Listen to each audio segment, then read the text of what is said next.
The tale begins with a group of men in white uniforms working hard to till the soil. A shout echoes through the air demanding someone to bring water. Next they lay down the straw. Several men stand in a line carrying buckets of water, while another man perched on the edge of a small cliff berates them as slaves, barking orders to speed up their efforts. Nearby, a goblin scribbles notes into a log carried by one of the men. Meanwhile, one man cannot escape the agony of the relentless lashes tearing into his shoulders, nor the mixture of blood and sweat saturating his body. He grumbles about the excruciatingly harsh existence of lifelong servitude. In a completely different context, the strongest man alive had claimed the title of champion at the young age of 27 and maintained his position as the world's top fighter for 2 consecutive years. During a decisive fight, the referee declared the match over when the towel was thrown in. The victor, with an unbroken record of 23 wins and 0 losses, had secured his place as the heavyweight champion of the largest MMA league in the world. He even wrapped up his career with an undefeated title defense before retiring. That man is Choi Hyun-suk, a celebrated athlete from the Republic of South Korea, and he is the central figure of this story. Not long after his retirement, fate dealt him an unexpected hand in the form of the infamous truck Kun. As you might guess, the truck collided with him, cutting his life short. Hyun-suk found himself bitterly lamenting the loss of all the money he had painstakingly saved for his retirement. After all, fighting was the only thing he had ever known in life. Adding to his woes, he was a single man with no romantic experiences to his name. Even half an hour after his death, Hyun-suk remained melodramatic, though his perspective slowly began to shift. He started to see the silver lining. No more grueling training sessions, no more championship matches to defend. He even took solace in his lack of family or close friends, realizing there was no one to grieve his passing. While drifting in this ethereal space, an arm appeared out of nowhere. It belonged to a stunning angel who apologized for her tardiness. She referred to Hyun-suk as an SSS-class hero and introduced herself as Rachel. Her role? She was a recruiter tasked with finding individuals whose earthly lives had ended. Hyun-suk, overwhelmed and confused, blushed at her appearance, particularly at her chest. He flushed even deeper when Rachel grabbed his hand. Hyun-suk requested an explanation, and Rachel presented him with 2 choices. The first option was to embrace death and await reincarnation, likely as an unlucky old bachelor. The second was to be resurrected immediately as a hero destined to save a world desperately in need of him. Rachel made the second choice especially alluring, surrounding Hyun-suk with visions of beautiful women. Feeling unprepared and overwhelmed, Hyun-suk responded that he needed time to think, as the situation was both sudden and lacking in detail. Rachel gently pressed him, asking if he truly intended to pass up such a once-in-a-lifetime opportunity. She painted a vivid picture of the rewards awaiting him: wealth, fame, gorgeous women, and even exclusive privileges. Yet, as Rachel continued her pitch, Hyun-suk had already started tuning her out. He pondered his options. Choosing to become a hero meant fighting once more, a path he had just retired from. The alternative, peacefully awaiting reincarnation, seemed far more appealing. Rachel, noticing his lack of enthusiasm, decided to amplify her efforts. She described how, in the other world, the village chief would run to him barefoot, offering food and hospitality from the very start. Hyun-suk would be warmly welcomed and would easily complete any quests given to him.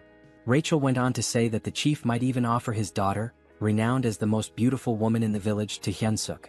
However, Hyun-suk's stoic expression remained unchanged, much to Rachel's growing concern for her recruitment bonus. Switching tactics, Rachel feigned defeat, suggesting Hyun-suk simply accept his fate as a lonely bachelor. This caught his attention. To seal the deal, Rachel introduced a chilling thought: there was no guarantee that his next life would even be as a human. This realization struck a chord in Hyun-suk's mind. As Rachel began to leave, he grabbed her leg, announcing his decision to accept her offer. Feigning indifference, Rachel coyly asked him to repeat himself. Hyun-suk tightened his grip, shouting that he would indeed take on the role of a hero. Satisfied, Rachel grinned and suggested they begin immediately.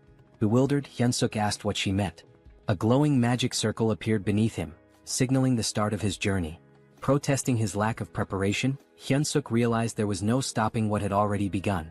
Rachel insisted that the breathtaking world awaiting Hyun-suk was already prepared for his arrival. She wished him an incredible adventure, though she couldn't help but complain about how difficult he made things, even though he ultimately agreed to go. Suddenly, Rachel received a call. She picked up and reported that the prospective hero, known 137,421, Hyun-suk, had just completed his transmigration. Meanwhile, Hyun-suk drifted into unconsciousness, only to awaken to someone telling him to open his eyes. He wondered if this could be the village chief Rachel had mentioned, the one with the most beautiful daughter. The story seemed to be unfolding as expected, until an unexpected punch landed in his stomach, jolting him awake. Irritated, Hyun-suk lashed out, asking if the person had a death wish, but he stopped mid-sentence. The figure before him didn't look human, it was wearing a wild boar skull adorned with horns. This strange creature was fuming, accusing Hyun-suk of slacking off in the slave dormitory. Hyun-suk, thoroughly confused, hesitated. Could this bizarre creature possibly be the village chief Rachel mentioned? The thought seemed absurd, it looked more like a monster he was supposed to fight.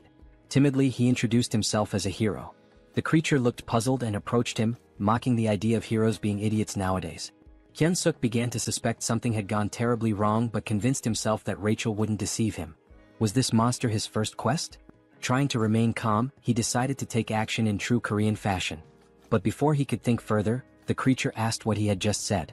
Without hesitation, Hyun-suk kicked the creature, yelling for it to die. He briefly celebrated his successful kick, until the creature grabbed his foot. The creature smirked, asking if Hyun-suk truly thought himself a hero. With a tired tone, it grumbled about how exhausting these self-proclaimed heroes were and wondered where they kept coming from. Hyun-suk found himself immobilized as the creature clenched its fist and taunted him, saying he'd feel better after a good nap. The creature tossed Hyun-suk into an underground prison. As Hyun-suk adjusted to his dim surroundings, a loud banging sound echoed through the area. Someone outside the door screamed to open it, demanding another round with the cow-headed monster. The door creaked open to reveal an irate goblin wielding a sword. The goblin barked at the noisy prisoner, threatening to boil him into soup if he didn't shut up. Terrified, Hyun-suk promised to stay quiet. After the goblin left, Hyun-suk started complaining to himself about the so-called beautiful other world. He wondered where everything had gone wrong. His biggest concern? Dying a virgin in this life too. Suddenly, a voice called out to him from a small window in the cell. The person on the other side asked if he was a newcomer. Hyun-suk, intrigued, asked who they were. The man introduced himself as a senior hero, about to embark on his own journey. He explained that they were currently trapped in the Demon King's army fortress, where humans were enslaved. Peeking through the window, Hyun-suk was shocked to see a fellow Korean. He respectfully addressed the man as his sunbae and asked how they ended up in this dire situation. The man, amused by Hyun-suk's politeness, teased him before yelling loudly to the other prisoners, asking if the self-proclaimed heroes were still alive. Voices erupted from every direction, claiming to be heroes. The room was packed with unfortunate souls who had met similarly grim fates in this world. Hyun-suk, baffled, asked what was happening. The sunbae casually explained that there were at least 100 heroes who had fallen into the Demon King's fortress. He pointed out that the red cow-headed creature Hyun-suk had encountered earlier was Reborn, the head of the fortress. The goblin who had just threatened Hyun-suk was Jark, a notoriously cruel prison guard. The man then revealed the truth behind their predicament. It was all because of Rachel, the so-called angel. Hyun-suk's face twisted in confusion as the man cursed Rachel, referring to her as a wicked demon. The sunbae muttered bitterly, lamenting how things could have been different if not for her mistake. Hyun-suk, growing hysterical, demanded clarification. Were they not supposed to start their journey in this nightmarish place? The man confirmed his suspicions. He explained that other heroes who had been captured in different locations told him about proper starting points. Heroes typically began their journeys in peaceful cities or rural villages, even without powers. Hyun-suk's realization hit hard. The reason he was in this hellish situation was none other than the so-called angel Rachel. He remembered the angel's face clearly. A few days later, we find ourselves observing the 2nd Slave Squad of the 3rd Battalion within the Demon King's army. Humans were forced to work under harsh conditions, with goblins supervising them closely. The humans were even made to chant, "Let's crush the humans, let's devour the humans." Hyun-suk's body shook with exhaustion as he carried an enormous log, a goblin perched lazily on top. Eventually, a bell rang, signaling the end of the day's labor. The goblin ordered them to return to their cells. Back in his prison cell, Hyun-suk reflected on how the prison conditions almost seemed better in comparison. He recalled the angel's promise about special privileges for heroes. He decided to try a popular command often used in these scenarios, status window. To his surprise, it worked and his status appeared before him.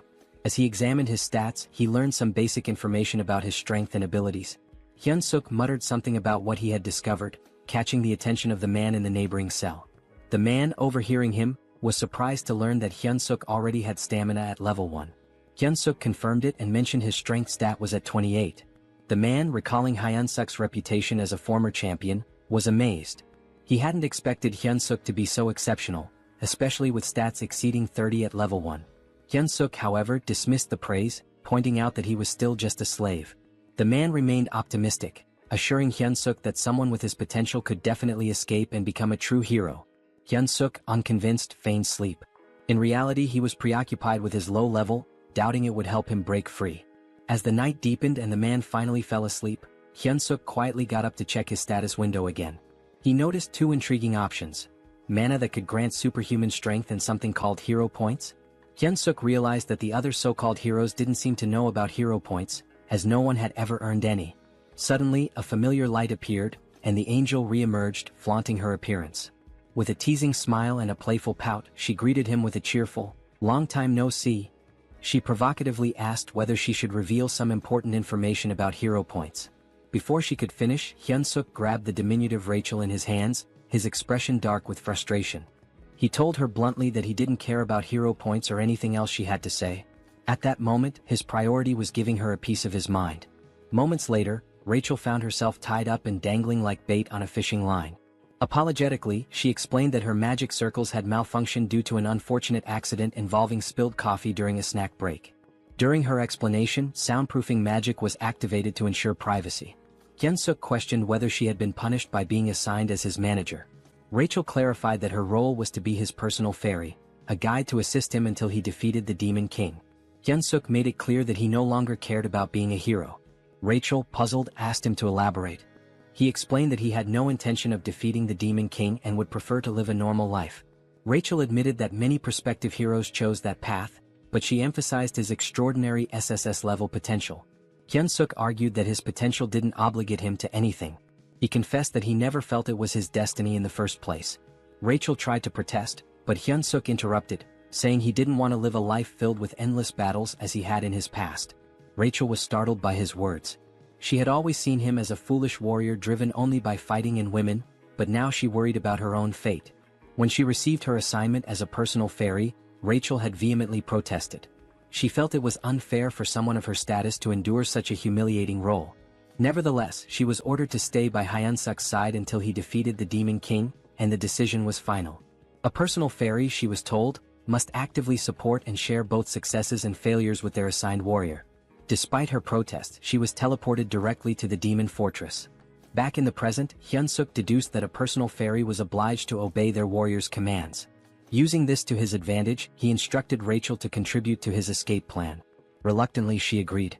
A sudden noise from the door made Hyun-suk act quickly, grabbing Rachel to conceal her presence. Goblins were waking the prisoners for the next day's labor. Rachel grumbled that she could use her stealth abilities without his interference. Even after roll call was complete, Hyun-suk noticed that Jark, the cruel goblin guard, was still lingering by his door. The Jark informed Hyun-suk that Raedran had summoned him to his office. Once there, Raedran brought up an unexpected topic. Apparently, Hyun-suk had been working diligently these days.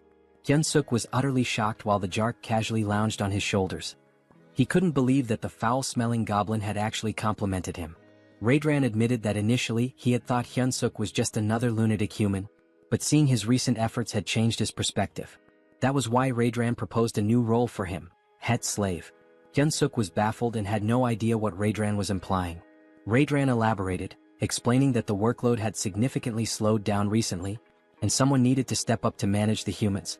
Rachel anxiously hoped Hyun-suk would refuse the offer outright. She whispered furiously, pestering him to decline, even yelling that a hero should never submit to officers in the Demon King's army. Both Raedran and the Jark heard the commotion and asked what the noise was. Hyun-suk quickly shouted that he'd handle everything and ensure the humans worked harder. To distract them, he exaggeratedly bowed, slamming his head on the desk with a loud thud. Raedran was delighted. He confessed that, contrary to his first impression, he was beginning to like Hyun-suk. He even promised to write him a special recommendation letter to join the Demon King's army, if he continued to perform well. Hyun-suk was dismissed but felt despair deep down, watching his escape plans crumble. A few days later, the humans were chanting while working. Hyun-suk strutted around, smugly scolding one worker for being too slow. He mocked, "Even my grandma could run faster than that." With such an attitude, he looked perfectly suited for the Demon King's army. The system window popped up, revealing that his hidden skill, charisma, had increased. Due to his leadership experience, Hyun-suk exclaimed that being the head slave was the best. The other men exchanged worried glances, convinced he had lost his sanity. They whispered about him behind his back. Rachel, however, reprimanded him, warning that this behavior could land them in serious trouble. Hyun-suk dismissed her concerns, telling her to trust his plan. He added arrogantly, "A sparrow like you can't understand the strategies of a phoenix like me?" When a man collapsed to his knees, Hyun-suk scolded him harshly. The system window notified him that Reed-run's favorability towards him had increased. Hyun-suk saluted dramatically and thanked Reed-run, declaring his loyalty. Rachel exploded in frustration, reminding Hyun-suk of his desire for adventure and escape. Hyun-suk scratched his head, explaining sheepishly that he was simply following the system's guidance. He reasoned that obeying the system was part of being a hero. Rachel argued furiously, insisting that boosting the Demon King's army officials' favorability was absurd and completely unlike any hero quest she had ever seen. Hyun-suk stood firm, claiming it was the truth, even offering to read the quest description aloud. He read, "You who have found yourself trapped in the Demon King's fortress due to an idiot's mistake?" Rachel cut him off, arguing that the language was far too informal for a system message, which should always use neutral, precise wording. Hyun-suk shrugged, insisting that perhaps an SSS-level hero system worked differently. The previous night, Rachel had made a scene, accusing Hyun-suk of accepting the head slave position too willingly. Hyun-suk retorted that she was the crazy one, not him. Out of nowhere, a system message had appeared, addressed to Hyun-suk. It stated, "You who have found yourself trapped in the Demon King's fortress due to an idiot's mistake might feel as frustrated as someone discovering an empty toilet paper roll. However, this is an opportunity. To become a true hero, you must gain the favor of the Demon King's officer, Reborn, and earn 100 hero points." Hyun-suk had been stunned at the time but realized this was his only viable option. Now back at work, Hyun-suk led the slaves in singing the Demon King's Third Army Corps song. Rachel was puzzled, realizing only high-ranking figures could alter quest objectives. She wondered why they would do such a thing for Hyun-suk. Suddenly, Jark approached Hyun-suk again, instructing him to follow him to Redrun's office. Redrun praised Hyun-suk for the significant increase in productivity among the slaves. Hyun-suk, feigning humility, attributed the improvement to Redrun's wise decisions. Rachel scoffed, muttering that such shallow flattery wouldn't work. But to her shock, Redrun seemed genuinely pleased, visibly flinching with satisfaction. The system window reappeared, announcing that Hyun-suk had achieved his favorability goal and successfully completed the hero quest. He earned 100 hero points, unlocking the beginner hero store with his first points. Both Hyun-suk and Rachel were astonished that the plan worked so effectively. With the favorability quest complete and everything progressing smoothly, Hyun-suk decided it was time to move on to the next phase of his strategy. He approached Redrun, asking permission to begin training the slaves. Redrun raised an eyebrow and questioned the request. Hyun-suk painted an idealistic picture, a group of slaves working in perfect harmony, trained to the point of discipline mastery, each performing the labor of three without slacking. He emphasized that with such efficiency, the fortress could be fully constructed within a week. Redrun, however, argued that humans were physically too weak to endure training while continuing their tasks. Unfazed, Hyun-suk added that if this plan succeeded, even the commander would heap praises on Redrun. This was enough to convince Redrun, who approved the training without much further thought. Back in his cell, Rachel was dramatically despairing over the situation. She lamented that her hero had completely lost his mind, not only submitting to the Demon King's army but now training slaves on their behalf. She felt utterly hopeless and dejected. Hyun-suk, irritated by her theatrics, snapped at her for being so noisy. He assured her he had a plan. Skeptical, Rachel asked if he was trying to make a fool of her again. Hyun-suk, quick-witted as always, retorted by asking if she thought he was her. He then revealed his true intentions, using the slaves to stage a rebellion. Hyun-suk explained that the fortress housed around 3,000 human slaves, while the Demon King's army station there had only about 500 soldiers. Furthermore, a base for the Human Alliance was located nearby. In the chaos of an uprising, they could request reinforcements from the Human Alliance. Hearing this, Rachel's despair transformed into admiration, her eyes sparkling as she admitted he wasn't as foolish as she had thought. Hyun-suk then decided to check the rewards from the quest. Rachel, still skeptical, asked if he truly received hero points or if the whole quest was fabricated. Hyun-suk reassured her, explaining that everything he had been saying was true. He even shared that the hero store had been unlocked and decided to take a look.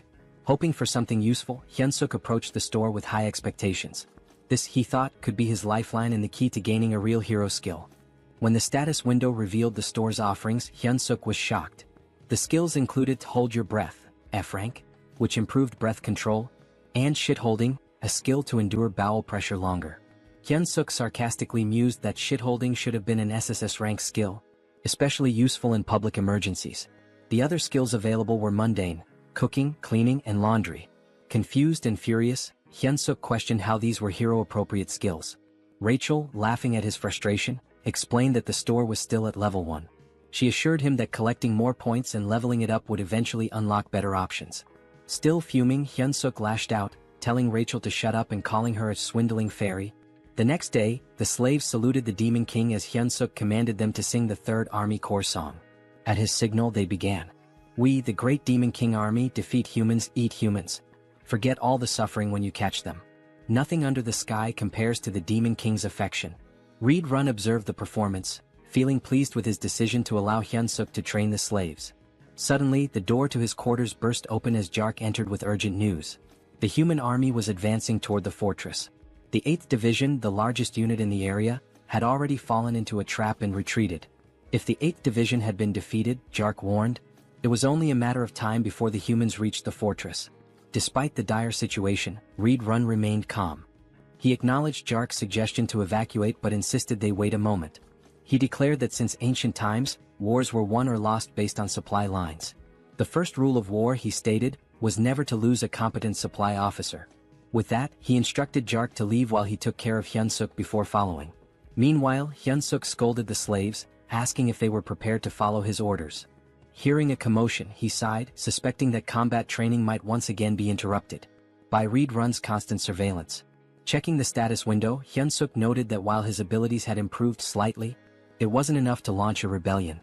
He muttered aloud, hoping for an unexpected event that could help him increase his power quickly. Before he could finish his thoughts, Reed Run landed abruptly beside him. Reed Run tapped Hyunsuk's shoulder and called out to him, catching him off guard. Hyunsuk turned, surprised by the sudden presence of Reed Run, who seemed to be in a hurry. "We don't have time," Reed Run said urgently. "You must come with me right now." Confused, Hyunsuk asked why and where they were going, but Reed Run offered no explanation. Just then, the commander of the human army bellowed an order to attack, declaring that victory was within their grasp. Human soldiers armed with spears charged forward, successfully striking several goblins in their path. Their advance, however, was halted by a terrifying sight: the Red Nightmare Reed Run. The commander shouted for the troops to retreat and let the knights handle the enemy.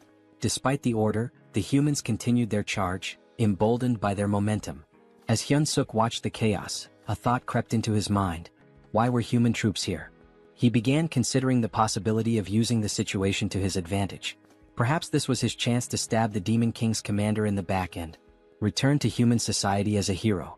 One of the humans yelled, "Die, Red Nightmare," and lunged at Reed Run. With unsettling ease, Reed Run grabbed the man by the head and crushed it, leaving Hyunsuk frozen in shock.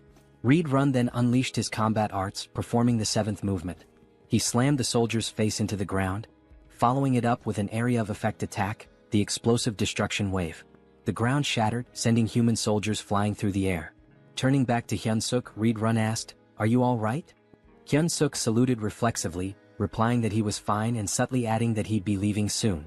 This moment reminded Hyunsuk that he was still in the company of one of the Demon King's most formidable warriors. The battlefield buzzed with activity as the humans claimed the area. They raised 2 flags at the center and began organizing the citizens of Marriott Kingdom and Drasan Empire. A soldier questioned Hyunsuk's prison mate, asking if they were warriors. The man replied affirmatively. The warriors were separated from the other captives and led down a different path. A figure appeared to greet them, Olivane Grimir, a middle-aged man with striking red hair and a beard. He was a duke of the Dresden Empire and commander of the Allied forces. A soldier approached Olivane, reporting that the evacuation had been completed. Olivane praised the soldier for his efforts. The soldier also mentioned that those claiming to be warriors had been drafted. Olivane gave the order to begin. "All soldiers to your positions," he commanded. Moments later, he gave a chilling order: "Annihilate all the warriors before us." Meanwhile, a carriage traversed the forest. Inside, Hyunsuk sat in sullen silence, bidding farewell to his dreams of adventure and his imagined second life.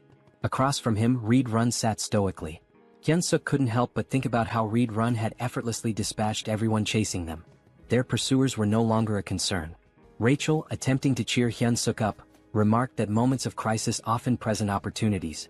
She suggested they head to the headquarters and properly assess the Demon King army situation. Hyunsuk, unimpressed, told her to shut up. Breaking the silence, Reed Run admitted, "I must have fallen asleep for a moment." He looked at Hyunsuk and asked, Did you say something?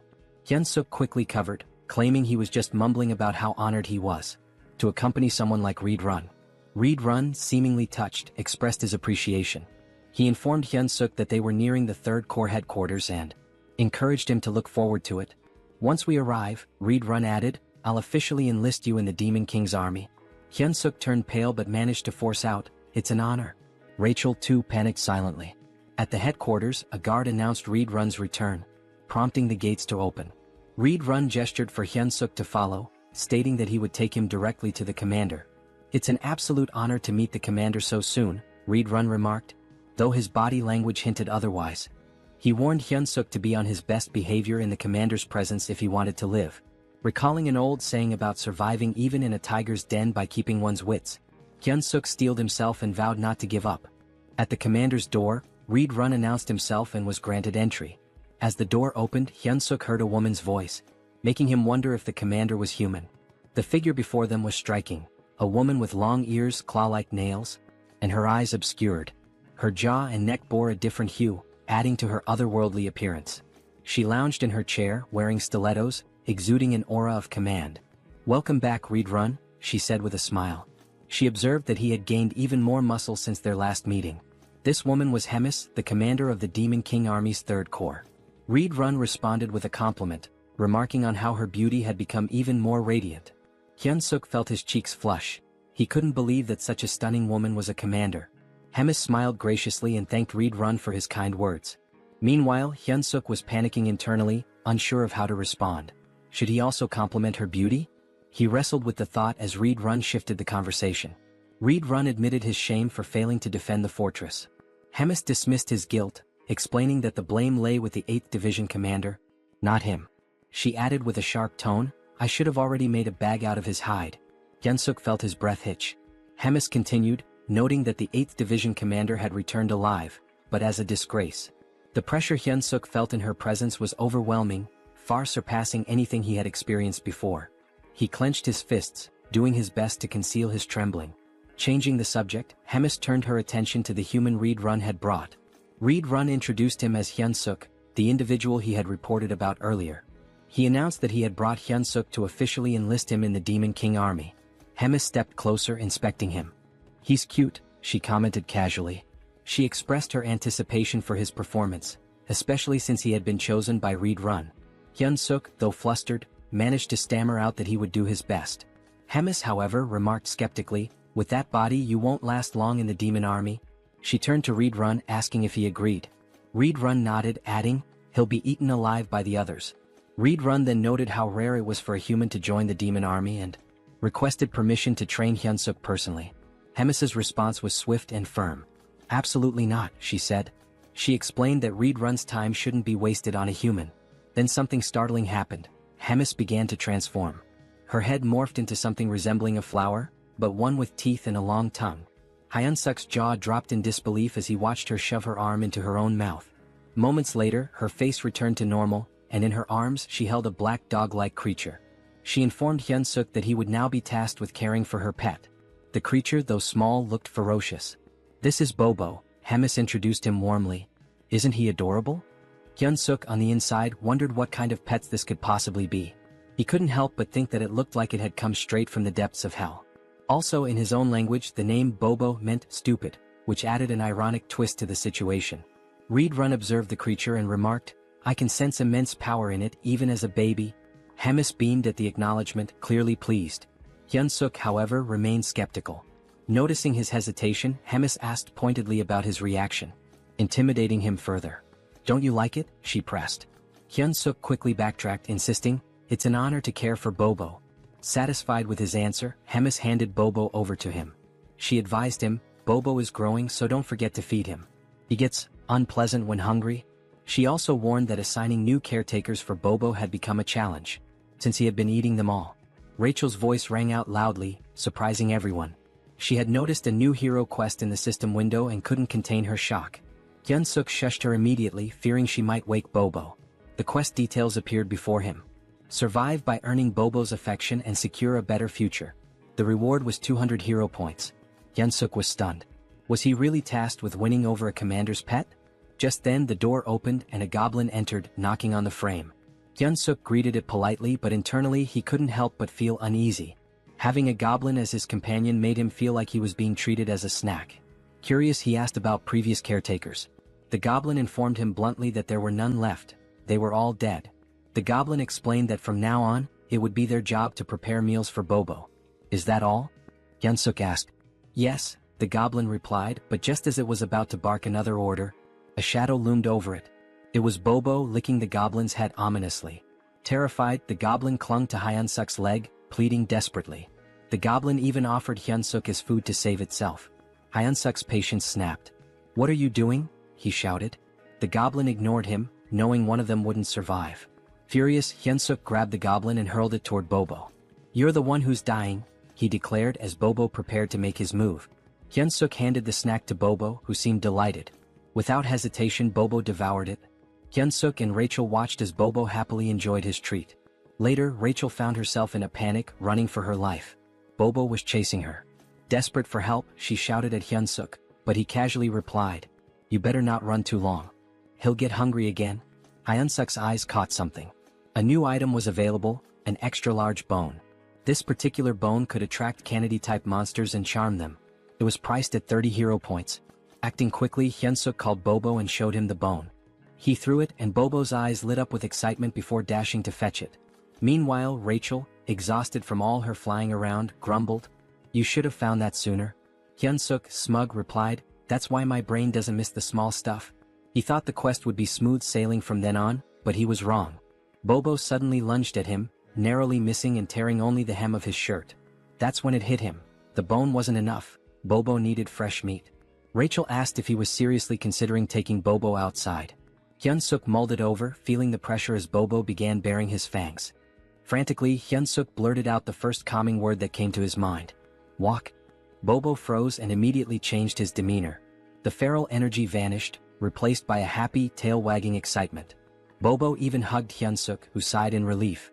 Now outside, Hyunsuk searched for the kitchen, but he was utterly lost. Bobo, full of energy, was pulling him in all directions, making things harder. Rachel, scanning the area, admitted she couldn't smell any food. She spotted a goblin and suggested asking it for directions. Hyunsuk approached the goblin, who looked puzzled to see a human. As Bobo reverted to his wild nature, the goblin froze in terror. Hyunsuk tried to reassure the goblin, explaining it was just Bobo's walk time. The goblin, still horrified, asked why a human was walking Bobo. Bobo licked the goblin's face and Hyunsuk firmly told him, "You can't eat him." Hyunsuk asked where the kitchen was and the goblin, trembling, pointed to the left before sprinting away. Rachel and Hyunsuk stared after him, stunned, before bursting into laughter. The goblin's terror was so over the top, it made them question if he really belonged in the demon army. Once the laughter died down, Hyunsuk refocused. He was ready to search for meat in the kitchen. Rachel, however, questioned his long-term plans, asking if he intended to care for a dog forever. Hyunsuk scoffed, replying that, of course not, he still had dreams to chase. But when he turned back, Bobo was gone. Panic hit him instantly. He turned pale and shouted, "Where the hell is that dog?" Hyunsuk felt despair creeping in. Bobo was a walking disaster, and even looking away for a moment was a mistake. Rachel scanned the surroundings and pointed toward a direction. There they spotted Bobo trotting back toward them. Hyunsuk exhaled in relief, scolding, "You scared me half to death." Bobo returned happily, but blood dripped from his mouth, and his stomach was visibly full. Suddenly they heard shouting, "Commander Regis is dead." A vow for revenge echoed through the air. Hyunsuk froze in horror. Rachel pointed accusingly at Bobo, whispering, "He's the culprit." Goblin soldiers emerged and Hyunsuk and Rachel began running for their lives. Rachel, gasping, asked if they were about to die. Hyunsuk snapped, "Shut up and run." They reached a dead end, cornered by goblins shouting accusations. One goblin vowed to tear off Hyunsuk's arms like chicken wings. Another lamented that the commander was already digested, wondering how he would have tasted. Yet another suggested ripping both Hyunsuk and Bobo apart, dividing the spoils. Hyunsuk forced himself to stay calm and shouted back, "How dare you?" Outnumbered, he needed a plan. Thinking quickly, he lifted Bobo and asked the goblins if they knew who the brave one was. Confused, the goblins stared at Bobo, who they had assumed was just a wild beast. When Hyunsuk heard their words, his fury rose and he reprimanded the goblins. He declared that this adorable yet lethal creature was none other than Bobo. The goblins hesitated, recalling that Bobo was rumored to be Commander Hemis's pet, but they dismissed it. They assumed it was just another deceitful trick from a human. Still, some goblins began to worry that Hyunsuk might actually be telling the truth. Hyunsuk questioned how they could fail to recognize Bobo, calling it a disgrace. The goblins stared at him, baffled by his confidence. Hyunsuk, maintaining his composure, commanded Bobo to unleash his beast mode. Without hesitation, Bobo obeyed, transforming into a ferocious predator, saliva dripping as if anticipating a meal. Hyunsuk addressed the goblins again, reaffirming, "This is Bobo." He then ordered, "Bobo, bite him." Bobo let out a deafening roar and pounced on the nearest goblin. Blood splattered as Bobo's teeth tore into his target. Hyunsuk watched the grisly scene unfold, casually remarking, "A dog without a muzzle sure gets messy." When Bobo finished, only the goblin's bones remained. Turning to the others, Hyunsuk asked mockingly, "Anyone else doubt who Bobo is?" The goblins frantically apologized, claiming they had no idea it was really Bobo. At that moment, a system notification appeared before Hyunsuk. It revealed that his extraordinary charisma had subdued numerous demons, increasing his hidden charisma stat. Hyunsuk grinned, pleased with the recognition. Just then, a voice from behind interrupted him. A calm but commanding presence addressed the group, wondering aloud about the commotion. It was Commander Hemis. She surveyed the scene, amused, commenting that the cute newbie was causing quite the stir outside. Hyunsuk felt his blood run cold. Standing in her office had been nerve-wracking enough, but now facing her here was even worse. Hemis chuckled, clearly entertained by Hyunsuk's audacity in using her name and Bobo to survive. Hyunsuk bowed deeply, admitting he had committed a severe offense. Hemis raised an eyebrow, confused, as she had actually intended to compliment him. She admired his resourcefulness and wit, contrasting him with the less clever demons she often dealt with. "You've got guts too," she added with a smirk. Hyunsuk stammered out a hesitant thank you, unsure if her words were genuine praise or a veiled threat. Hemis elaborated, sharing how the demon army relied heavily on brute strength, often creating unnecessary chaos. When Hyunsuk inquired what kind of trouble she meant, she cryptically replied, "You'll find out soon enough." She shifted the conversation, once again suggesting he consider becoming an executive in the demon army. Hyunsuk was stunned, feeling entirely unqualified, but Hemis dismissed his self-doubt. "You can't keep using my name and Bobo forever," she declared. She explained that the army had a decisive duel system where one could claim their opponent's rank. She gave him 1 month to prepare for a battle. If he won, she would extend her protection for another month. If he continued to succeed, he might even rise to the rank of battalion commander and prove useful. Hyunsuk hesitantly asked what would happen if he lost. "You'll regret surviving the battle," she replied coldly, implying that failure would lead to a fate worse than death. Left with no other option, Hyunsuk accepted. Hemis even chose his opponent on the spot. Rachel, standing nearby, sighed dramatically, predicting she would be saying goodbye to him in a month. Hyunsuk glared at her, reminding her that she was the one who had claimed he had SSS rank potential. Rachel shrugged, explaining that potential only indicated possibility, not certainty. "You're a fairy," Hyunsuk snapped, "but you can't even be supportive." As he fumed, Hyunsuk noticed something unsettling. The doors ahead were streaked with blood. He wondered aloud if it was truly the kitchen. Cautiously he pushed the doors open. Inside, a towering red-skinned ogre-like figure greeted him. "You must be the human our commander mentioned," the monster said, introducing himself as Kulkin, the demon army's chef. Kulkin asked what business Hyunsuk had in the kitchen. Hyunsuk remained outside the threshold, explaining he was just there to get a snack for Bobo. Kulkin's eyes narrowed as he realized that Bobo's caretaker had changed yet again. However, he refused Hyunsuk's request outright, leaving him dumbfounded. Kulkin explained there was no reason for him to help a human. The only order from Commander Hemis was to spare Hyunsuk's life. Desperate, Hyunsuk asked if there was any way to negotiate, emphasizing that the food was for Bobo. After some thought, Kulkin proposed a solution. If Hyunsuk truly wanted meat, he would have to hunt it himself like the goblins did. Hyunsuk paled as he glanced at the goblins, who were busy chopping up what looked disturbingly like other goblins. He realized with a sinking feeling that Kulkin's idea of hunting was far more gruesome than he had anticipated. The next thing we knew, Hyunsuk found himself standing before a colossal, ferocious wild boar. He had been informed that this creature would be his dinner tonight, if he managed to kill it. As he stood there, Hyunsuk couldn't help but reflect on how he had ended up in such a precarious situation. This same boar had already claimed Morgan's life. Although they called it a hunt, the boar seemed to do nothing but charge relentlessly at its opponents. The cooks had sworn to avenge Morgan. Hyunsuk, observing the chaos, quipped that it was unclear who would ultimately be having dinner. Rachel, ever the pragmatist, asked what their next move should be and even suggested they run. Hyunsuk shook his head, pointing out that escaping from such a massive crowd wasn't an option. Still, he couldn't deny how perilous his position was. Resolving to act, Hyunsuk began to move, but Kulkin's voice stopped him. Instinctively, Hyunsuk responded, volunteering to go next. But to his surprise, Kulkin informed him that there was no need, the hunt was over. Hyunsuk was taken aback. All this time he thought they were mindlessly charging at the boar. How had they brought it down so efficiently? A goblin reported to Kulkin, tallying 12 dead and numerous injured. In Hyunsuk's mind, the cost was far too great. Kulkin, however, seemed unfazed, calling the results amazing and declaring a short break before they resumed hunting their next prey. Hyunsuk noticed how little Kulkin cared about the casualties. As the cooks busied themselves, Hyunsuk confided to Rachel that escaping was no longer an option. Rachel asked if he intended to join the monster hunts with the others. Hyunsuk replied with a firm no, explaining he had no reason to. He mulled over his predicament and concluded that the only way to increase his stats was to level up, which meant he needed experience points. Rachel agreed with his logic but asked where he planned to find such experience in their current situation.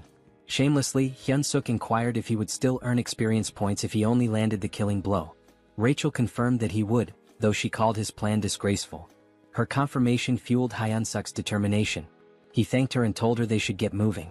Hyunsuk knew his options were limited. He had to grow stronger within a month, especially if Commander Hemis's threats were genuine. Approaching Kulkin, Hyunsuk expressed his desire to participate in the next hunt as a member of the brave demon army. Kulkin stared at him, making Hyunsuk nervous. Had he overstepped? But Kulkin grinned, declaring that he liked Hyunsuk's audacity. Hyunsuk, relieved, offered his thanks while slipping in a few compliments to appease Kulkin further. Much to his surprise, Kulkin assigned Hyunsuk the role of leading the next hunt. Kulkin explained that for their group, the leader's position was the most honorable, reserved for exceptional cases. Hyunsuk, feigning humility, protested that he couldn't possibly stand before the noble demons, adding that the other cooks might object to him taking charge. Kulkin, unbothered, simply gave him a thumbs up. Their exchange was interrupted by an urgent call for Kulkin. "What's wrong?" the chef asked. A cook reported a monster invasion, describing the sound of the monster's cry as a signal that an urn had arrived. Hyunsuk, confused, asked if they were in danger. Kulkin dismissed the concern, though he added that urn meat wasn't particularly good.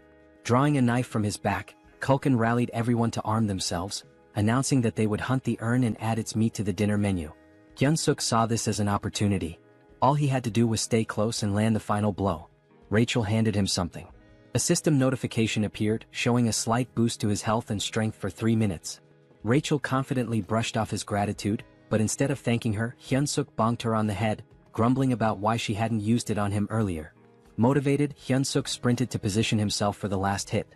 As he ran, he forced himself to focus on his goals. He pictured a noble blonde lady, no less than 5 children with bunny-like features and a peaceful retirement. He wasn't planning to die again as a defeated, loveless loser. With renewed determination, Hyunsuk leapt into the fray, punching the urn with all his might. The monster fell, and with its death came a flood of system notifications. Hyunsuk was stunned to see his level increase by 4 from a single killing blow. At this rate, he realized he could hit level 20 within a single day. Elated, Hyunsuk felt empowered. Finally, he could grow stronger. Moments later, a trembling cook approached the dead urn, raising a butcher's knife. Before the cook could act, Hyunsuk casually elbowed him, claiming his arm had slipped. He laughed maniacally, his grin wide and menacing. It was almost as if he had lost his mind when he declared that every last hit in the world was now his to claim. Time passed and more monsters were slain. Rachel, visibly drained, asked if they were finished now. Hyunsuk smirked and praised his buff-bot companion for her assistance. All the monsters had been dealt with, and it seemed like the cooks had wrapped up their butchering. But upon closer inspection, he realized the cooks were already gorging themselves on the fresh meat. One of them even shouted for a larger serving, leaving Hyunsuk utterly baffled. Kulkin caught sight of him staring and called out, asking what had captured his attention. Hyunsuk questioned whether it was acceptable for the cooks to indulge in the army's food like this.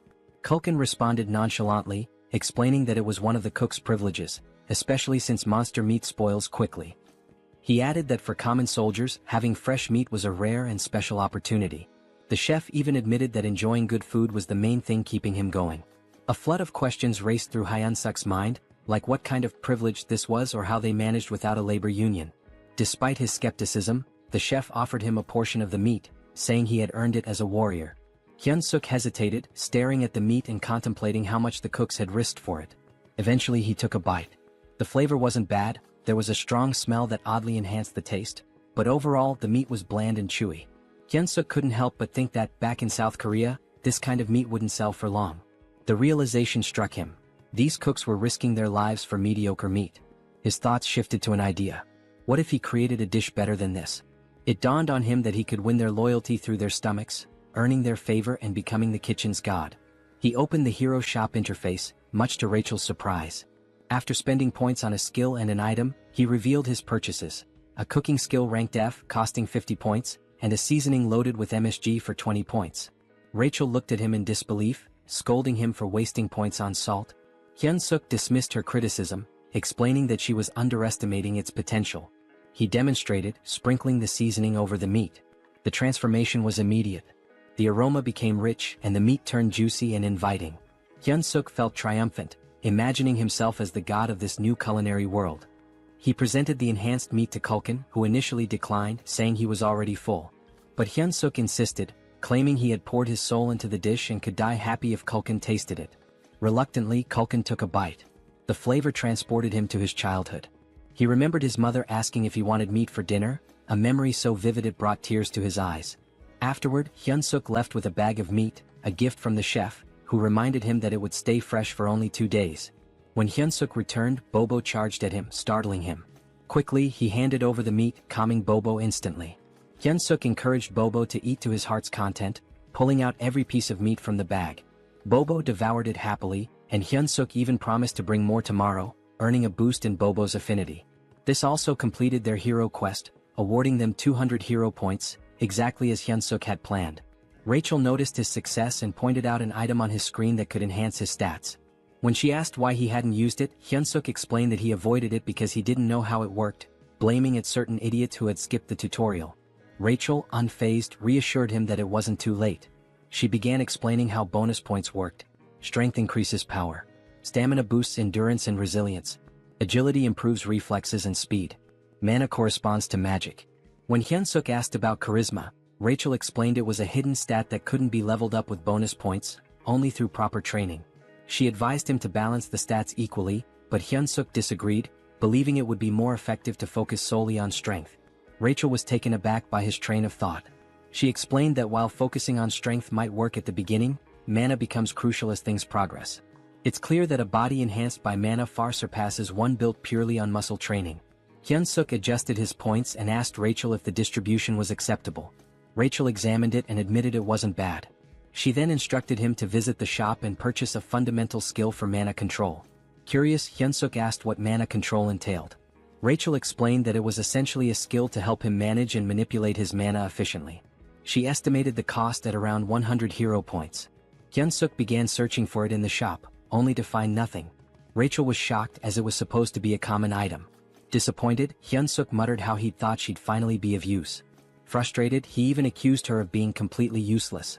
Rachel defended herself, insisting it should have been there. 3 weeks later, Hyun-suk reached level 100, but the process had taken longer than he expected. Rachel remarked that the experience points required increased significantly as he leveled up. Hyun-suk pondered whether any other heroes were working as tirelessly as he was. Rachel informed him that he had already become a sinecure. Hyun-suk found that hard to believe. He berated Rachel, reminding her of the countless times he had nearly died that day. Rachel explained that most people take about 6 months to reach level 100. She added with some sadness that she wanted to get along with him, but Hyun-suk retorted that she had brought it upon herself. At that moment, the door opened and a goblin entered, informing Hyun-suk that the commander wanted to see him. When Hyun-suk arrived at Hemis's office, she greeted him warmly. She remarked that he looked healthier than before and had clearly grown stronger. She noticed that his mana had doubled. Hyun-suk explained that he had been working hard to provide the best quality meat for Bobo every day. Hemis, however, commented on how rapidly his strength was increasing. She asked if it had something to do with the hero leveling system. Hyun-suk froze, realizing that Hemis knew he was a hero. He wondered how long she had known. Hemis assured him that she had figured it out the first time they met. He asked her how she knew. She explained that she had a connection to someone who was deeply interested in heroes. Hemis then asked why he thought she had summoned him. Hyun-suk tried to guess, mentioning his recent battles. She reminded him of their promise and asked if he remembered it. When Hyun-suk affirmed that he did, she scolded him for his behavior. Suddenly, Hemis transformed into a monstrous flower-eating creature. She expressed her frustration with how quickly he was leveling and warned him to work harder if he wanted to survive. For her, it was all about entertainment. Hyun-suk recalled how crowds are most thrilled not by flashy performances or easy victories but by dramatic, unexpected twists. He realized she had set him up against an opponent he could never hope to beat. Rachel, panicked, yelled, asking what his plan was. Hyun-suk told her to stay calm and let him think. He reasoned that his best course of action was to gather as much information as possible about the opponent before the battle. Hyun-suk intended to study their strength carefully. Rachel pointed out that they only had the opponent's name, questioning how he planned to identify them. Hyun-suk revealed his plan to buy an item from the hero shop called the Combat Power Meter. The device, costing 50 hero points, would measure an individual's strength, stamina, agility, and mana. Hyun-suk intended to use it to gauge his opponent's power level and then train against someone with a similar level. Rachel sighed, teasing him for only being clever in critical moments. Hyun-suk fired back, saying it was better than always being useless. They tested the combat power meter on Rachel first. Her combat power was 375. She admitted she couldn't tell if that was high or low, so she suggested measuring Hyun-suk's. Hyun-suk handed her the device, waiting for the results. However, Rachel appeared confused. Hyun-suk asked if she had seen anything. Rachel hesitated, then claimed the device must be broken, as she couldn't comprehend why his stats were higher than hers. Hyun-suk's strength was revealed to be 1,560. He smugly asked Rachel if she was sure she wasn't the weaker one between the two of them. Rachel, feeling dejected, admitted she had a strength level of 10,000 just a month ago. Hyun-suk asked if the combat power meter had worked properly despite her doubts. They checked Bobo's combat strength, and the damn dog had an insane 47,422 strength. Rachel felt utterly humiliated knowing that both she and Hyun-suk were weaker than a dog. Hyun-suk found the situation amusing, joking that maybe Bobo's breed had received a buff. Stepping outside, he decided to survey the strength levels of other orcs. He noticed that goblins, who looked the weakest, had considerably lower stats compared to the other orcs, most of whom had numbers comparable to his own. Suddenly, someone announced Captain Bulkman's arrival, prompting everyone to salute. As the captain passed by, Hyun-suk used the combat power meter and discovered Bulkman's strength was an impressive 14,300. Hyun-suk observed that individuals with combat strength over 10,000 typically held commander-level positions. He confirmed with Rachel whether his opponent was truly a platoon leader. Rachel affirmed this, adding that the opponent's name was Kirkin. Rumor had it that Kirkin was an orc with the intelligence of a pig. Hyun-suk reasoned that a platoon leader should only have around 3,000 strength, meaning he might have a shot if he leveled up some more. Determined, he searched for Kirkin. When he found him, the combat power meter showed Kirkin's strength at 6,671. Rachel bluntly stated that the situation essentially meant Hyun-suk was being sent to die. At that moment, Hyun-suk received a hero quest. The system window displayed a notification, stating that his odds of defeating Kirkin were almost zero. However, because persevering through impossible situations was his defining trait, he was being given a chance. He needed to raise his combat strength to 3,000 within a week. The reward? 300 hero points. Hyun-suk sarcastically commented on how perfectly timed the quest was, jokingly wondering if the system was spying on him. Despite the grim odds, he accepted the challenge, realizing it was a do-or-die situation. He resolved to outwit both his observer and Hemis to survive. The next morning in the kitchen, Hyun-suk made his presence known. Kulkin greeted him and took note of the goggles Hyun-suk was wearing, finding them intriguing. He asked where Hyun-suk had gotten them. Hyun-suk casually replied that he'd seen others wearing them and decided to get a pair himself. Kulkin speculated that it must be a trend among the younger generation before quickly changing the topic. He instructed Hyun-suk to get ready for the hunt. Curious, Hyun-suk used the combat power meter on Kulkin and discovered his strength was an overwhelming 35,230. This perplexed Hyun-suk as it far exceeded the typical strength of a captain. Looking around, he realized that even the other cooks had high combat strengths due to their constant battles with demonic beasts. This gave Hyun-suk an idea. If he could spar against someone with a similar strength level to Kirkin, he could prepare himself better for the upcoming fight. Hyun-suk requested permission from Kulkin to spar with one of the cooks, explaining that it would help him improve and contribute more effectively. Kulkin initially dismissed the idea, stating that Hyun-suk was already strong enough for a human and didn't need to rush things. However, Hyun-suk subtly threatened Kulkin, saying he'd eat the high-quality meat for himself if he wasn't allowed to spar. Reluctantly, Kulkin relented and asked Hyun-suk to choose his sparring partner. Later, as the cooks prepared for the hunt, they were surprised to learn that Hyun-suk was planning to fight Golbachev, a cook with a combat strength of 2,620. Some wondered if this would be Hyun-suk's last day alive. The goblins, however, voiced their discontent, as they didn't want to lose Hyun-suk, who provided them with delicious meat. Hearing the commotion, Kulkin silenced the goblins and warned Gorbachev not to kill Hyunsuk during the sparring session. He instructed him to go easy and not overdo it. Gorbachev, looking rather dim-witted, agreed. However, Kulkin clearly doubted his sincerity. The spar began. Hyunsuk, brimming with determination, charged at Gorbachev. Gorbachev reminded himself of Kulkin's warning not to kill Hyunsuk. When he swung a punch, Hyunsuk skillfully dodged, observing that Gorbachev's movements were largely instinctual. Capitalizing on this, Hyunsuk launched a counterattack. The fight felt oddly familiar to him, reminiscent of battles he had consistently won in the past. In the blink of an eye, the match concluded, with Hyunsuk declared the victor. The goblins were in disbelief. Gorbachev had been taken down so quickly that some hadn't even registered what had happened. Hyunsuk, equally shocked, realized he had defeated Gorbachev with a single kick. This unexpected victory sparked a newfound confidence in him, making him believe he might have a shot against Kirkin after all. At the northern edge of the Black Fortress, near the Great Forest, Hyunsuk replayed the spar in his mind. The fact that he had knocked out an orc with double his strength using just one kick reinforced his belief that combat strength was merely a number and not an absolute measure. He concluded that with a bit more improvement he could secure an easy win in his upcoming fight. Just then, a goblin approached Kulkin to report a large number of Talas appearing up ahead. Kulkin, visibly annoyed, asked if they were within Tala's territory. Hyunsuk, curious, asked what the problem was. He questioned if it was because Tala's meat tasted bad. Kulkin clarified that their meat wasn't too unpleasant. In fact, their bone marrow was considered a great delicacy. However, Talas lived in groups and had remarkably strong maternal instincts. If anyone harmed their young, it would lead to serious trouble. Hyunsuk assumed the hunt would stop there, but Kulkin, craving their flavorful meat, decided to proceed. He commanded everyone to attack, declaring that Tala's meat would be their snack for the day. He ordered them not to let any Talas escape and to slaughter them on the spot. The creatures resembled spiders with skull-like structures on their bodies. Hyunsuk slyly shoved a goblin, feigning an accident, and seized the opportunity to land final blows to rack up XP. After some time, the group had amassed a collection of slain Talas. Hyunsuk delivered the finishing blow to the last one, leveling up as a result. Rachel praised him for being a pro at stealing final hits. Accepting the compliment, Hyunsuk explained that this was precisely why he enjoyed working in the kitchen. Suddenly, an overwhelming pressure enveloped the area, catching Hyunsuk off guard. As he turned, someone screamed. The Talas queen had arrived. Her fury was palpable as she saw the pile of dead Talas. With a growl, she expressed her rage. Curious about her strength, Hyunsuk used his goggles to assess her stats, only to find her power was immeasurable. The horrifying reality was clear. They had just mercilessly killed her children. Hyunsuk spun around to ask the chef what to do, only to find him fleeing. The chef shouted for everyone to survive and meet again later. Hyunsuk thought bitterly about the chef's irresponsibility when a loud noise drew his attention. Someone barked orders for everyone to scatter.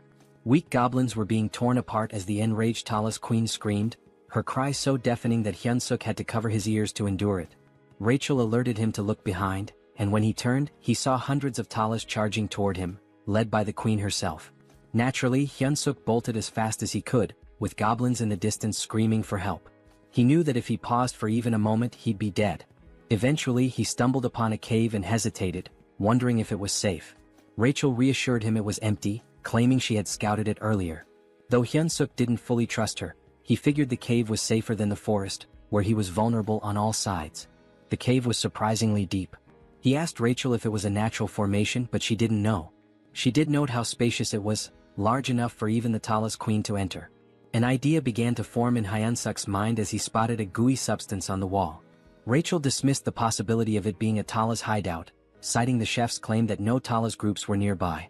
However, the sticky residue unsettled Hyunsuk. Were these spider webs? Then he saw them eggs. Realizing the cave was a Talas nest, he knew it wasn't a safe place after all. Just as he decided to leave, glowing green eyes emerged from the shadows. A fully grown Talas charged at him. Hyunsuk sprinted as fast as he could, with Rachel frantically asking if they were heading in the right direction. Hyunsuk admitted he had no idea. This was his first time in the cave too. Suddenly he stepped on something, lost his footing, and slipped. Panicked, he grabbed the first object he could find and hurled it at the Talas. The creature caught the object in midair, an egg. To Hyunsuk's surprise, the Talas stopped attacking, seemingly distracted by the egg. He turned to Rachel for an explanation. Rachel theorized that the Talas might have found the egg appealing due to its round, smooth, and moist texture, noting that it resembled a Talas egg. Inspired, Hyunsuk grabbed another egg and taunted the Talas, declaring he wouldn't take any more of its nonsense.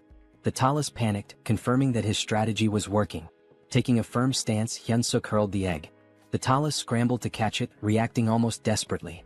Rachel observed the Talas's impressive agility and physique, likely enhanced by its monstrous nature.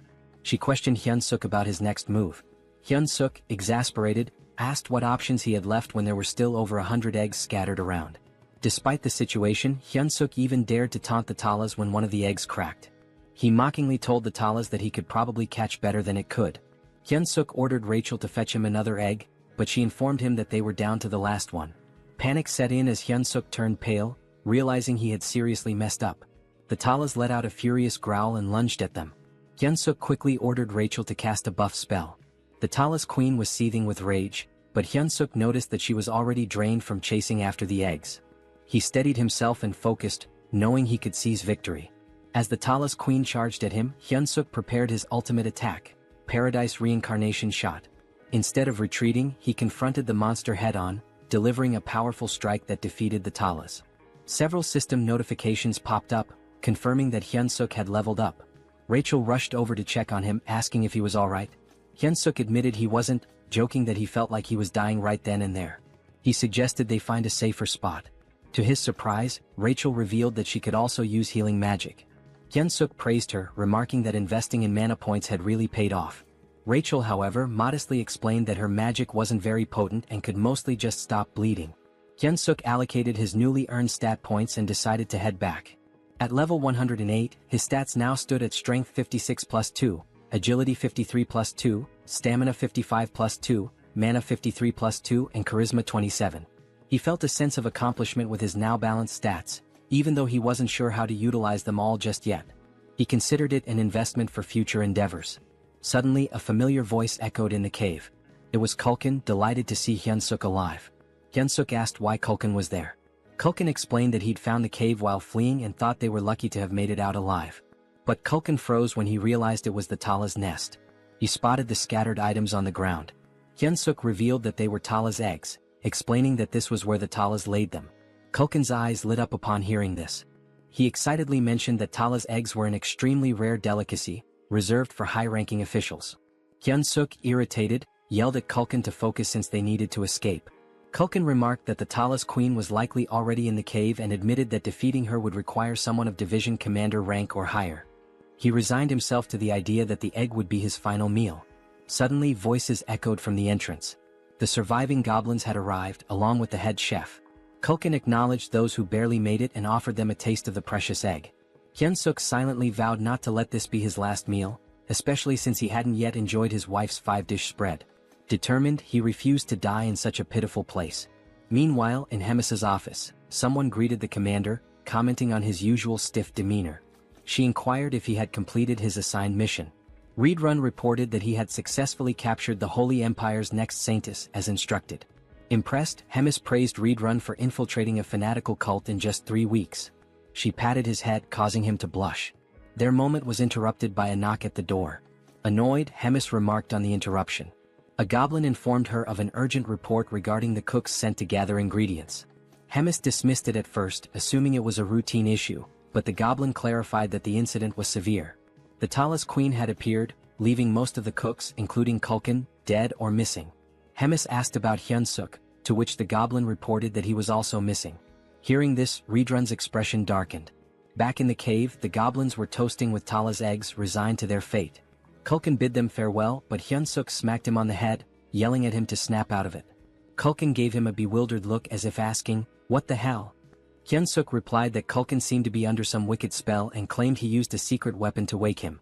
With a triumphant grin, Hyunsuk pulled out a new item, the Beast Encyclopedia, Demonic Beast Edition. The encyclopedia contained detailed information on nearly all demonic beasts and required 50 hero points to acquire. He searched for information about the Talos, a spider-like demonic beast that lives in colonies and is known for its exceptionally strong legs. To defeat a Talos, one must aim for its weaker spots such as the torso and head. The bodily fluids of the Talos are extremely flammable, and its eggs contain a substance as volatile as a bomb. The caves constructed with the Talos saliva are also highly susceptible to fire, so using flame magic inside them is a dangerous gamble. Hyunsuk turned to Kulkin, asking if he could wield fire magic. Kulkin admitted he could, but only for simple attacks like shooting flames. With a resigned sigh, Culkin advised Hyunsuk to abandon his efforts, warning that the Talos carapace was too tough for his flames to penetrate. Hyunsuk dismissed his concerns, stating that he had no intention of burning the Talos directly. Gathering the group, he unveiled his plan. He emphasized that they needed to survive so they could continue enjoying delicacies like the Talos eggs. The goblins, however, thought his plan was futile. Hyunsuk cleverly tempted them by promising an unlimited feast of premium demonic beast meat as a celebration if they made it out alive. Their eyes sparkled with renewed determination, and Culkin, drooling at the thought, eagerly asked about the plan. Pleased with their motivation, Hyunsuk explained the details, stressing that no matter what, they must not stop running until they reached the exit. With the plan set, they moved out. Soon they encountered a swarm of Talos. Hyunsuk signaled Culkin to prepare his flames. At the right moment, Culkin unleashed fire, causing part of the cave to erupt in an explosion. Rachel observed the chaos and asked Hyunsuk what he had done. He explained that by allowing the fire to spread, the remaining eggs deeper in the cave would act as a distraction. This would keep the Talos occupied long enough for them to escape. Hyunsuk instructed the goblins to stay focused on surviving and to throw an egg as a diversion if needed. With only one egg left in his possession, they had to locate the exit before using it. As they pressed on, Rachel spotted light ahead. Hyunsuk guided the group toward it, urging them to keep running. Relief washed over them as they reached the light, but it was short-lived. Standing in their path was the Talos Queen. Hyunsuk's expression darkened as the massive creature blocked their way. Culkin, equally dismayed, whispered that the Queen had returned, believing their doom was imminent. But Hyunsuk refused to give up. He noticed the Queen wasn't attacking them outright. Sensing an opportunity, he addressed her directly. He instructed Culkin to ignite something, then held up the last egg, threatening to detonate it. If this explodes, Hyunsuk warned, we all die, your offspring included. The Queen hesitated, her gaze fixed on the egg. Hyunsuk intensified his demand, urging her to step aside. The Queen screeched loudly, causing tension to rise. Rachel anxiously asked what they should do next. Hyunsuk, out of ideas, lit the egg and hurled it toward the cave wall. The egg detonated, igniting a fire that spread rapidly. The ground trembled as the cave began to collapse. The goblins, terrified, scrambled to escape. Hyunsuk shouted for everyone to prioritize getting out alive. But as he fled, he suddenly froze, distracted by a system notification. He had leveled up. Rachel, exasperated, yelled at him to move before he was buried in the rubble. Glancing back, Hyunsuk saw the Talos Queen being crushed beneath the falling debris. More notifications flooded his vision. He had leveled up repeatedly. The realization hit him. All the Talos killed in the collapse had counted as his experience points. This was, without a doubt, speed EXP farming at its finest. Hyunsuk stood there, dumbfounded, before deciding to focus on escaping. He called out to Rachel for a buff, which she promptly provided. Emerging from the chaos, they faced one final challenge. The Queen Talos was still in their way. Culkin, desperate to create a diversion, pulled out an egg and shouted, "This is for you, Queen." He offered the Queen an egg in exchange for a way out. Hyunsuk recognized it as an opportunity. Determined to survive, he sprinted with all his might. The Queen spat a green fluid resembling spider silk, and Hyunsuk began to wonder if this was truly the end for him. Suddenly, red hands grabbed hold of a large trunk. A familiar voice asked if he was all right. Hyunsuk realized he was being dragged. To his astonishment, it was Reed Run. Reed Run was visibly pleased to find Hyunsuk alive, just as he had anticipated. He confidently declared he would handle the situation. Reed Run wielded the massive trunk and struck the Talos Queen with a devastating blow. The Queen emitted a deafening screech as Reed Run assumed a combat stance. Hyunsuk couldn't hold back his admiration and exclaimed how incredible Reed Run was. He couldn't believe what he was witnessing. Later, at the Demon King's Black Castle, they discovered grim news. Out of the 105 goblin packs in the Demon King's army, only 6 had survived. 99 were either dead or missing, including Culkin. In Bobo's room, the enormous beast whimpered and clung to Hyunsuk, straddling him like a child. Hyunsuk consoled the emotional Bobo, teasingly saying he had returned from the dead just to see him. Rachel commented on how fortunate they were to have survived, crediting the cow-headed figure. Meanwhile, Bobo kept licking Hyunsuk's face affectionately. Hyunsuk replied to Rachel, saying they should cherish their moments of peace, as the looming finals could very well get them killed. Rachel asked for clarification. Hyunsuk explained that finals were approaching fast. Rachel observed that Hyunsuk had matured significantly, and she wasn't wrong. Thanks to the collapsed cave, Hyunsuk had gained a staggering 75 levels in one fell swoop. His current level stood at 200, but Rachel remarked that it still felt inadequate. Hyunsuk shared her sentiment, especially when faced with an opponent boasting over 6,000 battle power. Rachel tested him with a question. Would attaining 6,000 battle power make him as strong as an orc? Hyunsuk replied that it wasn't solely about power level. Rachel confirmed his answer, explaining that such strength also relies on magic. She urged him to master magic if he hoped to confront such adversaries. Hyunsuk admitted it wasn't as simple as it sounded. Rachel reminded him of a moment when he had inadvertently used magic in the past. Hyunsuk, puzzled, was unaware of having done so. Rachel confessed that it was far too basic to be called magic. Hyunsuk finally understood. The surge of power he had felt back then was indeed magic. Their conversation was abruptly interrupted when the door swung open. Both were caught off guard as Reed Run entered. Hyunsuk asked why someone like Reed Run would visit such a modest room. Reed Run informed him that he was there to summon him to meet the great commander at Hemis's office. When Hemis saw Reed Run, she inquired about his unusual presence. Reed Run explained that he had a personal matter to discuss. He requested permission to teach Hyunsuk the art of battle. Hyunsuk was shocked. Hemis asked for the reasoning behind this. Reed Run explained that Orc Harkin, a platoon leader, had been exhibiting extraordinary potential and seemed suited for the position of deputy battalion commander. If things continued this way, Hyunsuk was certain to lose. Reed Run expressed his belief in Hyunsuk's immense potential and his desire to witness what Hyunsuk could achieve in the future. Hyunsuk was dumbfounded, certain the commander would reject the proposal. To his surprise, Hemis approved. Reed Run expressed his gratitude and Hemis dismissed them, stating she had work to attend to. Before they left, she noted how much stronger Hyunsuk had grown since their last meeting. While she admired his rapid development, it also irritated her as it posed a threat to Kirkin. She resolved to grant Kirkin something to even the odds. Reed Run led Hyunsuk to his personal training ground, a vast space that amazed Hyunsuk. He reflected on how much respect Hemis had for Reed Run. Reed Run, observing in silence, noticed Hyunsuk's body was brimming with mana, yet he couldn't utilize any of it. He realized Hyunsuk's rapid growth left little time for mastering the basics. With the battle only 4 days away, there wasn't enough time. Reed Run concluded there was only one solution. He clenched his fist and declared that pain was an integral part of growth. Advising Hyunsuk to stay alert, he delivered a punch directly to his face. While crashing onto the ground, Hyunsuk couldn't help but question if this guy was completely out of his mind. Here he was supposedly training him, yet he was beating him to a pulp. Hyunsuk shouted at Reed Run to focus. Otherwise he'd die if he didn't learn to block with mana. Determined, Hyunsuk tried to shield himself from Reed Run's incoming kick by raising his forearm. He quickly leapt backward to create some distance. Gathering his strength, Hyunsuk launched a counterkick. Reed Run found it peculiar. Although Hyunsuk's physical strength was nothing remarkable, his reaction speed and perceptiveness rivaled those of a seasoned knight. Reed Run recognized that Hyunsuk's fighting spirit was extraordinary. It became clear to Reed Run that it wasn't by sheer luck that he couldn't dodge Hyunsuk's kick. Hyunsuk's combat instincts were refined to an astonishing degree. Deciding to trust Hyunsuk's innate sense of battle, Reed Run planned his next move.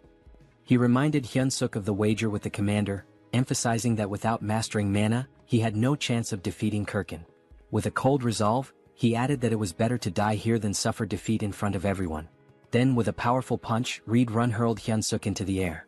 Hyunsuk realized in that moment that Reed Run wasn't bluffing. Another hit like that might actually kill him. His mind wandered to his unfulfilled dream of getting married and having adorable children. But Reed Run wasn't giving him time to reminisce. He was already pursuing Hyunsuk mid-air, leaving Hyunsuk with only two choices: die or block the attack. Praying to God, Hyunsuk clenched his fist and prepared to retaliate. The next moment, the ground trembled from the impact of someone crashing into it. That someone was Hyunsuk. The force of his landing shattered a significant portion of the terrain. Rachel, standing nearby, was visibly alarmed. Reed Run approached Hyunsuk's motionless body, observing him carefully. He declared that Hyunsuk had just managed to control his own mana for the first time and asked if he had noticed. Raising his hand weakly, Hyunsuk gave a thumbs up, joking that God had answered his prayers. His ridiculous expression made Reed Run chuckle. Reed Run reassured him, saying he'd win if he continued progressing like this.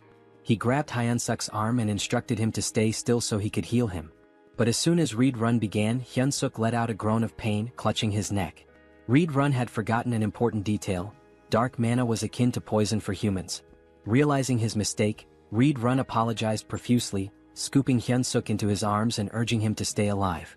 In this world, certain powers inherently counter each other. Dark mana counters regular mana.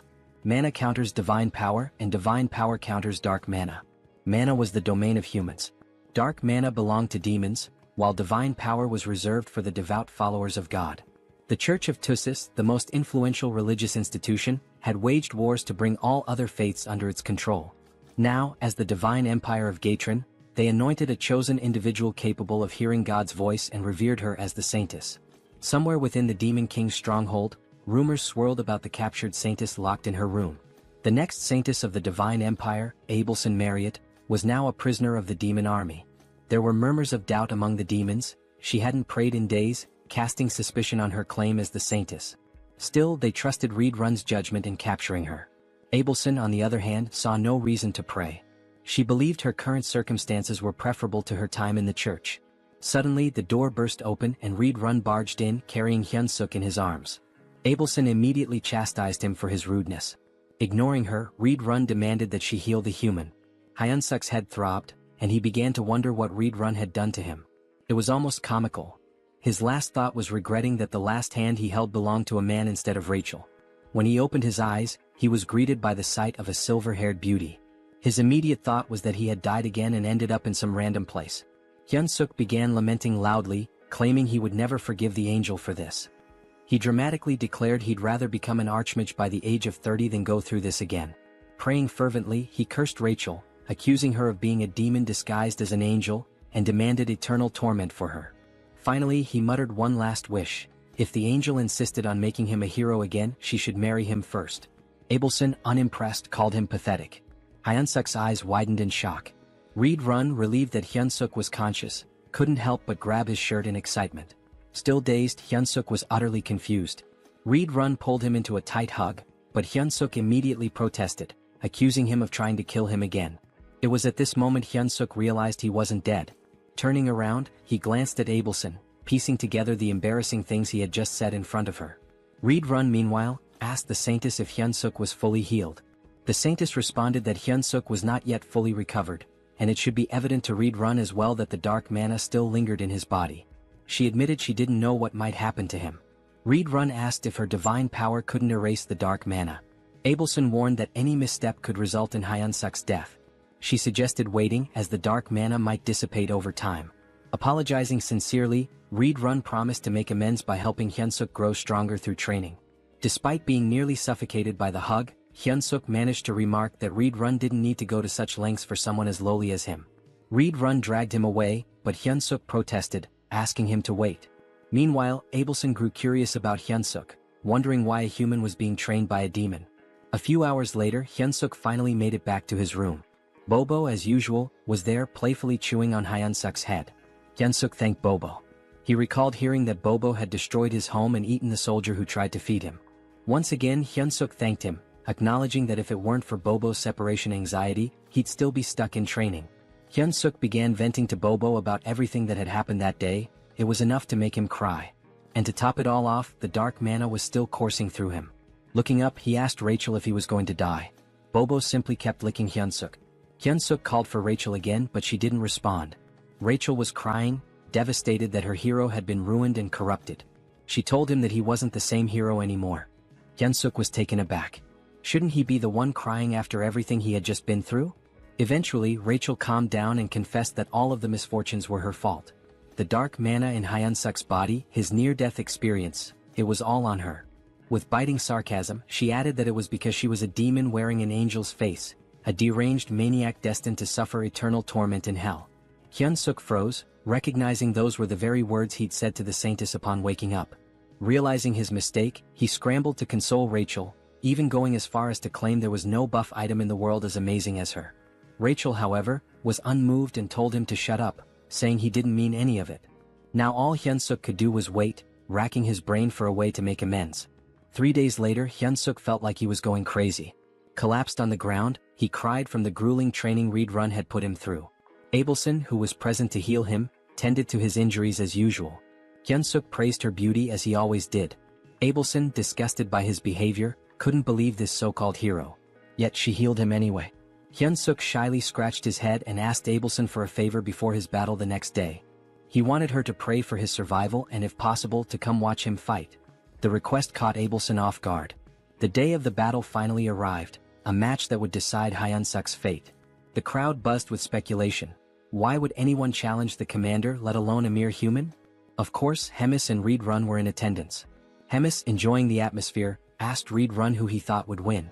Reed Run confidently replied that Hyun Suk would emerge victorious. He had worked tirelessly and his talent was extraordinary. Intrigued, Hemis leaned closer and proposed a bet. If Hyun Suk won, Reed Run could continue training him. Reed Run found the wager unusual and asked what would happen if Hyun Suk lost. With a sly grin, Hemis revealed the catch. Reed Run would have to kill Hyun Suk with his own hands. It was the responsibility he would bear for his bold words. An uneasy feeling settled over Reed Run, but he had no choice but to agree. As she looked at Hyun Suk, Hemis remarked how exhilarating it had been since she felt this much excitement.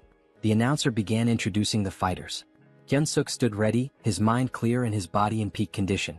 He wasn't nervous. When his name was announced, he stepped forward with confidence. Hyun Suk reflected on how much he'd grown. His stats had improved significantly, he'd gained a new skill and trait. The intense training had paid off. Reed Run's unique combat style, composed of 10 distinct forms, was now a part of Hyun Suk's arsenal. Though his proficiency with it was only at 8%, he believed it would suffice. Our boy was determined to win this fight and hoped that, after the battle, he could go on a date with the silver-haired saintess. But his thoughts were quickly interrupted when Rachel shouted, demanding to know what he was thinking. On the other side, his opponent was introduced. This beast, named Kurkin, was here to punish Hyun Suk for his arrogance. Both Hyun Suk and Rachel immediately noticed that something was different about Kurkin. He didn't look the same as when they had seen him before. Reed Run was also caught off guard as soon as Kurkin appeared. Hemis wasted no time in reminding Reed Run that there was no backing out of their bet now. Kurkin let out a roar so loud it sent shockwaves through the area. His combat level now stood at 10,573, which Hyun Suk confirmed with his goggles. Hyun Suk couldn't believe it. Kurkin had surpassed 10,000 in just a few days. Rachel too was in disbelief. She suspected that Kurkin must have done something underhanded to increase his strength so rapidly. However, Hyun Suk clenched his fist and muttered to himself, of course, nothing was going to be easy. As soon as the fight began, Hyun Suk charged toward Kurkin. Kurkin, already anticipating the move, raised his weapon in preparation. Hyun Suk knew that if that massive club landed even once, he was done for.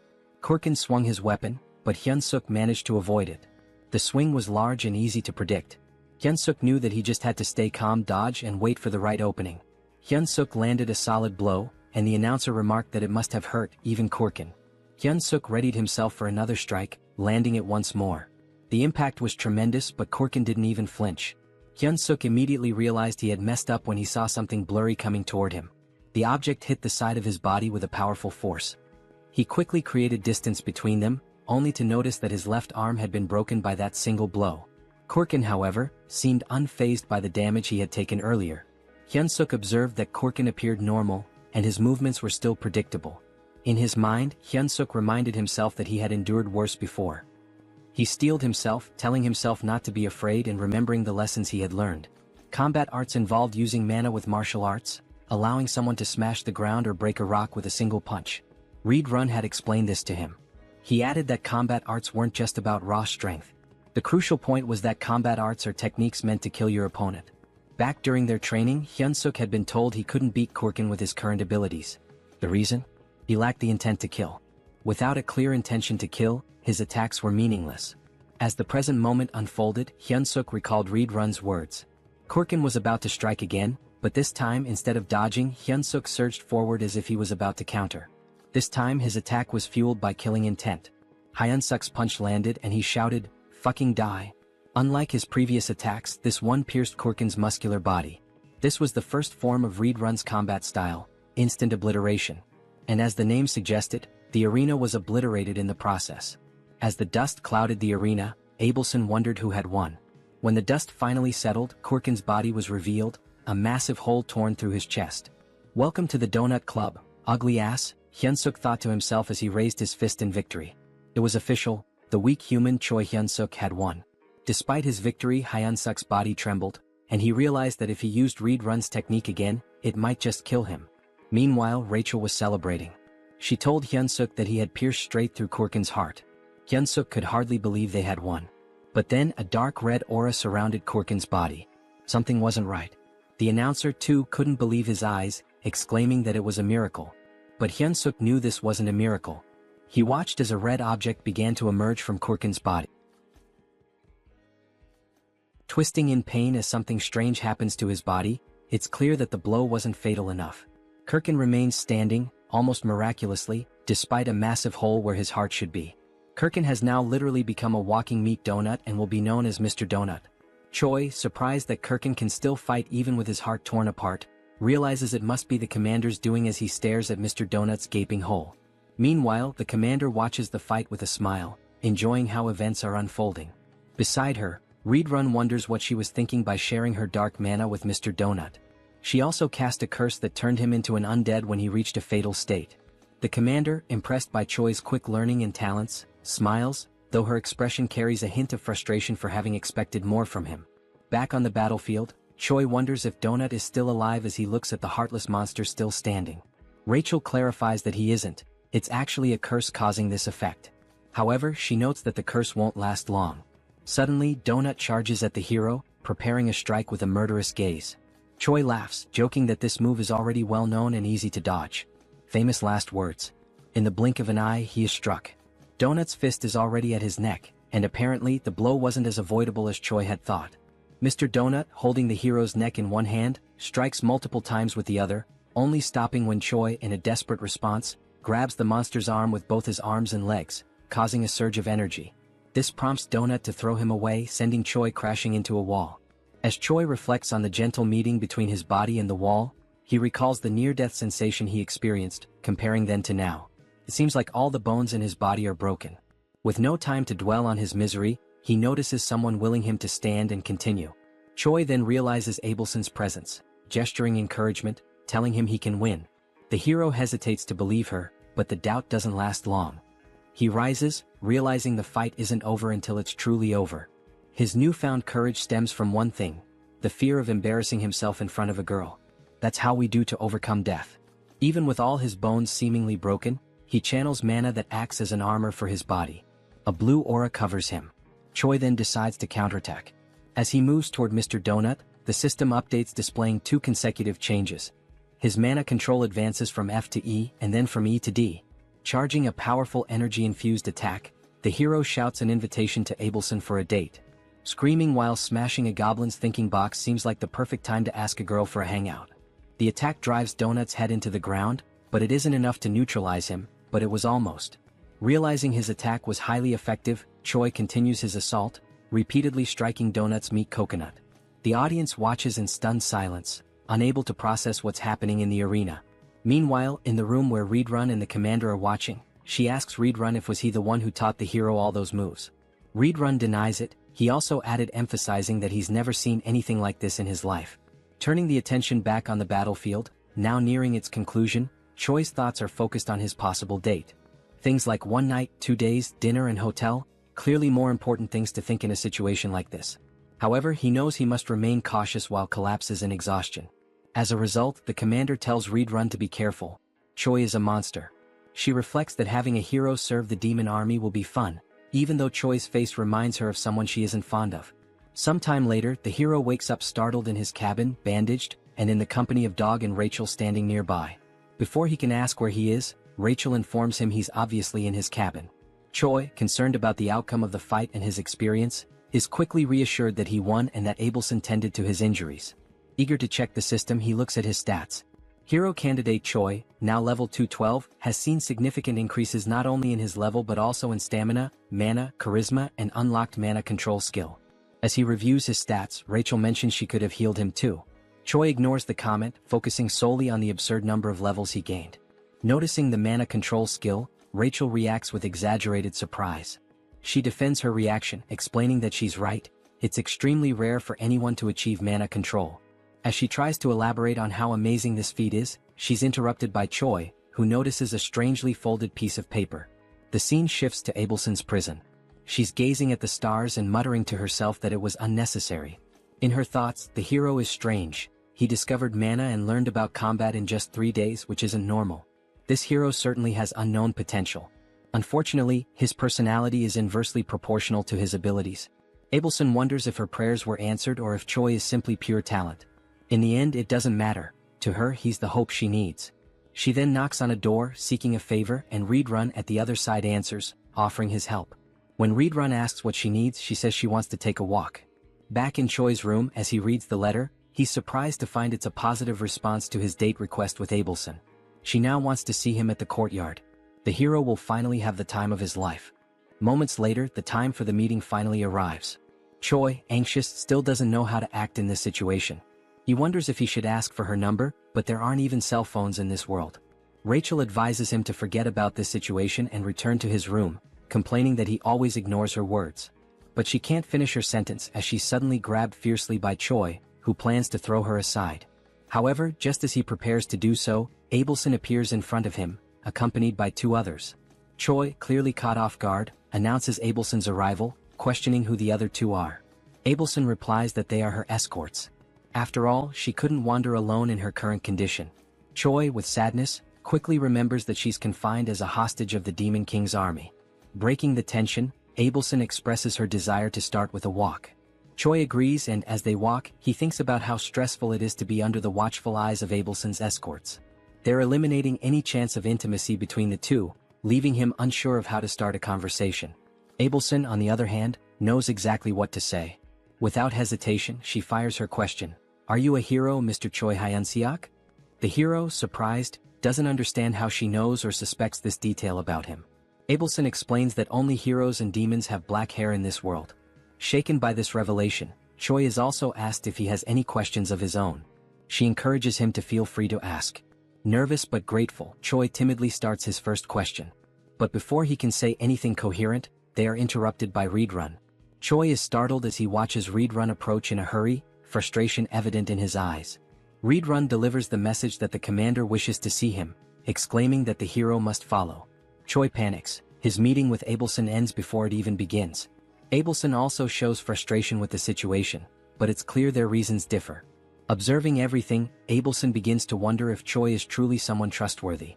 The scene shifts to Hemi's chamber, where she explains she's been observing Choi's battle. She comments on his ability to consistently escape death with tenacity and then asks if he remembers what was offered to him. Choi cautiously confirms that he remembers she promised to protect him if he participated in a battle with an opponent of her choosing. She asks him to recall more details of the agreement. The hero recounts that he would become an executive under the commander. Hemis admits that this last part wasn't entirely intentional. She didn't think Choi would last long in his adventures. However, as events unfolded, the commander's perspective changed. Turning to Reborn, Hemis reminds him that she mentioned Choi was a talent, a good candidate for a leadership role in the Demon King's army. She concludes that Choi is too talented to remain a mere platoon leader. Referencing significant losses among the Cook's company, the commander highlights the shortage of meat supplies, fearing they might have to resort to cannibalism. Choi, confused, understands the statement but not why he needs to hear it. Hemis then declares that he will lead the Cook's squad. Choi is now free to take any initiative needed to restore order to the kitchen. Hemis ends by asking if he will be able to accomplish this task. Hesitant, Choi responds that he will do his best. The scene changes again. Now alone with Rachel, Choi is sarcastically asked how it feels to be a Demon King squad leader despite being a hero on paper. Choi, matching her tone, declares he's so happy he could die. As he heads to his new workplace, the hero tells Rachel he notices her lingering bitterness. Rachel just grunts. Adopting a new attitude, Choi arrives at his destination and begins his duties by confronting a suspicious creature in the kitchen. The creature, one of the servants, mocks him by referring to Choi as a slave. Determined to assert his new position, Choi shouts at the servant as he approaches him. The servant looks confused and suddenly Choi strikes him with a blow to the chin, knocking him out while declaring himself the new commander. Choi then shouts for everyone to gather in the kitchen. Surveying the crowd, the hero notes the strongest one has a power level of 3,500. Still, the group is too small, prompting him to wonder where the others are. Initially numbering 300, now there are only 20. Choi realizes the gravity of the situation, knowing the difficulty of his task and the consequences of failure. Addressing his squad, he asks who knows him. Gradually, some start naming him, the barbecue master, while another dares to call him a delicious human. In a flash, that individual is kicked, becoming a wall decoration. Choi then solemnly reinforces that he is the commander. Next, he orders everyone to address him as the rightful commander of the Cook squad. Choi asks why the number of cooks has dwindled. One responds that the others went hunting without permission and were killed by demon beasts. Understanding the situation, Choi asks who the best cook currently is. Someone names Galtram, who is immediately promoted to vice commander without objections. With everyone dismissed, the hero wonders how he'll gather 200 people for the squad. However, he quickly comes up with an idea. The next day, the fairy, the dog, and the hero set out to recruit cooks with a plan in mind. Searching high and low, Choi reflects on how some are easily replaceable while others are irreplaceable. Then he finds someone. With a kick as his greeting, Choi invites the individual to become a chef. The individual, irritated by the treatment, attempts a counterattack but is swiftly knocked down again by the hero, who begins persuading him with arguments. Informing him that he'll be the first of the day, Choi promises him a high-ranking position if he accepts. As a senior, he won't be bothered by many, on the contrary, he'll do the bothering. The future senior begins to waver, especially after learning that his first mission will be to recruit 5 juniors. Thus, it becomes clear what Plan A is, a pyramid scheme. Meanwhile, somewhere else, someone is feasting on a large and succulent steak. His name is Doris, and he is a commander of the 3rd Battalion in the Demon King's army. As he eats, he mentions that the place is more peaceful than usual and that this elegant meal is proof of that peace. Suddenly, a goblin bursts through the door to alert Doris that they have a problem. Doris, wiping his mouth calmly, asks what it is and whether the goblin could be more elegant next time. The goblin, still catching his breath, reports that most of the battalion members have left. Doris questions whether they abandoned their posts since they have no other duty but to serve him. Terrified, the goblin clarifies that this is not the case. They have been summoned to join the army's cooking division. Still chewing on his steak, Doris mentions that the new head of the kitchen is a human whom Commander Hemis loves. He then advises them to be more careful next time.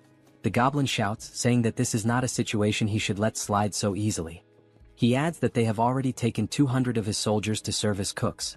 This leaves Doris stunned, as he cannot believe that his entire battalion abandoned him so quickly. Now outside, the soldiers summoned by Choi Hyun-seok are gathering. Rachel tells Choi that more than 200 people have already assembled. Choi, resting his hand on his chin, smugly declares that this is thanks to his intelligence. He then adds that they have enough culinary soldiers and that he will finish recruiting soon, but a sudden noise catches his attention, prompting him to look. The noise was caused by the goblin, who was perched on Doris's shoulder, pointing at the soldiers who had left the battalion. Choi's first thought is that this is not a good omen. Adjusting his glasses, he comments that he has no idea what's going on or who these people are, but they seem to be angry about something. After putting on his glasses, the device itself issues a warning, stating that it cannot measure power levels exceeding 50,000. This surprises Choi. The glasses also warn that if used beyond their designated limit, they might malfunction. Choi mutters that he should end this quickly and run away before getting into more trouble. Doris shouts, asking whether Choi Hyun-seok, the human who takes care of Bobo, is present. As Choi turns to flee without leaving a trace, Bobo suddenly appears and barks affectionately at Doris, leaving Choi with no escape. Choi halts his retreat, gathers his courage and introduces himself to the commander, asking what brings him there. Doris introduces himself as the commander of the separated 3rd Battalion. Then, slightly irritated, Doris demands to know who the hell Choi thinks he is to question what a commander is doing there. He points at the former battalion members and asks Choi whether he truly believes there is no reason for him to be there. This catches Choi off guard and makes him nervous, as even he had not realized that those scoundrels had brought along all their fellow unit members. Doris then invites Choi to have a conversation in his office. With no other options, Choi agrees. He has a sinking feeling that things have been going too smoothly to be true. Now in Doris's office, the commander asks whether this was really not intentional. Choi insists that he would never do such a thing. He explains that he simply selected the bravest soldiers, and it just so happened that they were all from the 3rd Battalion. Doris is surprised and thinks that the army's commander must favor this human. Deciding it is best to end the matter peacefully, he lets it go. After that, Doris changes his expression to a more amicable one and states that since things have unfolded this way, there is nothing more to be done. Choi should simply take the soldiers he selected and use them as he pleases. Hearing this excites Hyun-seok, who asks if it is really true, thinking that he has a good feeling about this. However, just after this moment of euphoria, Doris mentions that there is a condition. Choi immediately starts feeling uneasy again. As a true gentleman, Doris explains that since Choi has already taken 200 of his soldiers, there is one specific soldier he should also take. Choi becomes alert, thinking that even after taking so many soldiers, Doris still wants him to take one more. That must mean this soldier is a useless failure who will only cause trouble. Annoyed, Doris asks whether Choi is refusing and whether there is a problem, even after taking all of his 3rd Battalion soldiers. Feeling the pressure and his legs beginning to weaken, Choi insists that it is not what Doris thinks. He says he is simply overwhelmed with happiness and does not know how to properly express his gratitude. As the door opens, Doris declares that he has made his decision and will now introduce Choi to his new soldier. Then a massive hand appears, and Doris announces that the name of the new soldier is Yuzaru, adding that he is a lovable hybrid born from an ogre and an orc. Yuzaru introduces himself, speaking in the third person. "Yuzaru has arrived, Commander." Since Choi was still using his glasses, he realizes that Yuzaru's combat power also cannot be measured. While Choi remains paralyzed at the thought of having someone so strong as a soldier, Doris comments that Yuzaru's flaw is that he is incredibly stupid, but he is strong. He then tells Choi to make good use of him. As Yuzaru tries to enter the room, he bumps his head on the doorframe and loudly states it, making Choi wonder just how stupid he really is. Back at the recruitment site, Choi announces that he will reintroduce himself to all members. He states that his name is Choi Hyun-seok, the tamer of Bobo and the new head chef of the army. One of the soldiers comments that this is the first time he has seen Bobo. Choi, holding a bone, remarks that Bobo is a good boy. Bobo's eyes light up, and he even drools at the sight of the bone. Then, turning to the members, Choi declares that from now on, he will be organizing the unit. He puts up a list for everyone to see and explains that it is a new list, prepared by him, in which everyone must check their names and organize themselves accordingly. Rachel, surprised that he actually prepared a list, asks what criteria he used.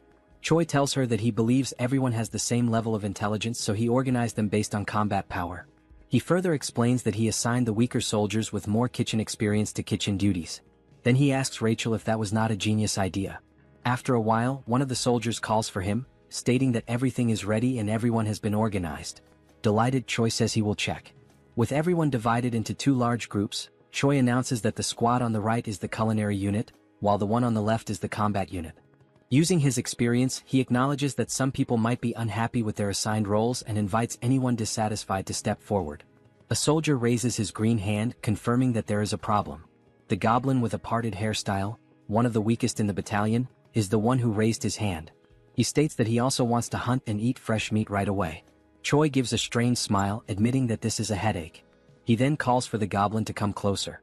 The goblin cautiously approaches, contemplating what might happen. Once he is close enough, Choi suddenly kicks the poor goblin in the balls, making him scream in pain, his eyes bulging. Then Choi announces that this was his entrance exam. The poor goblin, now realizing that he will never be able to have children again, is left in agony. Without remorse, Choi declares that since he failed to withstand the kick, he has failed the test.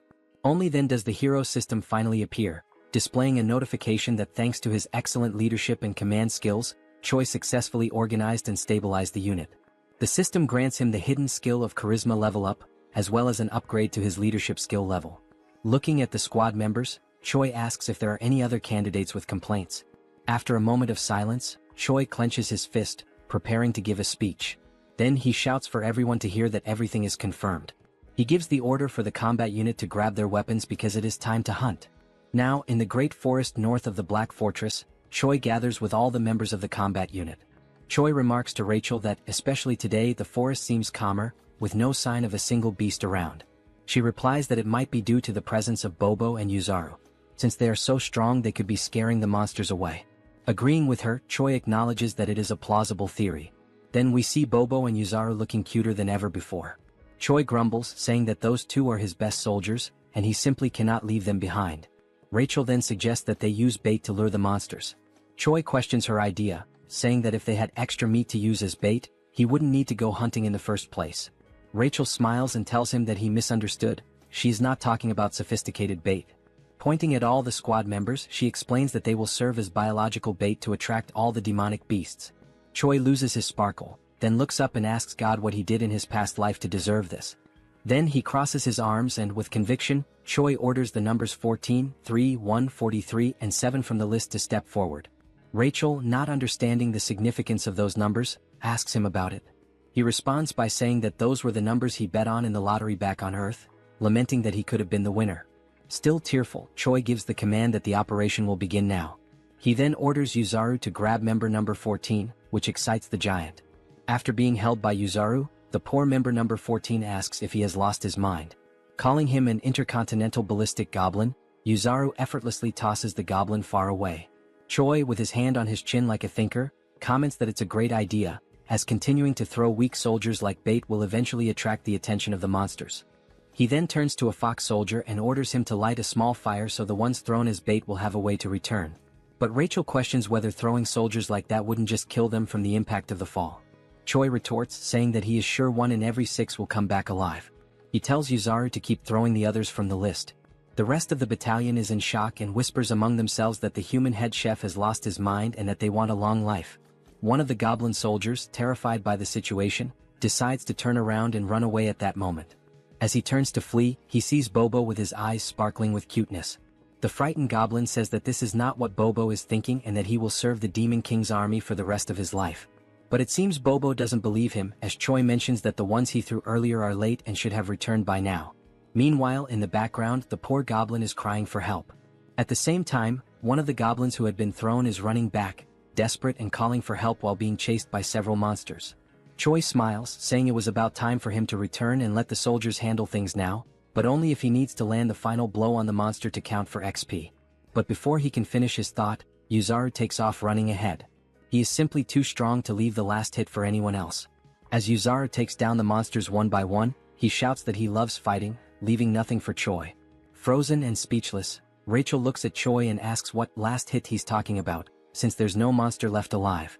After everything, while Yuzaru celebrates his success with Bobo, Choi is left crying because he didn't get any XP, and worse, he can't even use the monsters as food since they were all torn apart. Rachel, shocked, points out that both Yuzaru and Bobo only need one hit to defeat the monsters. Still in disbelief, Choi says he needs to go back tomorrow but without those two. Rachel asks if he is sure about that, since there's only one more day before the main commander's duties return to normal. Back at the battalion, Choi orders a retreat, telling everyone to gather tomorrow at the same place, earlier than usual. Back in the kitchen, Rachel asks why he went there right after returning, and Choi responds that he needs to see if the mashed meat works in any way. Kicking the door open, Choi yells asking where the lazy ones are, ordering them to gather. One of the kitchen soldiers runs towards him and asks if something happened. Choi asks if he tried the meat from today's hunt. This soldier is Galum, the vice chef. Galum confirms that he did, but the results were not as good as expected. Choi is uncertain and says that the craftsman isn't very demanding and asks if Galum understands. Galum, in tears, says that he does. Mockingly, Choi asks if, despite all of his experience as a vice chef, Galum still doesn't know how to make minced meat. Galum responds that the main role of the kitchen army is to bring the ingredients, and he is not a personal chef for the commanders. He explains that the commanders care about taste, while the others just want to eat and don't care about flavor. Choi tells him that the members are also struggling and orders Galum to be quicker. Galum quickly runs off, telling the others to gather to light the firewood. Reflecting on what Galum had just said, Choi realizes that everyone with a rank below that of commander survives on tasteless meals, so he has a good idea and smiles as things may be easier than he thought. After a while, he decides to pay a visit to an old acquaintance. He knocks on Abelson's door and introduces himself as Hyunseok. She hears him and tells the hero to come in. Feeling awkward and blushing, he says that it's nothing special, he just wanted to see her. Rachel then says that now she understands the real reason he went to the kitchen. It was to see this woman. He then pulls out the beautiful and delicious dish and asks if she has already had dinner. Choi continues speaking, saying that he only won the duel because of her support and that the meal is a symbol of his gratitude. Abelson thanks him and mentions that she will only want a little bit. The woman then cuts a small cube of the meat and brings the fork to her mouth, thinking that the smell is very good. She takes a bite, and after chewing for a moment she's left without reaction. Then, like in Shokyuchi no Soma, she says that it's delicious, much better than what she had eaten at the castle. An incredibly tasty flavor. After a few minutes, Choi, pleased, says that it looks like she liked the food since she finished the entire plate. Still shy, he takes the plate and says that now that she's eaten, he can leave. Just as he's about to leave, she calls him by his name. Then Abelson asks what Choi's plans are when he leaves this place in the future. Choi, like a good man moved by emotion, quickly responds that it's marriage with her. Hearing this, Abelson's eyes widen. Realizing his intentions and that he didn't understand the meaning of the question, she says that now he can leave. But before he goes, he tells her that there's something else he wants to do besides marry her. This catches her attention. However, before finishing, he asks her what her plans are and what she wants to do when she leaves there. With a lifeless look, she says that she doesn't know yet because if she ever leaves there, she doesn't want to do anything. Now, in Gartran, the divine empire of the capital of Gratium, where the theocracy is governed by the Pope of the Church of Ducis. A man kneels and refers to another as Your Holiness, then he provides the information that they have discovered the location of Abelson Marriott, the next saint. He then adds that, supposedly, Abelson is imprisoned in the Black Fortress where the glutton resides. The man sitting on the throne asks how the next saint ended up in such a place. Tapping his fingers anxiously on the throne, he asks if there has been no word from the Demon King about this. The man replies that there hasn't been, as no one knows what they want since they're not demanding anything. Rising from the throne, the Pope says that in the history of wars between humans and demons, there have been only a few times when humans managed to breach the Black Fortress. Even so, on those occasions when they succeeded, the glutton Hemis was absent. So, attacking directly now would be very reckless. Opening the curtain to the window, he says that he will send a secret rescue team. Then, Pope Orvan IV gives the order for the man to summon their hero. Back in the hunting grounds, Choi organizes the kitchen battalion soldiers into 2 blocks, literally. However, something keeps nagging at him. He can't stop thinking about what the hell Abelson meant when she said that she didn't want to do anything else. Walking to a suitable spot, he stops and says that this should be enough. While rummaging through his backpack, he calls the platoon commander forward and tells him to step up. He takes something from his backpack and tells the platoon commander to eat. What he pulled out were 2 steaks of meat, and while the soldiers look on in disbelief, they think it's some new type of bribe or some kind of leftovers. Choi asks if they're not going to eat, and the soldiers apologize and quickly begin eating. After tasting the meal, the soldiers who ate it shine their eyes and enter a state of ecstasy due to the delicious flavor of the meat. The 3 platoon leaders kneel and say that from now on they will be loyal to Choi, begging for another piece of the meat. However, he pulls out more pieces of meat and says that the chance to taste it is over, meaning that from now on, Choi shouts at them to run, because only the platoon that captures the most living demon beasts will be allowed to eat with him. The 3 platoon leaders run desperately, urging their soldiers to do the same. Seeing this, Choi says that the plan was a success since they're all slaves to their appetite. The plan to bring the monsters alive was precisely so he could land the last hit and level up. Looking at the system screen and seeing his level, status, and charisma increasing, Choi says that while he was cutting the monsters, he quickly leveled up 10 times. One of the platoon leaders then asks who the winner was among the 3. Choi turns to them and announces that the winner was the Wolfken platoon and that the Wolfken platoon will have an amazing meal with him. The members of the other platoons ask what they will receive, and Choi answers with boredom that they will have the leftovers. Choi also shouts at them, giving the order to gather all the slaughtered meat and take it to the kitchen. Meanwhile, beyond the Black Forest, we see several lifeless bodies of soldiers and a man in a black cloak holding a sword.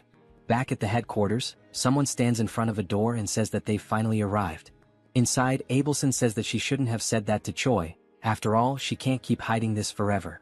The door opens and it's the man in the black hood calling Abelson by her full name.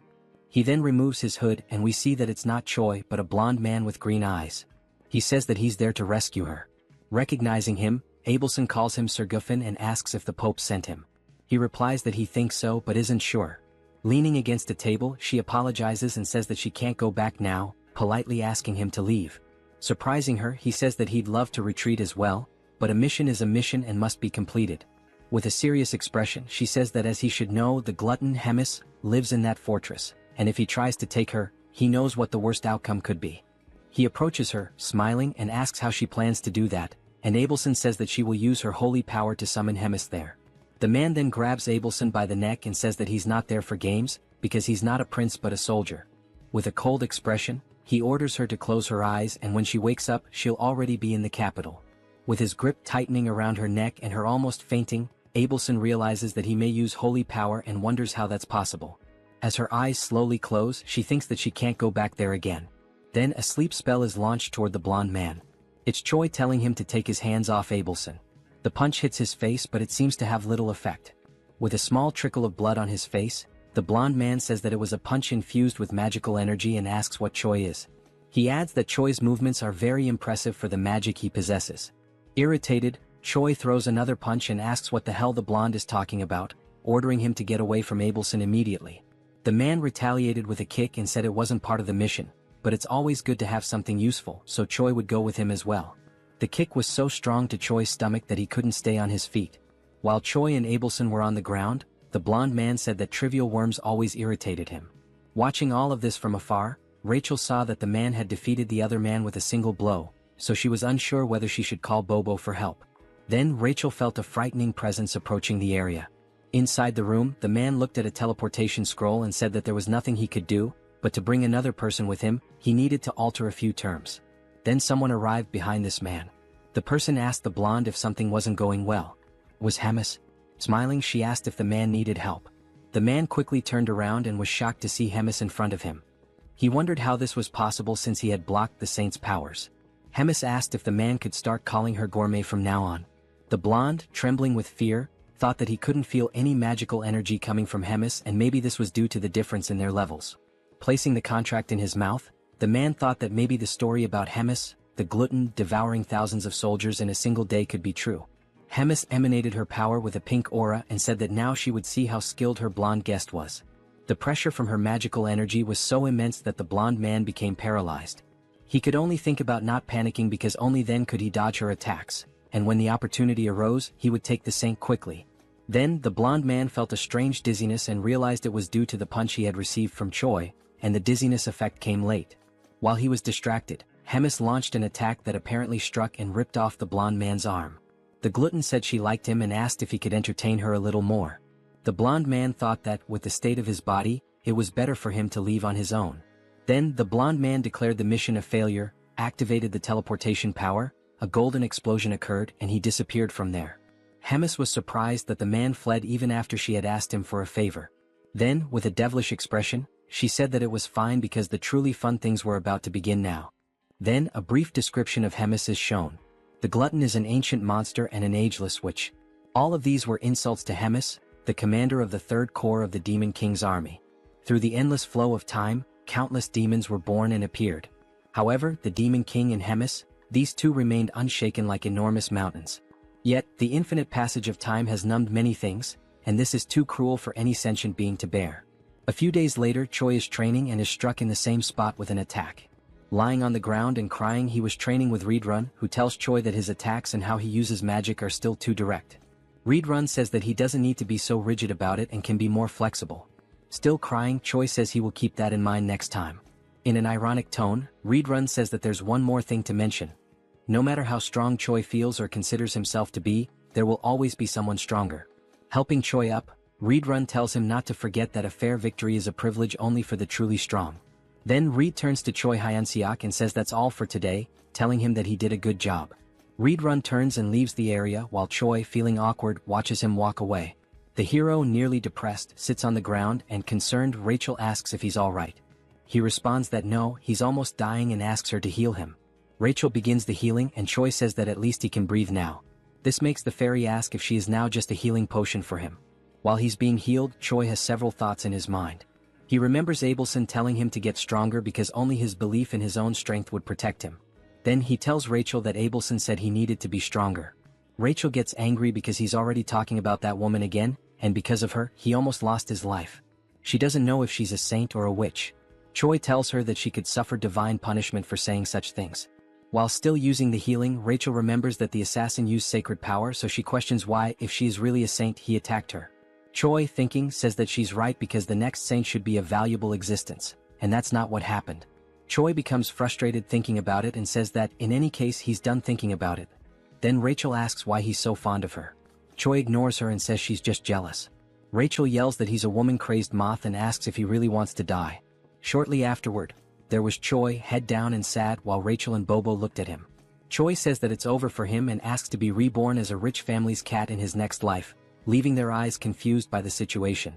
Rachel asks if Bobo is concerned and if he would accept someone like that as his master. Bobo still doesn't understand, so Rachel says she will tell him what happened. 30 minutes ago in Hemis's office. Hemis calls Choi Hyun-seok and tells him that she has a big dilemma. She quickly says she's been bored for a long time, which surprises both Rachel and Choi with this sudden revelation. Sitting on her throne, Hemis says that because of this she should see something fun and Choi just agrees. Hemis then says that he will have 1 month to train and defeat the battalion commander, which leaves him incredulous and nervous, asking if she really said that. With her aura emanating from her claws, she asks if something is wrong or if he can't do it. She asks if he wants her help, like she did with Mr. Donut in their fight against him. Remembering what she did, he bows, hitting his head on the table, and says that he doesn't need it and will handle it himself. Rachel then finishes recalling the events and Choi cries in the background. The fairy tells Bobo to say goodbye as he won't be seeing him for a long time. And now, I believe Bobo understands the situation. Rachel then turns to the hero and tells him that it's about time he accepts the fact that he's a hero, asking if he intends to defeat the battalion commander with only 9,000 power. Choi says he's already crying because of it and asks if Rachel wants him to die right now. While he laments, Rachel remembers that indeed Choi became strong quickly, but it's not enough because the battalion commander is on another level. Hyun-seok remembers that the average battalion commander has a combat power of over 40,000 and he laments because there's no way to reach that number in such a short time. He looks at Bobo and thinks it would be wonderful if Bobo could replace him and fight in his place, as Bobo could fight on equal terms or even win against the battalion commander. While Bobo consoles him, Rachel says that the fight should be a duel and Choi confirms that. Only then does Choi have an idea, remembering what Hemis actually said. He then asks Rachel what Hemis had said, and Rachel replies that he has 1 month to defeat the battalion commander. He gets excited again because he realizes that at no point did Hemis mention a duel or a main fight. Rachel is left speechless, her eyes wide open. Choi then comes up with a plan because, no matter how he does it, he just needs to do it. The idea is to use anything to defeat the battalion commander, whether alone or not. Rachel asks if he's sure he should interpret it as he wishes. Biting his fingers nervously, Choi says that the only way is to lure the battalion commander out and set up an ambush with Bobo. Upon hearing this, Rachel asks what he is, as she doesn't know whether to consider him very intelligent or just a coward. Then Rachel asks how Choi will lure the commander out. She wonders if someone as careless as the hero has any way to persuade the commander. Holding a spice and smiling, Choi says yes, because he met the commander recently and knows that he enjoys savoring elegant meals. So Choi begins preparing the best recipe for grilled ribs. He selects the best ribs and goes through the entire process to make them incredible, soaking them in water with honey to remove the blood. Once the blood is removed, they should be left in a pot to cook quickly. While it's boiling, Choi chops the mushrooms and green onions, adds gushing fish, and stirs to combine the flavors. Then he adds everything into the pot with the meat and lets it boil. After at least half an hour of boiling, we see Bobo dragging Choi through the fortress corridors so fast that his body seems to separate from his soul. Upon arriving at the location, Choi can't bear it and collapses, questioning how it's possible for him to lose in terms of endurance if he's just a human. Quickly, Rachel stops the hero and tells him that it's burning, which leaves Choi terrified. Then we see the plate of ribs and stew complete and it looks delicious. Carefully, Choi places it on a plate, and with a smile he sprinkles finely chopped green onions on top, saying that the best stew, the key to unlocking the heart of Commander Doris, is ready. The table was full of delicious food, and Doris leaned back in satisfaction, a rare moment of peace washing over him. He took a deep breath, savoring the ambience, and reflected on how infrequent such refined, tranquil moments were in his position. The decision to pass Yuzaru onto Choi had been a stroke of genius, easing a burden he hadn't realized was so taxing. As he pondered this, a subordinate entered, bowing with measured respect. The air in the room shifted slightly as the servant cleared his throat before delivering a message. The cooking squadron had arrived to see him. Doris, though already sated, felt curiosity stir within him and gestured for the servant to continue. Without hesitation, Doris dismissed any possibility of returning Yuzaru, assuming that was the purpose of their visit. The subordinate hesitated before clarifying that Choi had come for a different reason. He wished to present a dish as a token of appreciation. Hearing this, Doris's eyes lit up. Whispers of Choi's extraordinary culinary skills had reached him, rumors painting him as a near-mythical figure in the kitchen. Now he would experience it firsthand. Straightening his posture, he gave his approval. A knock echoed through the room, and the doors swung open to reveal Choi making an exaggerated entrance, tray in hand, a mischievous glint in his eye, and a rose held between his teeth. Doris blinked, momentarily caught off guard before swiftly composing himself. Choi set the tray before him with a theatrical bow, expressing his gratitude for the opportunity that had led to his new title in the kitchen. Doris, unimpressed by words, expected the food to speak for itself. With a humble nod, Choi lifted the cover from the dish, revealing a steaming serving of urine ribs. A rich, tantalizing aroma filled the room, causing Doris to salivate despite himself. The presentation was impeccable, almost divine.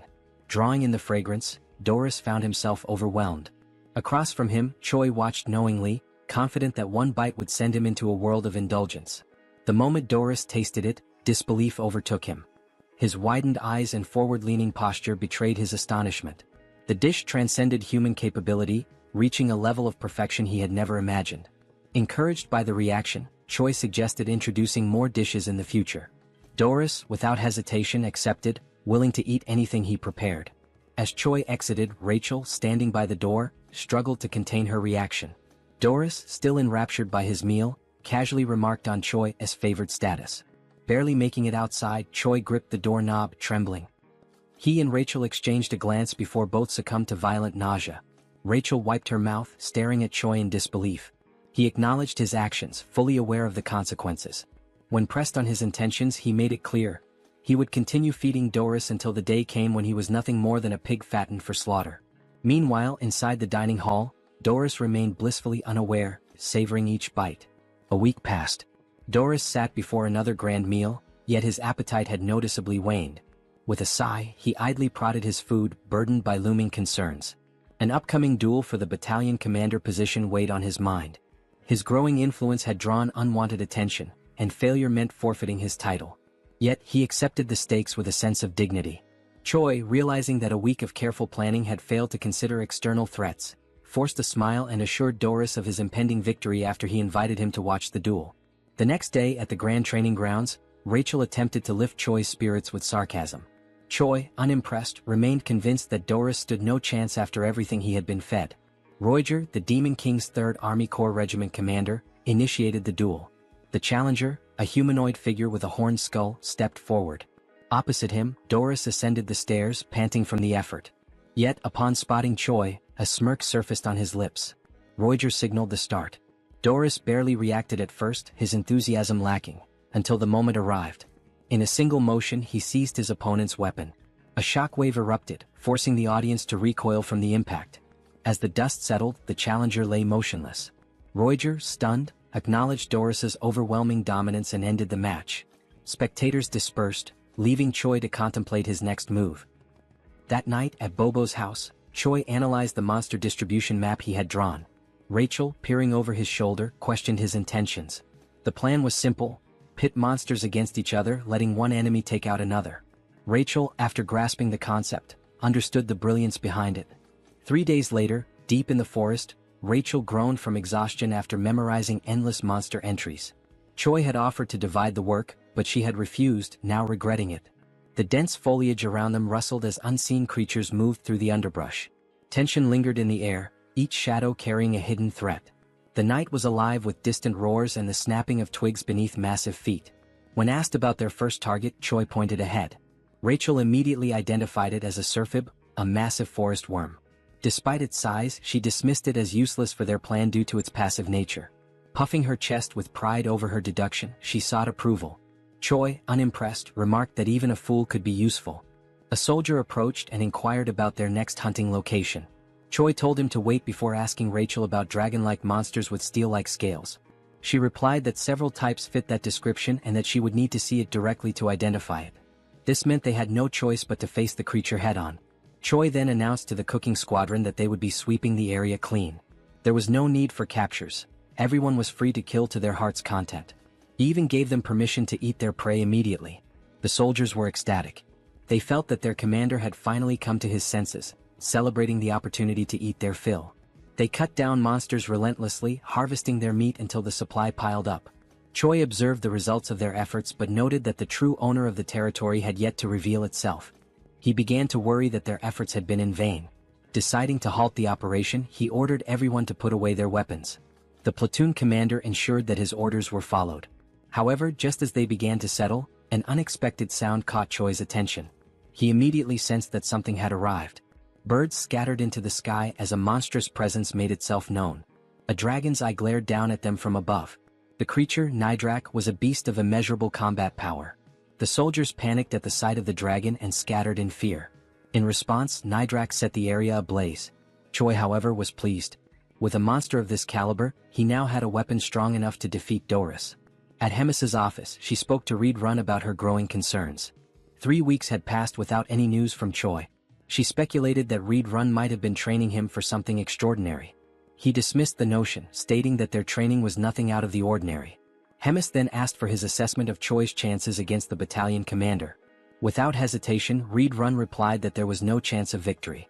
However, he did note that Choi had been getting close to Doris recently. This information caught Hemis off guard. She recalled how Choi had once claimed he would defeat the battalion commander, yet he seemed to be growing closer to him instead. This contradiction left her curious about his true intentions. At Doris's office, he continued eating, enjoying the grilled meat prepared by Choi. He thanked him for the meal. Choi, letting out a sigh, caught Doris's attention. Sensing something was wrong, Doris questioned him about it. Choi, putting on a pitiful act, claimed that there was a serious problem within the squadron. He hinted that this could be the last time he would be able to treat Doris to a meal. Alarmed by this statement, Doris pressed him for details. Choi then explained that the corps commander had requested a special type of monster meat, but the creature was far too powerful to handle. Choi continued his deception, reinforcing the illusion that their squadron was struggling to subdue a formidable monster. He named the creature Marbling, a name unfamiliar to Darius, who had only heard rumors of numerous injuries among the cooks. Choi reassured him of the monster's existence, emphasizing the danger it posed and the futility of sending more ordinary soldiers. Instead, he suggested that someone of Darius's strength could handle it effortlessly, promising that such a feat would not go unnoticed by the corps commander. The thought of recognition from Hemis stirred something in Darius. He imagined her regarding him fondly, her words lifting him from the status of a mere glutton to something more. The fantasy left him flustered. Choi, capitalizing on this reaction, assured him that he would relay his accomplishments personally, strengthening the illusion of camaraderie. Though Darius feigned reluctance, he ultimately agreed to help, seeing Choi as a friend.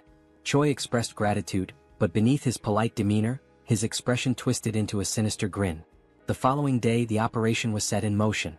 At the designated location, Choi gathered his forces, ensuring every step was carefully planned.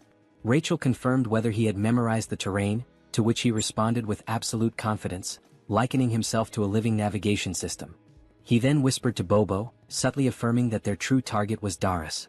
Yuzaru, lacking complexity in thought, simply prepared to execute his given task without question. With everything in place, the mission commenced. Deep within the great forest, the soldiers were oblivious to their true purpose. Their only knowledge was that they were being sent to hunt a dangerous monster. Darius, irritated by the harshness of the wilderness, questioned the distance to their target. Choi assured him they were approaching Marbling's territory, all the while maintaining extreme caution.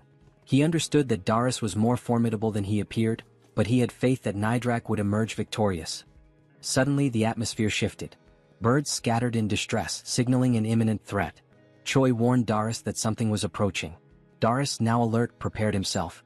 From the shadows, Nidrak emerged, its presence overwhelming. Confused, Darius questioned whether this was the Marbling he had been told about, finding its appearance somewhat familiar. Choi dismissed his doubts, remarking that many monsters looked alike. Accepting this, Darius viewed it as nothing more than another beast to slay. With unwavering confidence, Darius commanded his battalion to attack, trusting that Choi would ensure his victory reached the corps commander's ears. His soldiers surged forward, engaging the dragon with reckless abandon. Darius himself lunged into battle, unleashing his formidable techniques. Despite Nidrak's immense power, Darius's sheer brutality kept him pressing forward. Choi observed with growing concern, realizing that Darius was more resourceful than anticipated. Instead of facing Nidrak directly, he used his soldiers as fodder, sacrificing them to create openings for his own attacks. Choi had intended for the battle to overwhelm Darius, but the demon's methodical approach threatened to undo his plan. Before Darius could land a decisive blow, a panicked soldier interrupted, reporting the arrival of another creature. Choi's expression darkened. He had miscalculated, this territory belonged to Nidrak alone. The presence of an additional monster disrupted his scheme. Retreat was immediately ordered, but before they could escape, a massive worm-like creature emerged. It was a Surphib, an entity Choi had initially dismissed due to its supposed non-aggressive nature. However, perceiving the ongoing battle as a territorial dispute, the Surphib prepared to fight. Darius quickly called for a full withdrawal, but Rachel realized that allowing him to escape would jeopardize everything. Choi knew he had no other choice. With a swift, decisive motion, he launched an attack. Using the read-run combat style's first form, he struck Darius, ensuring he had no time to process what had happened.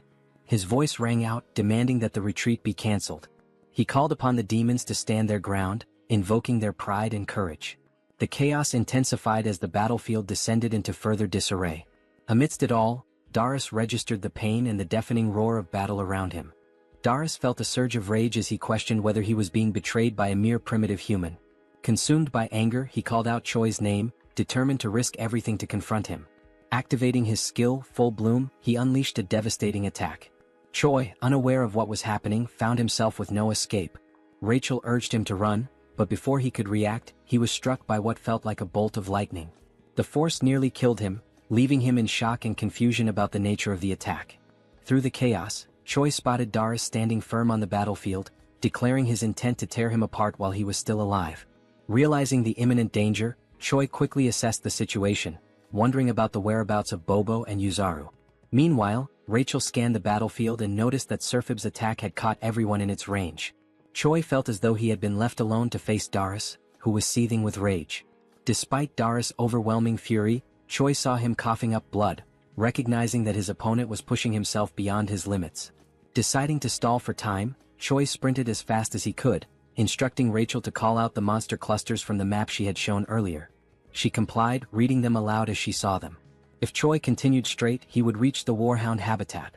Darius, undeterred by the surroundings, pursued him relentlessly, showing no concern for the monsters in his path. Choi knew that while most creatures would avoid the strong, a habitat with younglings would provoke an aggressive response. Darius dismissed Choi's tactics as feeble tricks, determined to ensure his demise. Channeling his strength, he unleashed a level 3 technique, Falling Flowers. His power surged, fueled by his deep belief that promotion was the greatest weapon of a demon. With confidence in his overwhelming strength, he prepared to end Choi once and for all. However, something felt off. His body wavered, and he suddenly coughed up a significant amount of blood. Choi, having stopped to observe, listened as Rachel pointed out that Darius' demonic energy was depleting rapidly. Darius realized too late that he had reached his limit. Expending excessive energy while hunting demonic beasts had left him drained. Acknowledging the situation, he turned away, unwillingly accepting that he could not continue. Choi called out to him, questioning his retreat. Darius, though displeased, admitted there was no choice but to recover first. He vowed to return and exact vengeance, declaring that he would never forget this humiliation.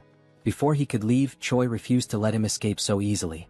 Calling out to him, he taunted the demon, stating that he had entered on his own terms but would not be allowed to leave so freely. Darius dismissed his challenge, ridiculing Choi for thinking he could be defeated by mere fists. But Choi was prepared. Activating Ride Run Combat Art 7th movement, he unleashed the explosive destruction wave. To his surprise, Darius endured the attack, proving his resilience. The demon smirked, accusing Choi of underestimating him. Before the battle could continue, an unexpected presence arrived. A voice cut through the battlefield, observing the fight with amusement. Hemis had appeared, questioning the commotion unfolding before her castle. A sudden explosion sent Choi flying into a tree, leaving him disoriented and in pain. As he cradled his head, trying to grasp the situation, Darius turned to the Corps commander, pleading for her intervention. He insisted that he had not yet lost and argued that this was not the final battle. Hemis, unimpressed, silenced him immediately. She mocked his incompetence, incredulous that a human had managed to beat him so severely. Given their ongoing war with humans, she found the thought of someone like Darius holding the rank of battalion commander utterly disgraceful. The mere idea made her shudder. She resolved to eliminate him on the spot. Choi, seizing the moment, rushed forward and boldly declared to the Corps commander that he had successfully defeated the battalion commander. Without hesitation, he kicked Darius, sending his blood splattering onto Hemis' face. Acknowledging their previous bet, she considered the outcome and extended an invitation to Choi, indicating that they had much to discuss. As they spoke, Hemis learned that even a Serphib had joined the chaos at the end. Choi admitted he had not anticipated that development either. Curious about his thought process, Hemis casually suggested that perhaps cutting open his head would provide some answers. Hemis acknowledged that Choi had manipulated the situation against her, finding his methods cunning and distasteful. Despite her disapproval, she admitted his success but warned him that such an opportunity would not come again. If he ever resorted to deceit or caused trouble in the future, the consequences would be severe. At Bobo's house, Choi lay sprawled on the floor, drained from the recent events but relieved to have survived. Still recovering, he inquired about Darius' polymorph and the concept of promotion. Rachel speculated that it might be a martial art exclusive to demons and suggested consulting the cow-headed one for answers. As Bobo barked, Choi acknowledged the hardships the creature endured amidst the chaos, recognizing that the Corps commander had resolved the situation swiftly. Reflecting on the battle, Choi admitted feeling a shred of pity for Darius, believing he was not entirely a bad opponent. However, Rachel pointed out that he had delivered the final blow intentionally to secure all the experience points. In response, Choi offered a hollow apology, but beneath the hand covering his face, a wicked grin revealed his true thoughts. Curious about his progress, Choi checked his level and discovered that he had advanced significantly. However, his status window displayed question marks, which puzzled him. Assuming it was an error, he voiced his concerns, but Rachel dismissed the idea, insisting that the hero system could not possibly malfunction. She believed he was joking, but Choi remained serious before deciding to drop the subject. To mark his achievement of reaching level 48, Rachel suggested measuring his combat power. After glancing at the readings, she revealed that his combat strength had now reached 13,936. Choi took pride in the drastic increase, recalling how not long ago, he had struggled even against a simple goblin. As a surprise, Rachel produced a beer, offering a moment of celebration. They drank, cheered, and basked in the victory. Yet, amidst the light-hearted moment, despite the calm, I could sense the impending danger and chaos. Sometime later, Choi returns to his inevitable routine, divided between sleeping, preparing, hunting, eating, cooking, training, and resting. He lives this loop of tasks daily and endlessly, regardless of how strong he becomes. While preparing for a training session, wrapping bandages around his hands, Choi wonders if he should find Abelson after training to clear up remaining doubts. Ryodrun arrives, surprised that Choi showed up early for training, and they greet each other. Ryodrun smiles while speaking with a tone of pride about Choi having defeated Doris and congratulates him. Choi thanks him shyly. Choi then takes advantage of the topic and decides to question Ryodrun about something particular that happened during the fight against Doris. When asked if he knows anything about the technique called promote, Ryodrun reflects with his hand on his chin, remembering it to be an informal style of ancient combat. The word informal makes Choi curious. Ryodrun then explains that there are two forms of combat: formal, which involves movement, and informal, which is detached from formal structures. He also explains that, compared to formal combat, informal combat has significantly fewer variations. Since formal combat itself is already rare, informal is passed on more secretly. Choi then deduces that the difference is, in summary, something like attack damage versus skill damage. Ryodrun continues, saying that despite everything, promote is a style that has been passed down for quite a long time. Any demon who uses demonic chi can learn it. However, it is an extremely dangerous ability that few dare to use. It has many side effects. Choi then asks if there is a possibility for him to learn how to use promote, since he possesses some demonic chi. Ryodrun jokes about the amount of chi that Choi claims to have, emphasizing that besides being little, it is not natural to him, nor is it real demonic chi. Choi, in fact, seems to have ignored the warning that it is extremely dangerous. Choi uses the given argument that his chi is little to claim that the consequences may be mild and, in the worst case, Abelson could help. Ryodrun, facing Choi's insistence, resists the idea of training such an ability. Choi, in contrast, is frustrated with the delay in giving a final answer. Desperate for approval, Choi throws himself to his knees, grabbing Ryodrun by the leg. In an attempt to gain acceptance, Choi argues fiercely that without promote, he will die. He argues that all the fights are meaningless, where his life is reduced to being a tiny ant with an expiration date for the commander. Finally, he swears not to insist if a single attempt goes wrong. Ryodrun, convinced, understands all the points that Choi made and agrees to the training. Ryodrun confesses to being uncertain, but he made a promise from which he cannot back out, to Choi's relief. Ryodrun then announces the beginning of training and demands that Choi pay close attention. The scene changes not to the underground prison of the Empire of Gartran. There, a shackled prisoner receives a visit from a man in white robes. The man in white greets the prisoner, whose name is Geffen. Geffen replies that he was wondering who was coming, surprised that it is the Pope. Geffen then asks what the Pope wants, since he had said he had no more business with him. The Pope responds that he brings an opportunity to make peace. Geffen then asks what he needs to do. The Pope, with a malicious look, responds that the mission is to eliminate Abelson. Geffen is surprised by the mission, asking why not a rescue and why the orders suddenly changed. He also asks what the church will gain if the goddess dies. The Pope responds with irony that it is not something Geffen needs to know. Geffen shows concern as there is a glutton there. The Pope reassures Geffen. He replies that he will place 4 warriors with him and that the glutton will be out for a while. The Pope then finishes with a threat, telling Geffen to succeed, stating that failures will not be tolerated. Back at the training field, Choi agonizes as a red energy emanates from his body and foam comes out of his mouth. Abelson is beside him, worried, asking Choi to try to control himself. Ryodrun just watches without reacting. Meanwhile, Abelson scolds them for practicing demonic combat techniques, saying it's a madness considering that Choi is human. Ryodrun argues that at every moment Choi claimed to be fine, and after so much time training there shouldn't be much demonic QI left. Abelson, enraged, disregards Ryodrun's words and retorts, asking if they are healers.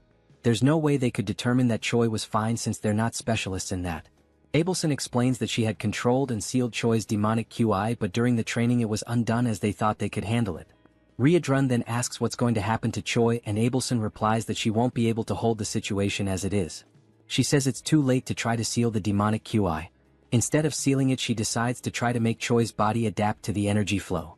Abelson tries to compress the demonic QI and suppress it with divine energy to spread it out so that it stops being concentrated, and that way Choi's body can endure it.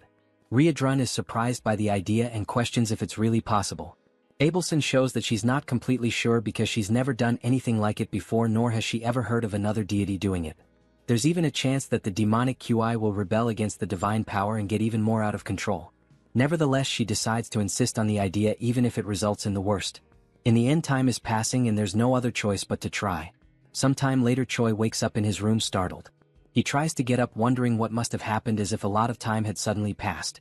Suddenly he is hit by Rachel and Bobo, who throw themselves on Choi, happy that he finally woke up. Rachel doesn't hide her joy as she fervently repeats that Choi finally woke up after 3 days.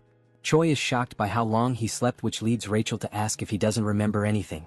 Choi replies that he remembers trying to learn promote and tries to check if anything changed in his system window. Upon checking, Choi notices that something has changed. He finds a new status called demonic QI accompanied by question marks in the system window. While calmly checking it, he is interrupted by someone's arrival. Reborn and the commander enter the room, and the commander jokes, saying she knew Choi would wake up. Choi tries to get up to greet the commander, staggering. However, the commander says he doesn't need to strain himself in his current state, as he can barely get on his knees. The commander then points out that she heard from Reborn that Choi was practicing the use of demonic QI. Choi gets nervous when questioned why he didn't tell them about it. The commander approaches Choi, evaluating his condition, knowing that the goddess was the one who healed him, stating that it was worth having been revered as a saint. After all, she did a good job. Choi gets confused by the mention of the saint. The commander turns to Choi, conjuring dark energy from her mouth, saying that the demonic QI training isn't over yet. This time, she herself will give a special help. After all, as Choi himself said, he is a little ant that belongs to her. The commander strikes Choi on the neck with her magic like a snake, biting him and instantly putting him into shock. Reborn tries to ask what's happening. The commander responds that it's nothing to worry about Choi, he will just need to rest a bit more. Choi watches them leaving for a meeting with the Demon King in his last conscious seconds.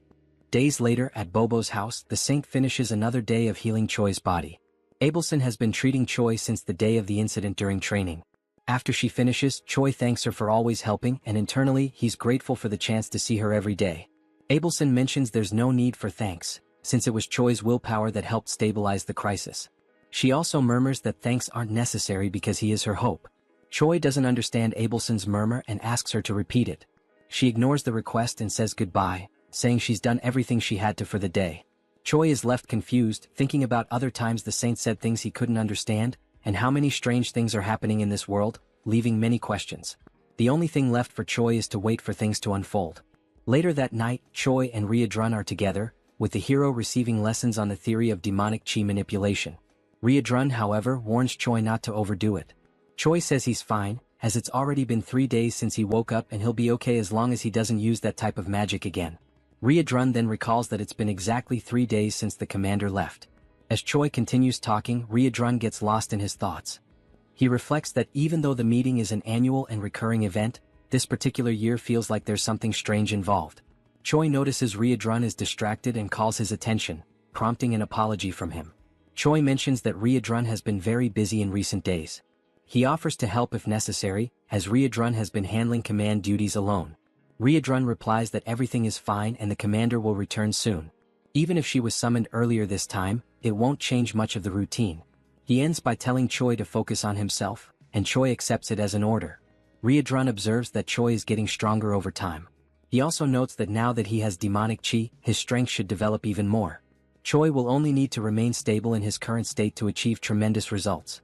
As he watches Choi, Reborn senses an unusual movement. He quickly realizes its divine power and becomes alert. Standing up, he surprises Choi with his sudden change in behavior. He then explains that he sensed the presence of someone with divine power in the castle who isn't the saint. Before Choi can process it, Reborn confirms it's an intruder. Reborn then orders Choi to stay quiet while he goes to investigate the situation. The scene shifts to the castle's hallways, where 4 men in black cloaks are gathered. They discuss how entering the castle was relatively easy. One of the men comments that this ease came from the commander being away. Geffen, instead of responding, demands silence. He knows and warns that even without the commander, there's still an opponent they must be wary of. When Geffen mentions the name Red Nightmare, Reborn appears in front of the group, demanding to know how they knew about Commander Hemis's absence. Realizing they're facing the one they feared, one of the men panics, confirming it is Red Nightmare, while Geffen tells the group not to lose composure as they assume battle positions. Geffen then assigns 2 of the men to go after Abelson, while the other stays with him to fight Reborn. Realizing their goal is the saint, Reborn becomes concerned because the room where she is confined is not far from their current location. Clenching his fists, he becomes frustrated, knowing that dealing with all 4 would be easy, but handling 2 while the other 2 escape is much more complicated. Suddenly, a voice echoes down the corridor. Choi appears, asking if everything is alright, anxious because Riadrun had left the room with such a serious expression. Riadrun scolds Choi, saying he was very clear when he ordered him to stay in the room. But internally he is grateful that Choi showed up. He then asked Choi to pay attention to a new command. Explaining that the intruders are after Abelson, Choi must reach her before they do and escape with her. Riadrun throws his necklace to Choi, who is confused about what to do with the accessory. Geffen charges at Riadrun before he could finish the instructions, and even so, while defending himself, Riadrun explains that the necklace will serve to convince high-ranking officers of the situation. Choi promptly follows his path at full speed. Geffen, irritated, orders his companion to go after Choi and stop him. Meanwhile, Riadrun finally decides to attack, making it clear that Abelson will not leave the castle without the commander's permission by anyone's hands. Riadrun activates his combat-style 7th movement, attacking Geffen with powerful strikes. He also launches a blow called Explosive Destruction Wave, his eyes glowing red with determination. Meanwhile, Choi runs as fast as he can to reach Abelson's room. As he runs, a mission window appears. The mission this time describes that evil men are trying to kill Abelson and Choi must protect her, and who knows, maybe after that a romance might arise with a reward of 1,000 points. Knowing that the humans are actually trying to kill the saint makes Choi anxious. Another detail in the message that confuses him is the large amount of points awarded if he manages to complete the mission. Upon arriving at Abelson's room, Choi urgently announces that they need to get out of there immediately because humans are attacking. Abelson is caught by surprise and does not understand what is happening, so Choi explains that it is an attack from the same people who attacked previously. Meanwhile, in the nearby corridors, Riadrun's troops delay the intruders' advance. The comrades warn Choi not to waste time and to flee with the saint. Choi immediately grabs the saint by the hand and in a swift motion places her on his shoulder. With no time to apologize for the lack of courtesy, he runs carrying Abelson. The scene shifts to a room where a meeting is being led by the 3rd Commander Roger. He comments on Doris's defeat by a low-level human with a tone of disappointment. The memory of the commander asking him to take care of correcting everything while she's away takes over, and Roger wonders why he was chosen for such a task. Focusing on the meeting, he decides to end it as there's nothing more to be discussed and asks everyone to follow the orders. Suddenly, a goblin interrupts with an urgent report. He explains that Choi has arrived carrying Riadrun's necklace, and Roger tries to understand the situation. The goblin then explains that other humans are attacking the castle trying to find Abelson. Roger receives the message and becomes irritated with such inconvenience.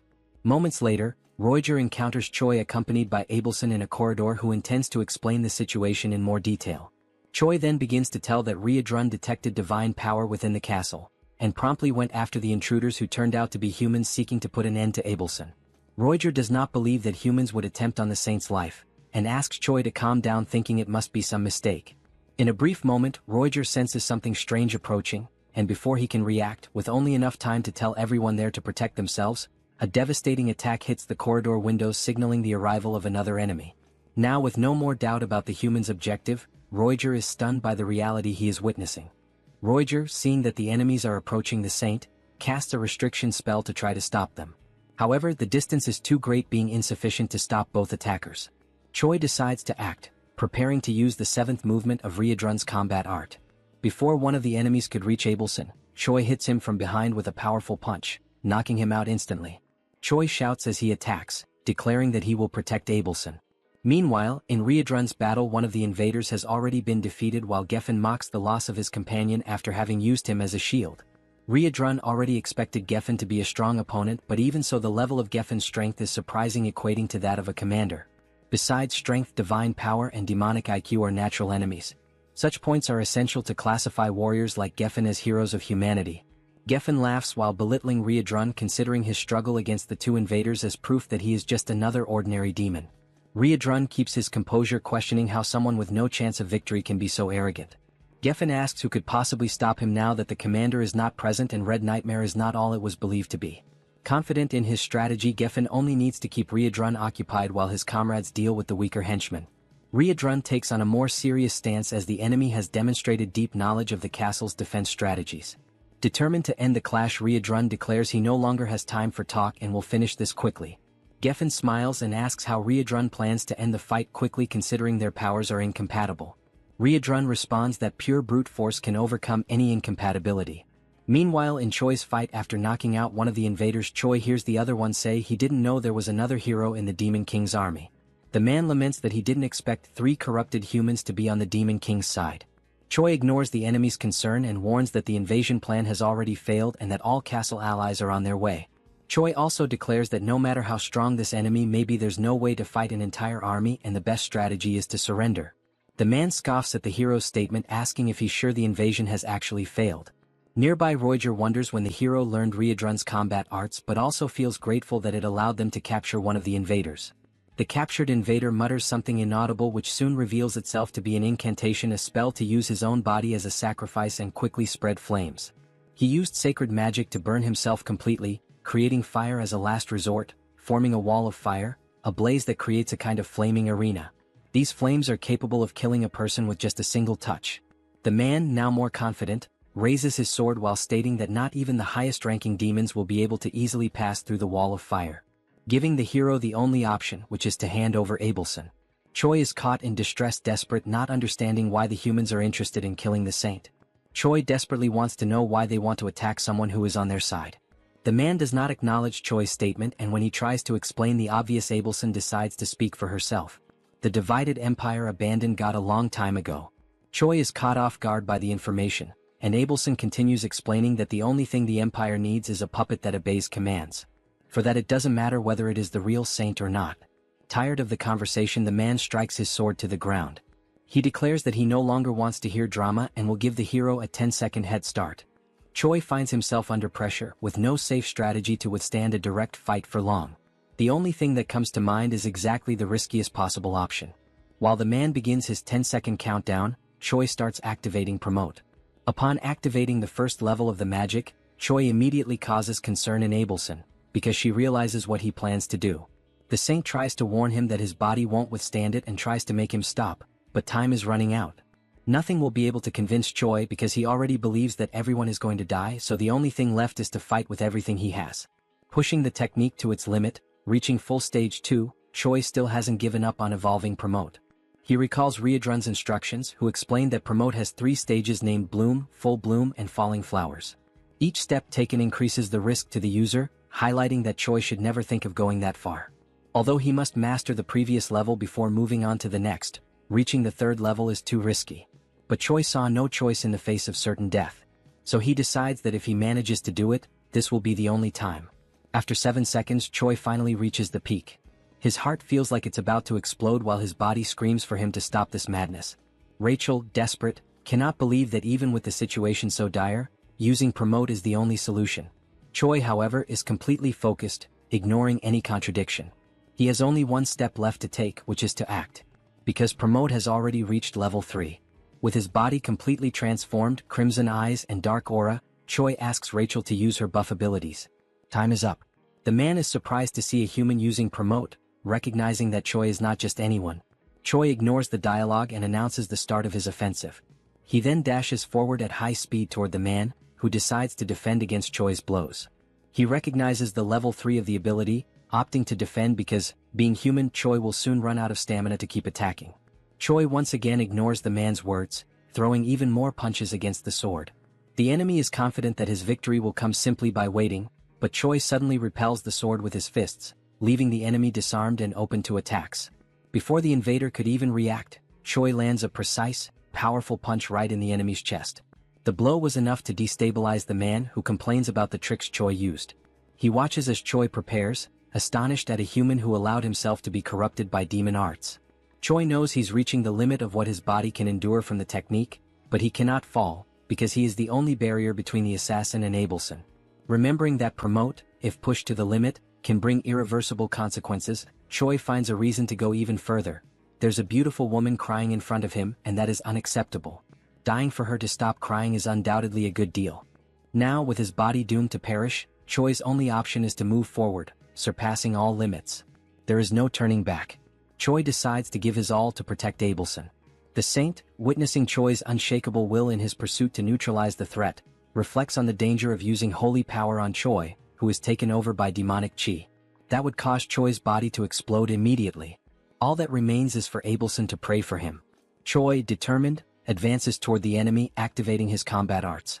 The man realizes that Choi is stacking attack types and laughs, considering it self-mutilation. Choi ignores the enemy's provocation and charges a jump, attacking with his instant obliteration strike. The enemy keeps intimidating, saying Choi will regret it when facing death. As he delivers his blow, the enemy counters with his sword, declaring it was a very weak attack, but Choi continues charging a much more powerful strike. Not just one more blow but a combo of attacks. This time there was no room for the invader to utter a single word. The overwhelming power of Choi's simultaneous strikes left him stunned. All that was left was to wait for the barrage of attacks to annihilate him. The violence of the strikes was so great that it destroyed part of the castle's structure, sending a massive beam of red energy into the sky. The enemy finally perished. Choi briefly observed the damage he had done to the invader before finally freeing himself from the promote. Rachel immediately noticed that Choi had succumbed, while Abelson panicked and rushed to try and help. Before Choi collapsed unconscious, the saint held him, keeping him seated while checking the hero's shocking physical condition. Abelson noticed that Choi could barely breathe. She tried to talk to the hero to give him strength, but suddenly, a scream startled the saint. The defeated enemy stood up again, furious, declaring that Choi would become a threat to the empire. The enemy managed to gather strength just to end Choi's life. But a massive hand grabbed his head, foiling his plans. Reborn arrived on the scene, apologizing for the delay, and finally putting an end to the invader. The saint watched while caring for Choi as Reborn wiped ketchup from the enemy's head. Reborn quickly noticed that Choi had used, again breaking the promise, the arts they had trained. He then asked if the saint could take care of Choi, and she promptly replied that she would once again do her very best. Worried about how far the hero went to save her, Abelson prayed that he would not perish. The scene shifts to the waiting room in the Demon King's castle. It's the 5th day of the commander's meeting. There, Hemis is complaining about the food and is promptly confronted by a woman who tells her to stop whining and eat what was given, calling Hemis a big mouth. The woman is Park Hyuna, the 4th commander of the Demon King's army. Hemis mocks Hyuna's affront, calling her disrespectful and pointing out that if it weren't for the non-aggression pact between commanders, Hyuna would have died many times already at Hemis's hands. Such a statement made the 4th commander very irritated. Before a bigger argument could break out, a humanoid hamster enters the room yelling. He brings information to Hemis, saying there's something urgent coming from the Black Fortress. Hemis asks what's going on, and the hamster replies that the Gartran Empire attacked the fortress. The attack was carried out by 4 knights, one of them at hero level. The assault resulted in many casualties and injuries. Hemis hears the details and then turns her gaze to Hyuna, smiling and sarcastically pointing out the change in the regular meeting schedule, coinciding precisely with the attack on the fortress. That attitude left Hyuna in an awkward position. While finally enjoying the food, Hemis mentions the given coincidence, thinking about the Demon King. Meanwhile, in Choi's room he wakes up again after using promote, this time surprised that he managed to recover. Rachel quickly approaches, grabbing Choi by the hair, irritated by the hero's recklessness that almost got him killed.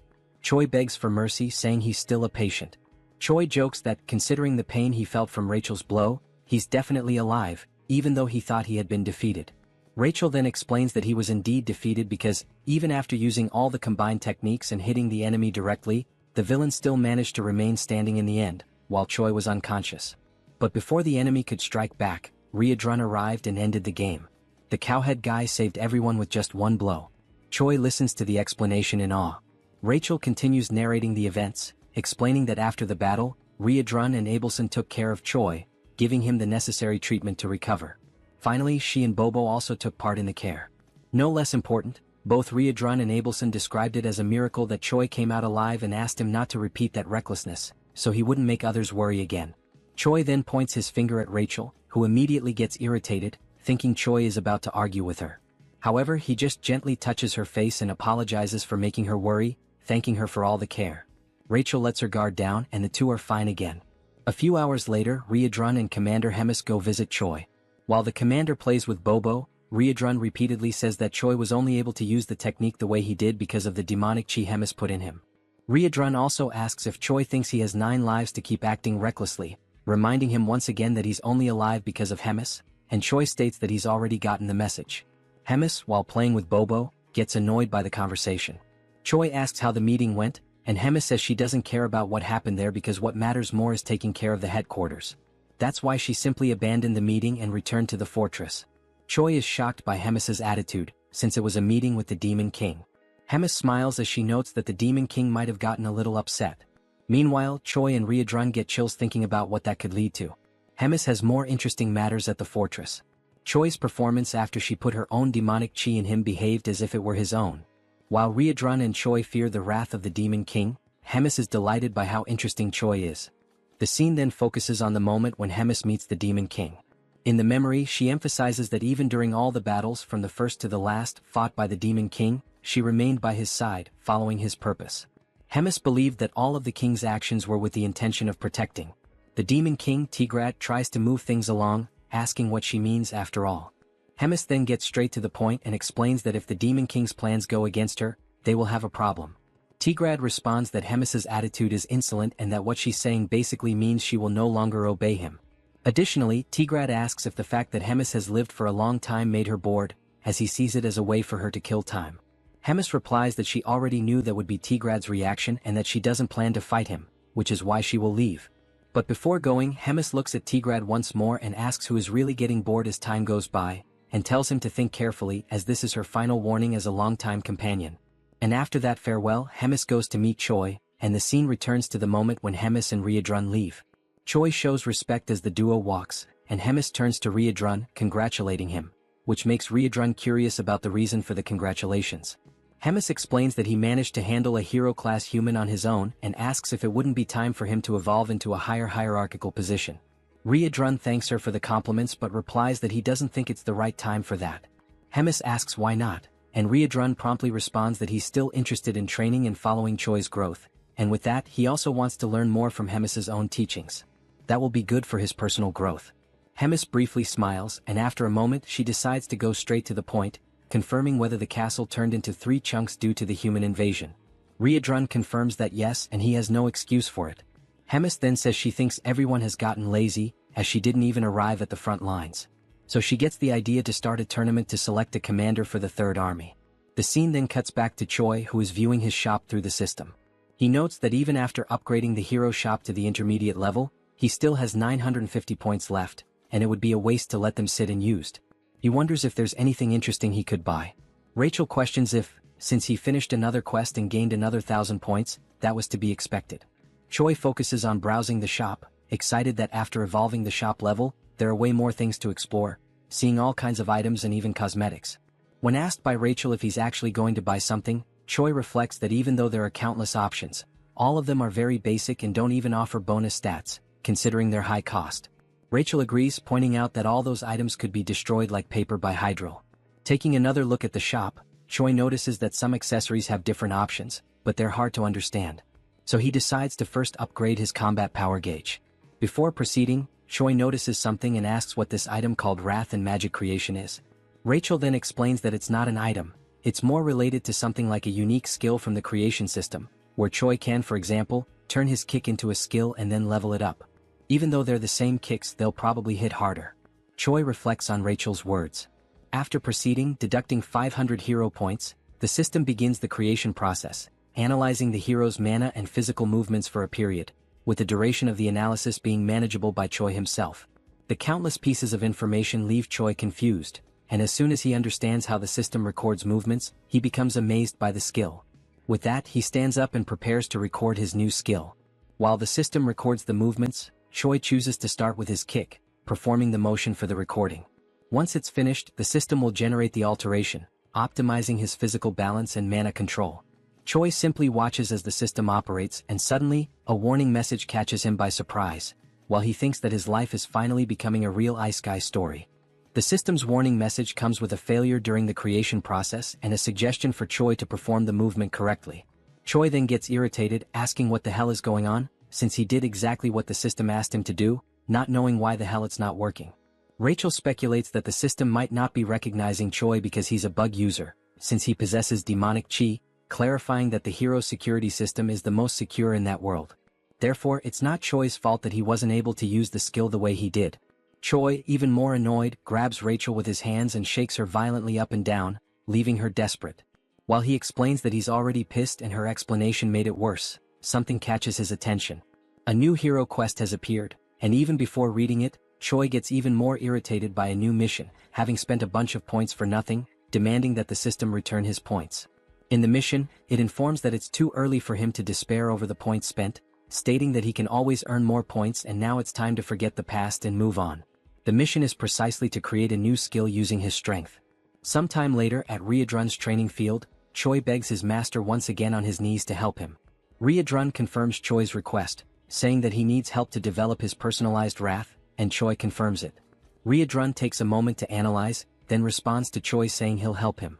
Choi, with teary eyes, is left speechless by the answer, and Riadrun adds that he was already planning on giving Choi some training anyway. Riadrun turns and informs that the training has just begun, and Choi promptly follows him. Moments later, the two are sitting in a moment of concentration, marking the beginning of that training.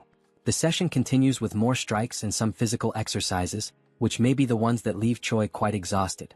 At the end, Riadrun and the Saint observe Choi resting in his room again, with some bandages and his feet positioned in a bizarre way.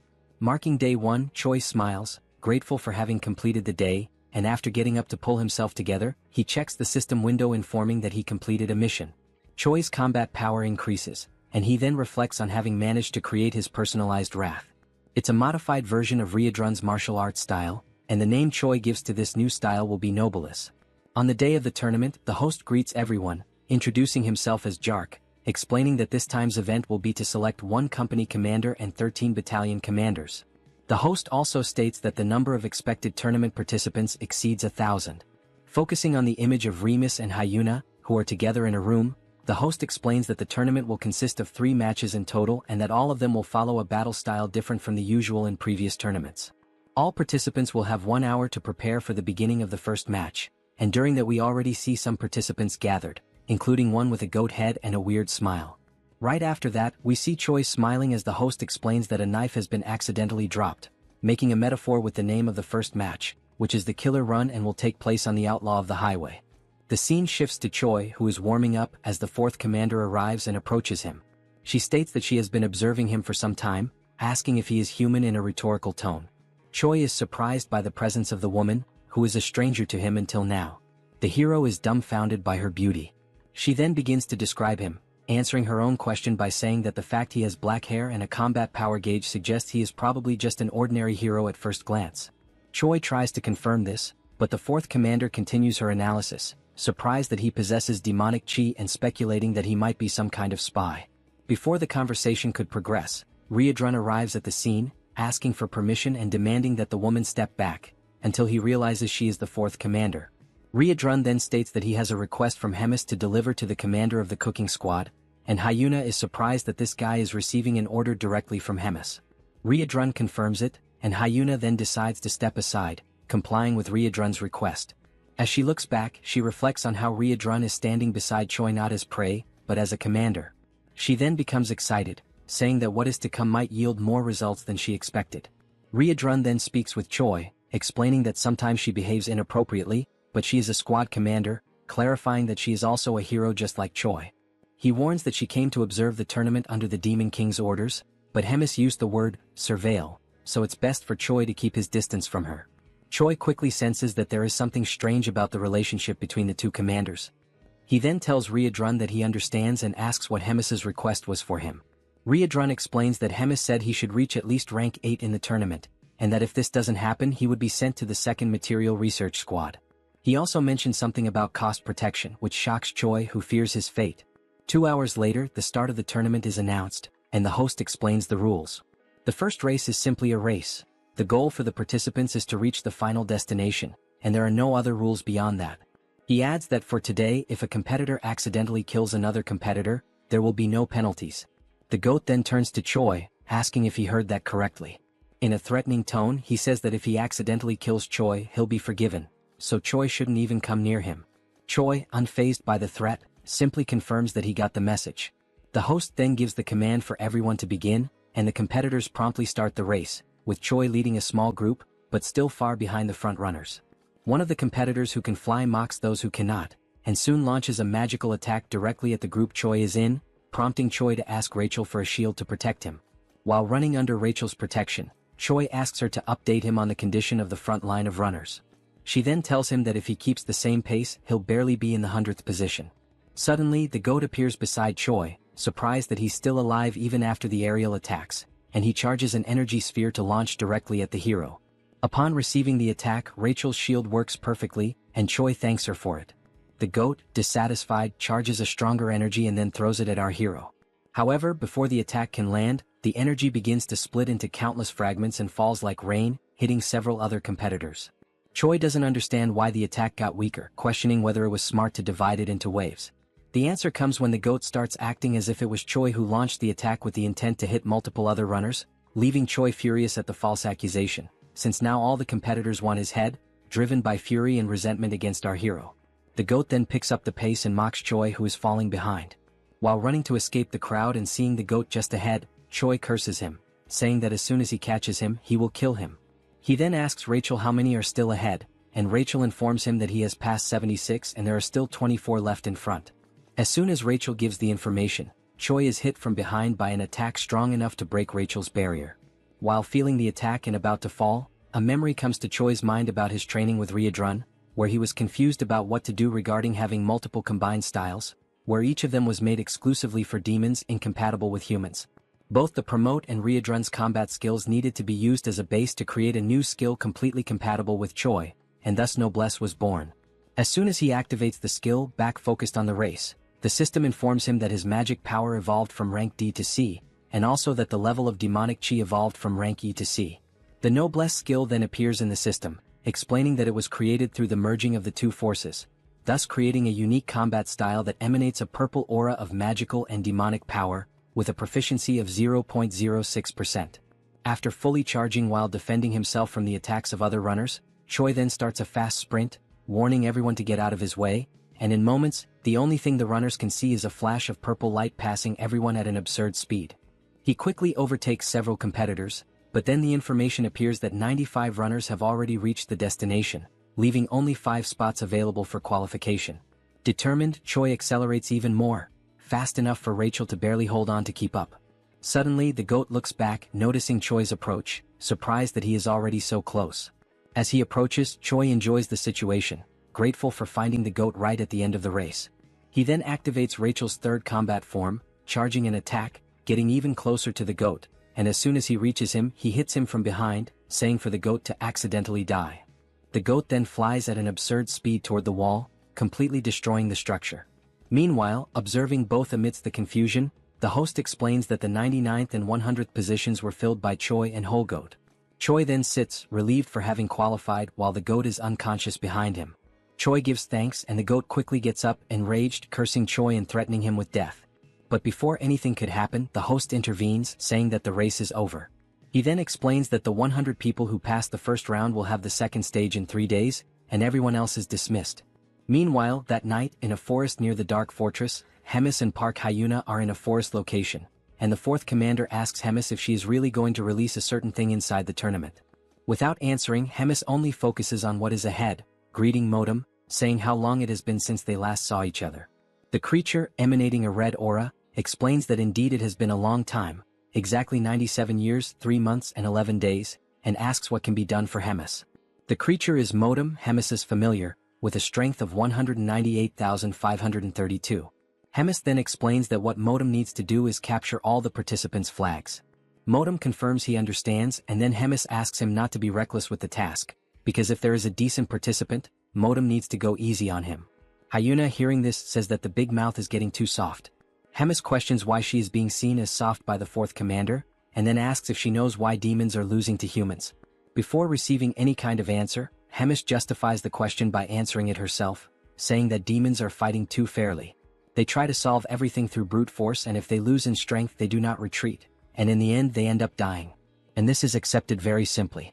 But unlike demons, if humans are at a disadvantage, they avoid the fight and manage to return later with schemes to unbalance the battlefield. And that is why the Demon King's army keeps losing to weak humans, ending the explanation with a finger pointed at Hyuna's face, who is perplexed by the situation. To break the tension of the moment, Hemis adds that the fourth commander needs to study a bit more, leaving Hyuna irritated by the provocation.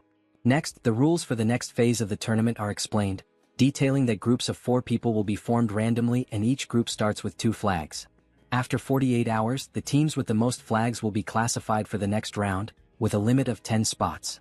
Those teams that do not have any flags will be disqualified, regardless of their position.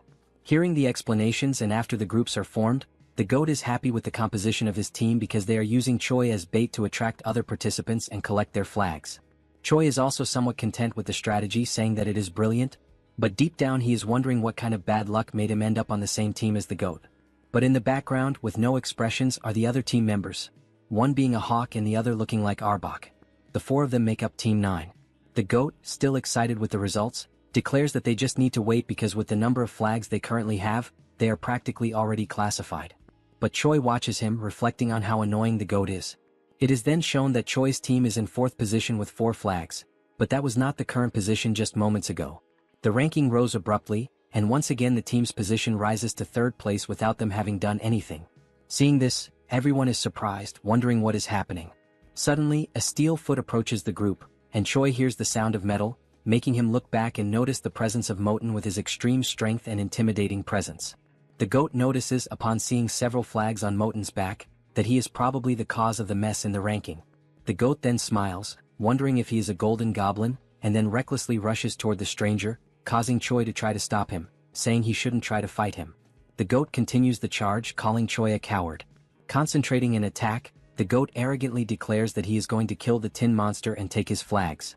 With a simple movement, Moten knocks down the goat, and in the attack he is thrown against the hawk and against Arbok, losing the flag. While storing the newly collected flags, Moten is being watched by those who sent him. Hyuna questions if that was really necessary. Judging Moten's presence, they're useless since there is no way to win against him with only the skills of Choi's team. Hemis remains silent, just watching while the time for the end of the test runs out, and it is shown that Choi's team is now in position number 25. Later, with only 1 minute left until the end of the test, Choi already has a plan declared and asks everyone to move according to the signal, especially the goat head. They have just encountered Moten again, who, after the previous attack, had moved to collect other flags. And as soon as he notices their approach, Moten realizes they are going to try some kind of new primitive attack. Choi then orders the goat to attack, and he promptly begins channeling his magical energy, irritated by being commanded by a human. As soon as the energy hits the area where Moten is, he remains standing intact, surrounded by flames and lots of dust. Choi then gives the turn to the hawk, who is already at high altitude and ready. He begins his charge, descending toward Moten at very high speed. Moten notices the hawk's charge and realizes it is a joint attack, also noticing that this is the first team using tricks like this, as he prepares to defend against the attack. As the falcon approaches Moten, he is met with the defense of the tin monster and has his neck restrained, causing the attack to halt, leaving only the strong wind that accompanied him, which brings a certain comfort to Moten, who declares that the wind is refreshing. But he quickly notices that Choi is advancing and states that all members of the team attack in a very simple and slow way, mocking how pathetically weak the demonic chi in Choi is.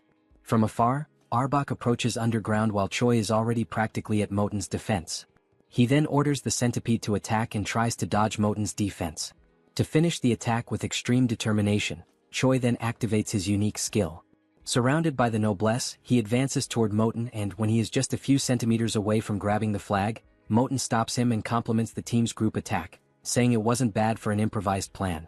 However, that is all they managed to do, which is not enough as Moten has already immobilized Arbok and also Choi.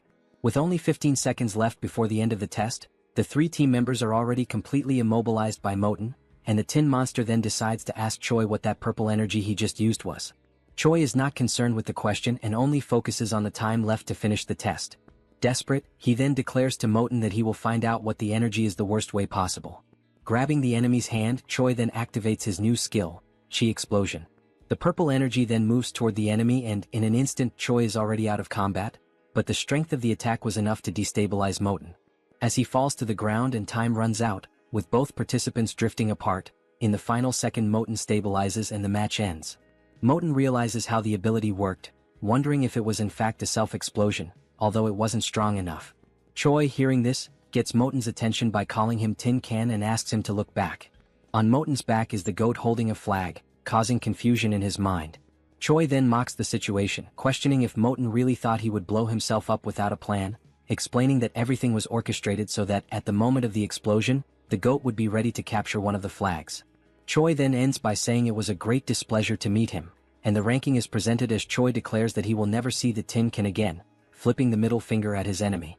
The system then presents Choi's new ability, Chi Explosion, with a proficiency of 0.11%. Sometime after the end of the tournament's second round, the scene shifts to a quiet but significant conversation between Hemis and Moten. Hemis asks Moten for his thoughts on Choi. Calm and composed, Moten describes Choi as a rare human possessing a hybrid of demonic ki and mana, an unusual and unprecedented combination. He states that he has never witnessed anything quite like it before in all his years. Hemis, unfazed, replies that she was already aware of this unusual trait. She presses further, asking if Moten has anything else to offer. Moten adds that Choi is not only talented but exceptionally quick on his feet. He highlights Choi's sharp, instinctive decision-making, admitting that the young human surpasses many demons Moten has known, even those considered elite. Hearing this, Hemis quietly reflects on the implications. She begins to consider that the direction of the demon army may need to evolve. She muses that, should she choose to pursue her own path, the future could unfold in unexpected, and possibly thrilling ways. The narrative then transitions to the divine empire of Gartrum, where the atmosphere is somber. The Pope mourns the loss of Geffen, a hero-level figure who perished during a mission. A warrior of great promise taken out in a vile and humiliating manner. The mood in the room is tense, laced with both grief and strategy. In the same chamber, a man seated nearby asks what will be done about Abelson. The Pope pauses in silence before coldly announcing that, despite her popularity, Abelson is merely the princess of a small, insignificant kingdom. With finality, he declares her removal as a candidate for sainthood and orders that she be publicly branded a heretic, an ally of the Demon King's forces. Next, the Pope shifts his focus. He asks if Hemis is causing trouble again. The man replies that she has begun restructuring the military command, planning to select new officers through a skill-based tournament. The Pope, ever calculating, inquires if there's any way to sabotage these plans. The man, now revealed to be Elrond, explains that he attempted to contact the Demon King for assistance, but was met with clear resistance. It seems that interfering with Hemis's efforts could risk provoking the Demon King himself. The Pope suggests sending a hero to disrupt the structure directly, proposing Kinley as a potential candidate. Elrond hesitates, reminding him that Huna, now branded a traitor, is currently stationed at the Black Fortress. With her presence, it would be nearly impossible for Kinley to face both powerful women at once. The Pope, ever perceptive, deduces that Huna's position at the fortress may suggest the Demon King is not entirely aligned with Hemis. Elrond momentarily considers canceling the sabotage plan, but the Pope raises a hand to interrupt. He asserts that the empires of Gartrum and Drasen have always thrived by embracing conflict. Their power comes from waging holy war against the evil of the demons. He continues, explaining that evil must exist so the light of righteousness can shine brighter. That light, in turn, fuels the faith of the common people, faith that strengthens the empire itself. For this reason, the war must continue regardless of the shifting tides. One of their strategies, the Pope reveals, has been feigning cooperation with the Demon King to subtly control the war's direction. However, if demons continue to evolve at this pace, they may soon grow beyond the Empire's control. He then instructs Elrond to verify whether their embedded spy has reported the next tournament's location. Elrond checks his notes and opens a map, revealing that the next match will take place in Inamazet, a remote, forested region notorious for its dangerous beasts. They both note the area's distance from the Black Fortress, interpreting the choice of location as divine will. The Pope gives his final command: summon the heroes and use this next opportunity to measure their strength. As plans unfold in the Empire, the story cuts back to Choi, now in his quarters. He sits calmly, amused by the chaotic state of his system after merging demonic ki with mana. The intricacy of energy manipulation has grown considerably. Rachel, watching him with a mix of awe and curiosity, quietly reflects that not long ago, Choi had only one ability, a skill he mastered thanks to Hydrun's relentless training. Choi focuses on the fact that Hydrun's combat style variations have now been officially registered in his skill window, with both Noblesse and Magic Explosion recorded as distinct entries. This brings the total number of unique skills in Choi's panel to 5, a significant milestone. Rachel, observing the update, asks if his leadership ranking has increased as well, noting that the new effects added to his abilities are extremely useful. She remarks on how rapidly he's advancing through the executive path within the Demon King's army, clearly impressed. While browsing through his system, Choi wonders aloud if there might be any items available that could further boost his stats. Suddenly, a voice interrupts, bluntly declaring that nothing will help him at his current level and insisting that he needs to wake up from this dream. The voice, cold and sharp, belongs to none other than Hyuna, who appears unexpectedly, startling the hero. Choi reacts instinctively, crawling backward in alarm when he realizes that the surprise visitor is none other than the fourth commander. Annoyed by his panicked scrambling, Hyuna tells him to shut up and demands that he state how many hero points he earned. Choi quickly answers that he accumulated 1,300 points. She follows up by asking about his shop's rank, and he replies that it's currently at the intermediate level. Hyuna scoffs at his progress, calling it utterly pathetic, even going so far as to label it garbage. Seeing a rare opportunity to learn, Choi timidly asks what Hyuna bought when she was at the same level, practically begging for a veteran's advice. Amused, Hyuna laughs, clearly aware that he's trying to squeeze information from someone far more experienced. She agrees to give him a tip, but only under the condition that he answer every single question she asks. Choi eagerly accepts the deal without hesitation. Hyuna then advises him that, since he already has an aura, the next step is to upgrade his shop level and purchase a dimensional pocket, a valuable inventory-like item that offers excellent utility for its cost. Choi ponders the usefulness of such an item and wonders if it will show up in the next round of shop offerings. Hyuna confirms with a nod but immediately shifts gears, announcing it's now her turn to ask questions. Her first, is Choi really a hero? He responds vaguely that, somehow yes he is. Her second, why on earth is he serving in the demon army? Again he answers that he somehow ended up there. Her third question, how can he use both demonic ki and mana simultaneously? Choi gives the same kind of answer, it just happened. Frustrated by the lack of clarity, Hyuna sarcastically sums up his story. He's somehow a hero who somehow ended up in the demon army, and somehow can use both demonic ki and mana. Choi simply nods in full agreement. Furious at his nonchalant attitude, Hyuna delivers a brutal kick to his face, launching him across the room. Dazed and annoyed, Choi retorts that Hyuna herself is also part of the demon army. The scene then shifts to some time later, with Choi lying face down and submissive, pinned under Hyuna's legs as she casually rests on top of him. When she calls out, he responds instantly. Hyuna asks if he wants to transfer to the 4th Army and become her direct subordinate, offering to train him personally. Choi, still in pain, politely declines, thanking her nonetheless. Her mood sours again and she increases the pressure on his back, making him groan. As he struggles, she demands to know why he insists on staying. Choi, gasping through the pain, replies that his main reason is simple. If he tries to leave, Hemis might actually kill him. Hyuna then asks what Choi's next point is, whether he has any goal beyond simply staying alive to avoid being killed by Hemis. Choi, without hesitation, replies that his next grand ambition is to marry a rich blonde noblewoman and become the proud father of 5 children. The absurd honesty and randomness of the statement catches Hyuna completely off guard. She freezes for a moment before abruptly getting off of him, visibly shaken by what she just heard. With a dismissive wave, she mutters that it would be better for them both to forget the entire conversation ever happened. Trying to compose herself, Hyuna then tells Choi that he's free to pursue whatever strange dream he wants and admits, albeit begrudgingly, that he's probably right about one thing. Hemis would never let him walk away so easily. With those words, she turns to leave, tossing over her shoulder that he should take the time to rest while he still can. As her footsteps fade into the distance, Choi lies there in silence, staring up at the ceiling and reflects inwardly. He acknowledges that beyond his fear of Hemis or his ridiculous personal goals, there's another reason he chooses to stay. His growth, as a person, a fighter, and perhaps even as a hero, is inseparably tied to this unpredictable, chaotic life within the Demon King's army. And to his own surprise, that thought doesn't scare him. In fact, it makes him genuinely happy. Sometime later, the day of the 3rd round of the tournament finally arrives. The mood in the air is tense with anticipation. Choi begins his preparations with focused determination, checking over his gear and gathering what little he needs. Before heading out, with a smile, he asks Bobo to guard the house while they're gone and promises confidently that he'll return victorious, carrying the first-place prize. Bobo barks once, tail wagging as if offering his blessing. As Choi and Rachel prepare to leave, Rachel brings up the route to Animosity, asking if they plan to pass through Lee Dongjin before arriving at the arena.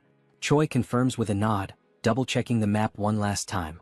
With everything set, the two step through the door, the energy between them buzzing with excitement. Their hearts are set on victory, their minds sharp and ready. With unwavering resolve, they march forward, determined to bring home the top prize and carve their names into the next chapter of the tournament's history.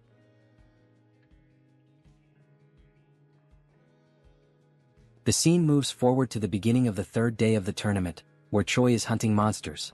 He notices that he is gaining 1 level for each monster he defeats. At this point, he has already leveled up 4 times and wonders if it is actually real. The monsters he is defeating are dryads, generally female, individual creatures, classified as plant-type demonic beasts. These monsters typically serve to assist in the reproduction of other monsters by exchanging pollen. While holding the body of one of the defeated dryads, Choi questions why he is gaining so much experience. During this moment, a purple sphere floats above him as part of the current training round. On this 3rd day, the challenge is for participants to survive in the demonic beast forest, and the event will continue until 10 out of the 24 participants are eliminated. Each participant has been given a magical item for the day. This item is the same purple sphere that Choi is suspicious of. The sphere is used for military tracking, made by Hemis and composed of demonic energy capable of locating individuals. Its main function is to inform the organizers of the position of everyone in the tournament, essentially acting as a GPS. Rachel approaches the sphere, astonished by the magical skills of the Demon King's army, impressed by their ability to create such complex spells. Choi decides to move on quickly before someone comes and steals the monsters he has defeated. Suddenly, he is struck on the head by an object thrown by someone, causing him to fall to the ground and lose possession of the monsters he was carrying. The attacker expresses joy at finding him and Choi tries to recover from the hit. The attacker is revealed to be the goat, who is now furious and determined to defeat Choi once and for all.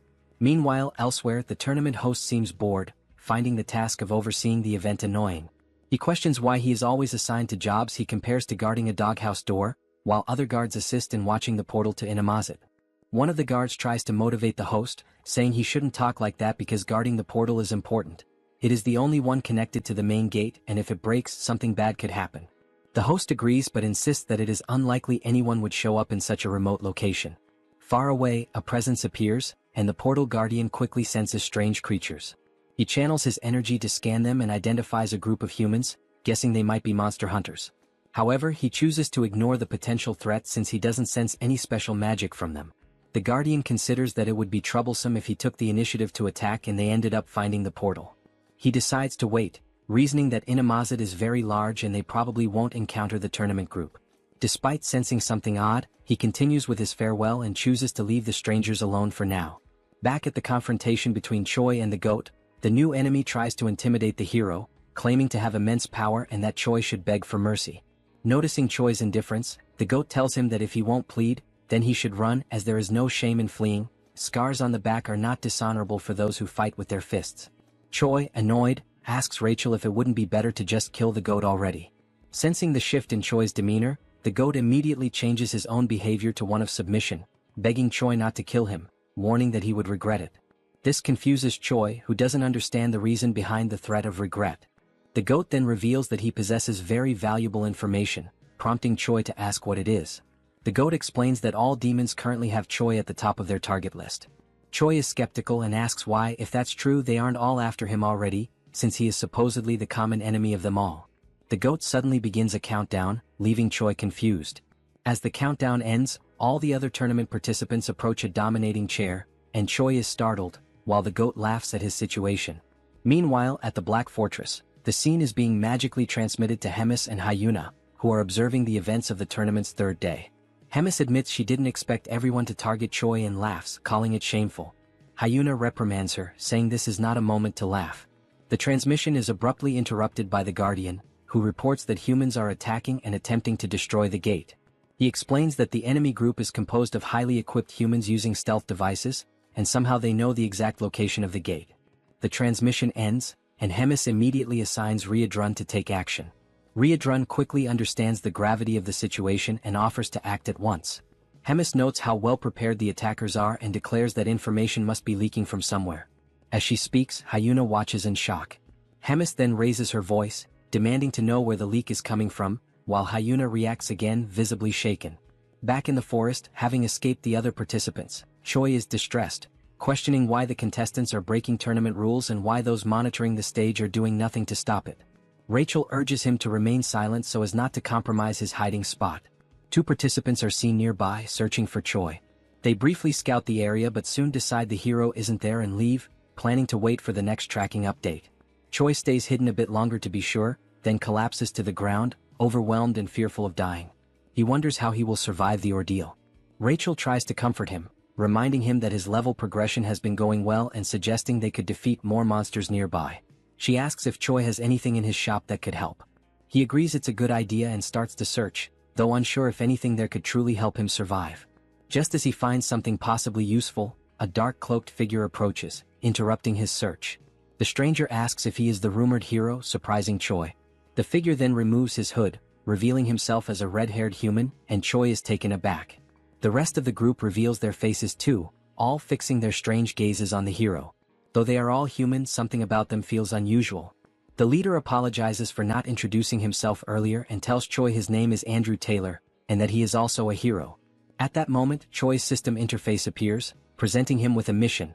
survive at all costs and eliminate all the villains with a reward of 1,000 hero points. Choi quickly attempts to deceive the enemy group's leader by pretending to be a rookie hero. He energetically introduces himself as Choi, the new hero, and casually asks what brings them to such a lowly place. Andrew, the leader, replies that they are hunting demons. Choi agrees, saying it's a noble mission and that eliminating demons brings justice. Choi then stands up and prepares to leave, claiming he will go crush some demons too and wishes them luck. Suddenly, Andrew draws his sword and slashes at Choi, narrowly missing. Choi is startled by the sudden attack. Andrew then declares that they are also there to eliminate the traitor human. As Andrew readies another strike, the tournament participants arrive at the scene, also searching for Choi. The goat mocks Choi, claiming there's no way he can escape. Some of the participants behind the goat notice another human nearby and speculate that Choi may have the ability to duplicate himself. Andrew becomes confused by the statement, while Choi quickly analyzes the situation and begins to unfold an emergency plan. He boldly calls on everyone to recite the chant of the Demon King's army's third command. Everyone is surprised and doesn't quite understand what Choi is doing. Andrew is also confused by his actions. Choi then loudly begins a speech, declaring they are the mighty army of the Demon King. As he speaks, a blue aura begins to radiate from him. As he continues, the goat and the other competitors are unsure of the next step and ask if they should devour the humans ahead.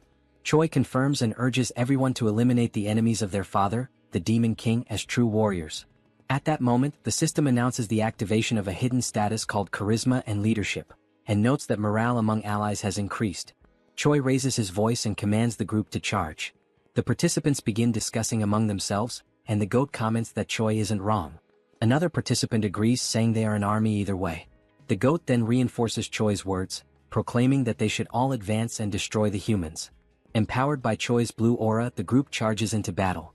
In the midst of the crowd, Choi is thrilled that his plan is working and vows to remember their bravery. As they rush forward, Choi runs in the opposite direction, joyfully declaring that they will all meet again in Valhalla. As he flees, Choi reflects that they probably won't last long and that fleeing is his only option. Suddenly, someone grabs his scarf. It's the commander who was guarding the gate. Choi recognizes him and asks what's going on. The commander explains that the gate linked to the castle was destroyed during the humans' ambush. Choi asks about the fate of the gate's guards, and the commander says they were likely wiped out, adding that he barely escaped alive himself. Choi questions how that could happen, recalling there were only about 40 enemies. The commander explains that all of them were at least battalion commander level, with 3 at regimental commander level, and 1 nearly at division commander strength. Choi then asks what they should do to survive. The commander replies that survival may not be possible. He then reveals that Choi has a tracking spell on him and that, being of high rank in the Demon King's army himself, both of them are top priority targets for the enemy. Choi then asks the commander if there is any way to remove the tracking spell. The commander replies that it would not be possible, as the process takes too long and they do not have enough time. Suddenly, the tracking spell alerts them to the presence of a nearby creature of extremely high-level demon beast class. Choi realizes that this monster might somehow be useful. He turns to the commander, who waits to hear what Choi has in mind. Choi then announces that he has an idea that might help them escape the situation. Sometime later, the invading army has already wiped out all the tournament participants and realizes that the traitor hero has fled, prompting a full pursuit using the spell to track him. Andrew notices that besides Choi, something else is being sensed and he wonders if it could be Flowclad. He explains that Flowclad is a monster with a combat power between 250,000 and 300,000, known as the top predator of Inamazet, a massive plant type being classified as high risk, which typically requires at least a fighter-class hero to subdue. Andrew comments that while defeating it is not impossible, the damage it could cause will be significant. It doesn't take long before chaos breaks out with the encounter between the monster and the invading hero group. Andrew instructs his team to keep the monster distracted while he goes after the traitor hero. At this moment, the system announces the use of an item called pheromone perfume, which mimics the scent of a demon beast. However, the wider the area of use, the weaker its effect. It simulates beast affinity towards humans at the cost of 10 hero points. Choi then combines the item with Promote to attempt his survival plan, even if it means disguising himself as a female tree. Andrew soon spots the pair's strange outfits and is visibly surprised. Without hesitation, he charges at them and Choi sees the incoming attack, calling out for the commander to intervene. The commander effectively blocks Andrew's strike, and both swordsmen reposition, preparing for battle. Andrew activates his sword's advanced form and attacks again, triggering an epic duel between 2 highly skilled fighters. As the commander is assaulted from different angles, Choi steps in and neutralizes each peripheral attacker one by one. He reassures the commander, saying he will handle the smaller threats and urges him to stick to the plan so they can hold out as long as possible. Andrew then realizes and questions whether the duo's actual plan is simply to stall for time. His question is met with complete silence. The scene then flashes back to when Choi explains the plan to the commander. The central idea is to use the demon beast as their main force against the enemies. The commander's role is to evade Andrew as much as possible, tiring him out while using the beast as a shield against his attacks. Meanwhile, Choi is to deal with the rest of the group by leveraging the presence of the demon beast. The crucial point of the strategy is to never engage in a direct fight. Choi names the operation "You Come At Me." Returning to the present battle, Andrew grows frustrated with the commander's evasive tactics, asking how long he plans to keep dodging blows. The commander remains silent, internally reflecting on the fighting style of the humans, calling it cowardly. Still, he admits that it's exactly this method that allows them to buy precious time. The focus then shifts to Choi, who now faces a cloaked enemy. Weakened but determined, the opponent rises with one goal: kill the traitor. As the man charges, Choi easily dodges each attack. However, he notes the precision and strength behind the enemy's strikes, each one powerful enough to cut him in half. Despite that, the movements are highly predictable. Without embellishment, the enemy swings his sword like a machine. Choi counters, first striking the man's leg to unbalance him. When he falls, his chin hits the ground and Choi follows up with a direct kick to the head, knocking him out instantly. The swift victory earns Choi several level-ups, leaving him surprised by how easy the fight turned out. He wonders if they are truly human given their mechanical fighting style. Suddenly, while reflecting on the extended use of promote and the risk of exhausting his stamina, Choi is caught off guard by a potential side effect. His forehead begins to undergo a strange mutation. The system alerts him that his demonic chi has increased from rank C to rank B. As a result, a horn begins to grow from his head. Confused by the transformation, Choi now possesses a demonic appearance. The system then informs him that his body has temporarily synchronized with demonic chi, triggering an immediate transformation. The commander, covered in armor made of intertwined plants and vines, watched his opponent from a safe distance. His eyes were fixed on the hero Andrew, who held his sword with unwavering determination. The commander could feel his energy waning. He was already near his limit, and he looked at his opponent with growing concern. The demon beast he was using as a shield, a towering creature with alabaster skin and razor-sharp claws, bore several deep wounds across its body. Its breathing was labored, its legs trembling. Neither the beast nor the commander could hold on much longer. Andrew, steady with his sword in hand, broke the silence that had settled over the forest like a heavy fog. His voice was calm but laced with contempt. He said the commander had nothing special aside from his ability to run away, and even that would end right there and then. A dark smile curled on Andrew's lips as he boasted of his imminent victory, claiming that heroes like him grew stronger every time they killed a beast or demon. He concluded with a smug tone, pointing out that his current level was 983. Once he killed the beast shielding the commander, he would easily ascend to level 1000, a milestone few had ever reached. Without further warning, Andrew lunged forward, striking at the commander with deadly precision. The commander barely managed to defend himself, using the long whip coiled at his side to parry the attack. Concern was now etched into his face. He was clearly at a great disadvantage against this overwhelming force. He knew that unless he came up with a solid plan, he would be defeated right then and there. Without hesitation, the commander began touching strategic points along the massive white beast's body. His fingers moved swiftly with practiced accuracy, and from his hand, small red sparks erupted with each contact. These sparks flickered like embers, tracing cryptic markings along the beast's skin. He continued the sequence even as Andrew relentlessly pressed forward with fierce, calculated blows. The battle intensified, yet the commander stayed focused, gambling everything on the seal he was about to complete. Andrew, thirsty for victory, advanced on the commander, who kept blocking the transferred blows while clinging desperately to another part of the beast's massive body. The weight of each strike forced the commander to retreat little by little, his defense beginning to falter.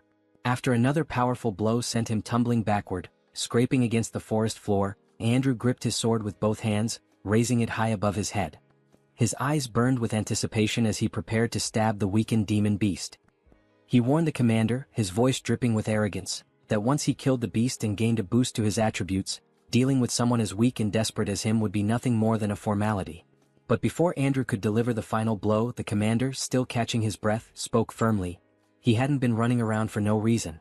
His words cut through the tension like a blade. At that moment, the intricate marks left by his hands on the beast's skin began to glow, igniting into beams of radiant red light. The symbols pulsed with energy, and from them, several thick metal chains erupted, snaking out in all directions. Red sparks danced in the air around the demon beast, crackling like fireflies caught in a storm. Then the scene revealed a new technique, an advanced movement restriction skill.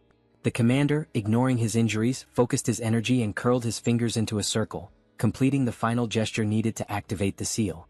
The red glowing chains, now shimmering with intensity, surged forward and wrapped themselves around Andrew from behind, just as he was about to drive his sword into the beast once more. The narrative then shifts to a memory, showing the commander and Choi discussing the second part of their plan in a quiet moment before the battle. Choi, barely able to contain his excitement, suggested they name the plan Kill Steel. The commander raised an eyebrow and crossed his arms, clearly skeptical, and asked if that was some sort of code among the heroes. Choi grinned and continued with the plan's outline, explaining that he would first take care of the rest of the group before the demon beast fell. The commander, always cautious, asked what would happen after that. With a confident smirk, Choi concluded that the commander would keep buying time, just like he was doing now, and when the right moment came, Choi would return to help finish off the beast. The two shared a look that said they both understood the risks, even if they didn't speak them aloud. The commander scratches his head with an awkward laugh, accepting that they had no other options anyway, but he points out that Choi's plan has two glaring flaws. 1. Would he really be able to come back in time? 2. Even if he did, could he actually defeat that guy after leveling up? Choi, with his usual blunt honesty, admits that the chances of everything going according to plan are less than 1%. But, he adds with a sharp glint in his eyes, if they gave up now, the chances would be exactly 0. Choi clenches his fist with resolve. If those were his only options, he'd bet everything on that 1%. There was no room left for fear, only for action. The scene jumps forward to the battle's turning point, where Andrew is suddenly restrained by several glowing chains wrapping tightly around his legs, wrists, and even the sword he had just raised, now frozen mid-air. His expression twists in frustration, eyes burning with rage.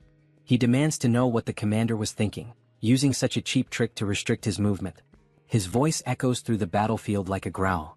Unfazed, the commander keeps forming hand signs, controlling the magical chains with precision. His face remains calm, his gaze steady.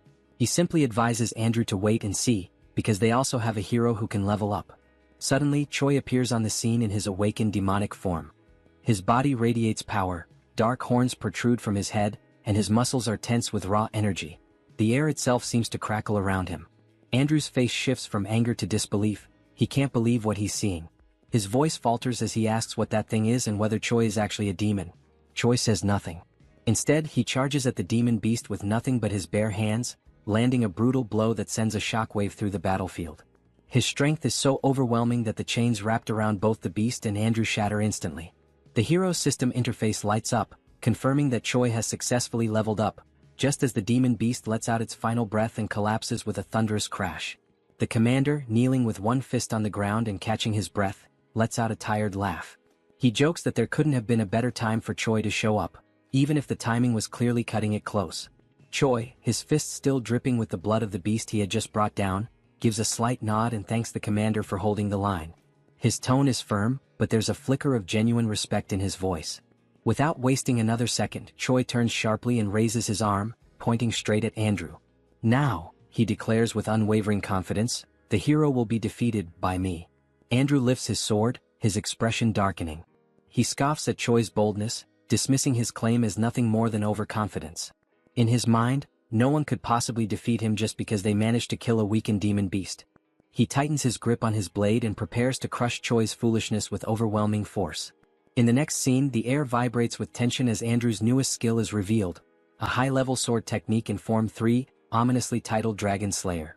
Energy flares around the blade, forming arcs of blue light as the hero steps forward, each movement heavy with the confidence of someone who has never lost a battle.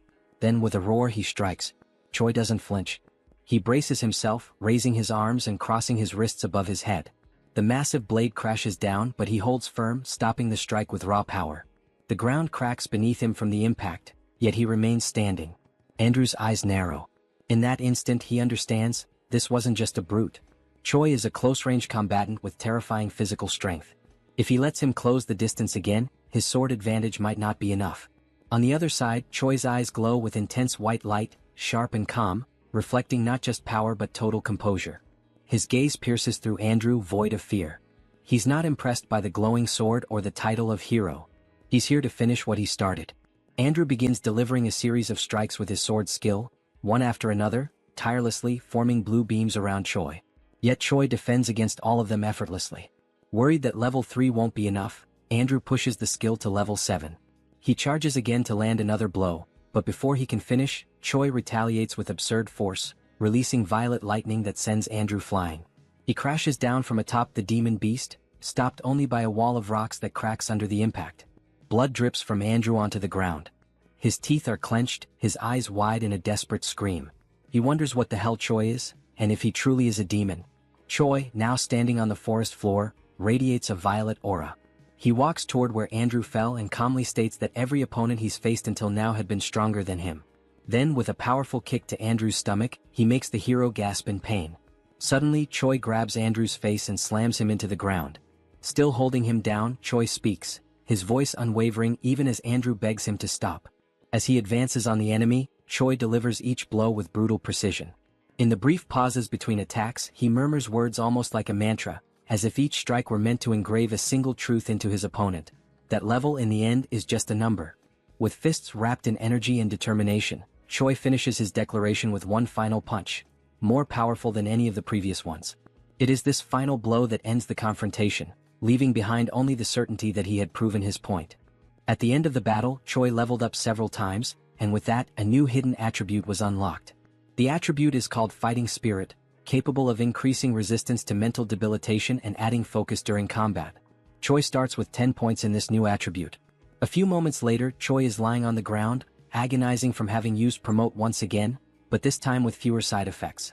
He takes the opportunity to be dramatic, saying that he's going to die, although clearly he's not that bad. While Choi cried in his exaggerated reaction, the commander approached, asking if the hero was still alive. Choi replied that no, he was dead. Suddenly, the commander poured a red liquid over Choi's face, catching him by surprise and ordering him to drink it. Choi reacted by sitting up and complaining about the terrible taste of the potion, asking where it came from. The commander then replied that Rachel was the one who had brought a bunch of those potions. Rachel then appeared, explaining that it was a high-level potion while holding another potion bottle. She offered more of the potion, and the system informed that the potion, in addition to healing, also restores a bit of mana. Choi then turned directly to Rachel, asking where she got so many potions from. Rachel replied that she obtained them from defeated heroes, saying they drop everything they have when they die. Choi was surprised to hear this detail. Choi then looked at Andrew and declared that heroes in this world are far too strange. Rachel didn't understand the meaning behind Choi's words. He then explained that heroes are supposed to be righteous people. They should face evil and save the world. However, in this world there is no punishment for taking down another hero.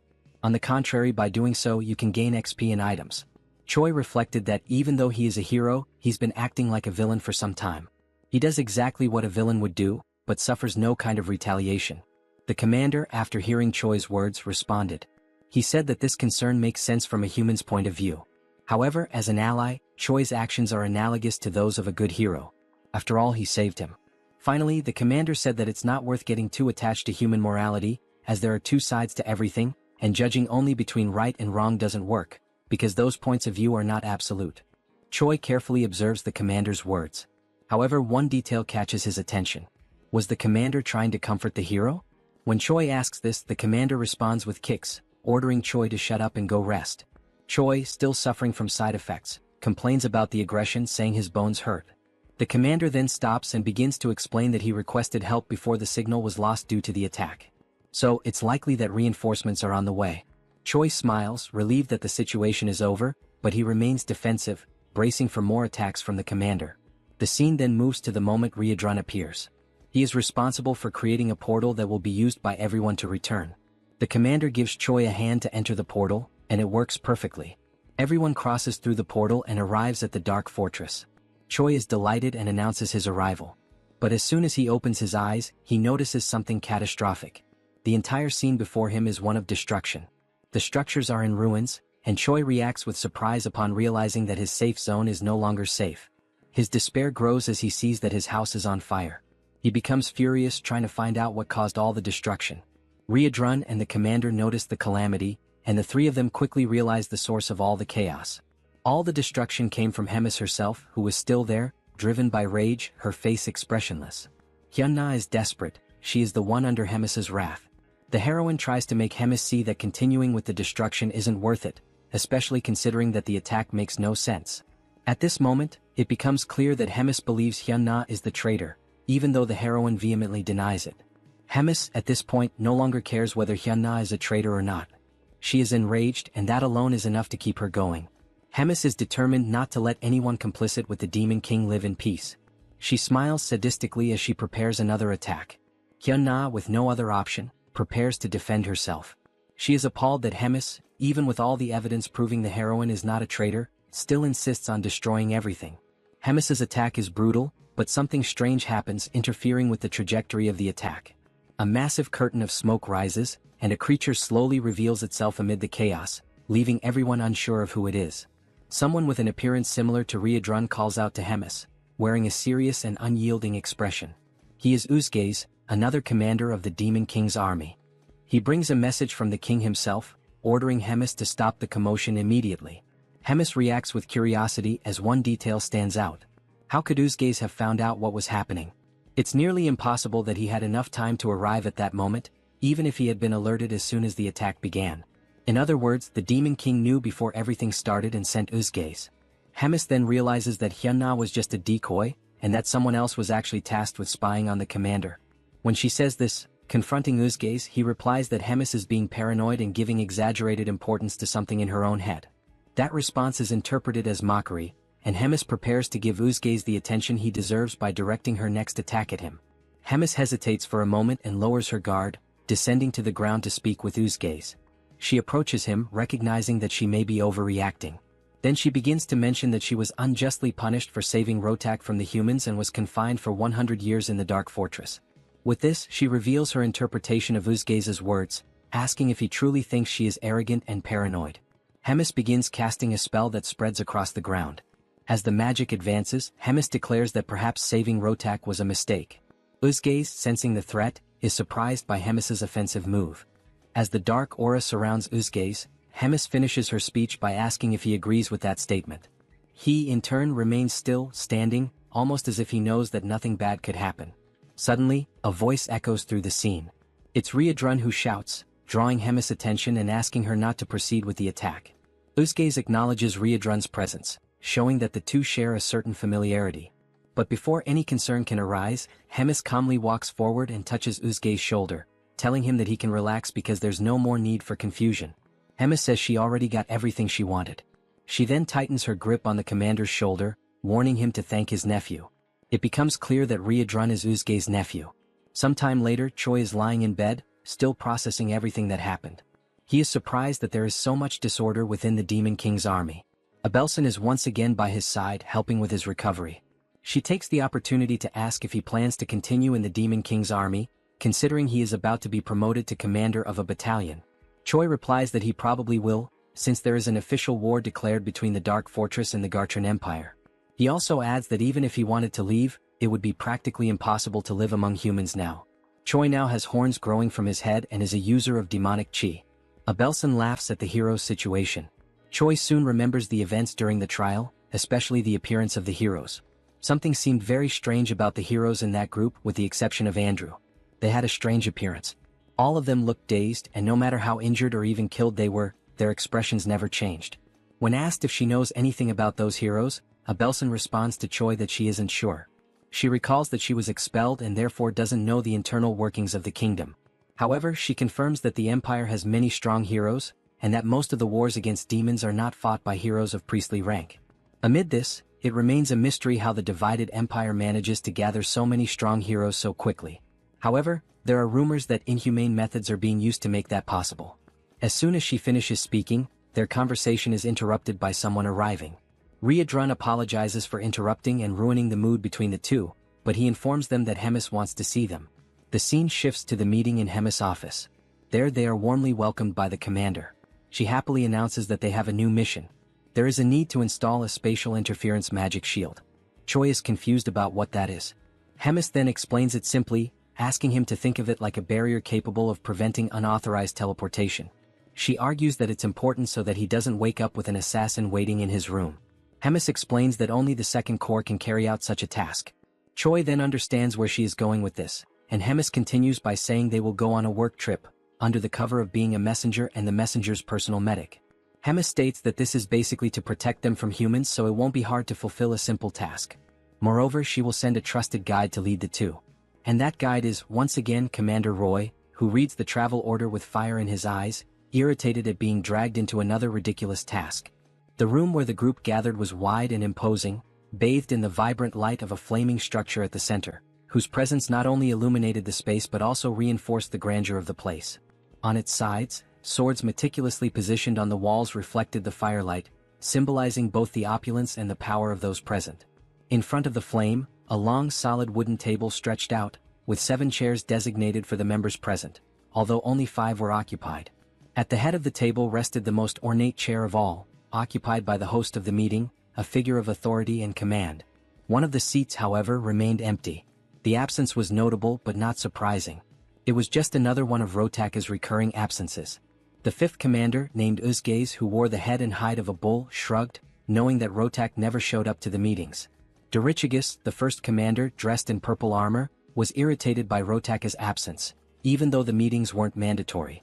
Hyuna, who until that point was comfortably lounging in one of the chairs, resting her arm over her bent leg, claimed carelessly that if Rotak had come, he would just be talking nonsense. Hemis, who was right in front of the 4th commander, observed the conversation without being able to add anything more to what the others were saying. Tigrid, the Supreme Demon King commander, had imposing, wavy horns that grew from his forehead. He had a serious expression when he finally announced to the other commanders present that they would begin the meeting. The reason for the meeting was revealed. They had gathered to talk about Commander Hemis. She had carried out a major event without reporting it. Scenes are then shown of the battle between Choi in his demonic form and Andrew. Tigrid continued explaining that the border had been left exposed, and the humans had created an ambush that resulted in severe consequences. Uzgaze then interrupted the Demon King's speech to specify that the effects of that battle were 97 dead, 100 wounded, and an even greater number missing. Tigrid had his black claws resting on the armrests of his golden throne. His expression was calm as he continued speaking about Hemis attacking the 4th commander for no apparent reason and, according to the rules, battles between commanders require prior approval. Then, with a serious look, Tigrid announced the beginning of the discussion regarding the punishment that would fall upon Hemis, based on her actions.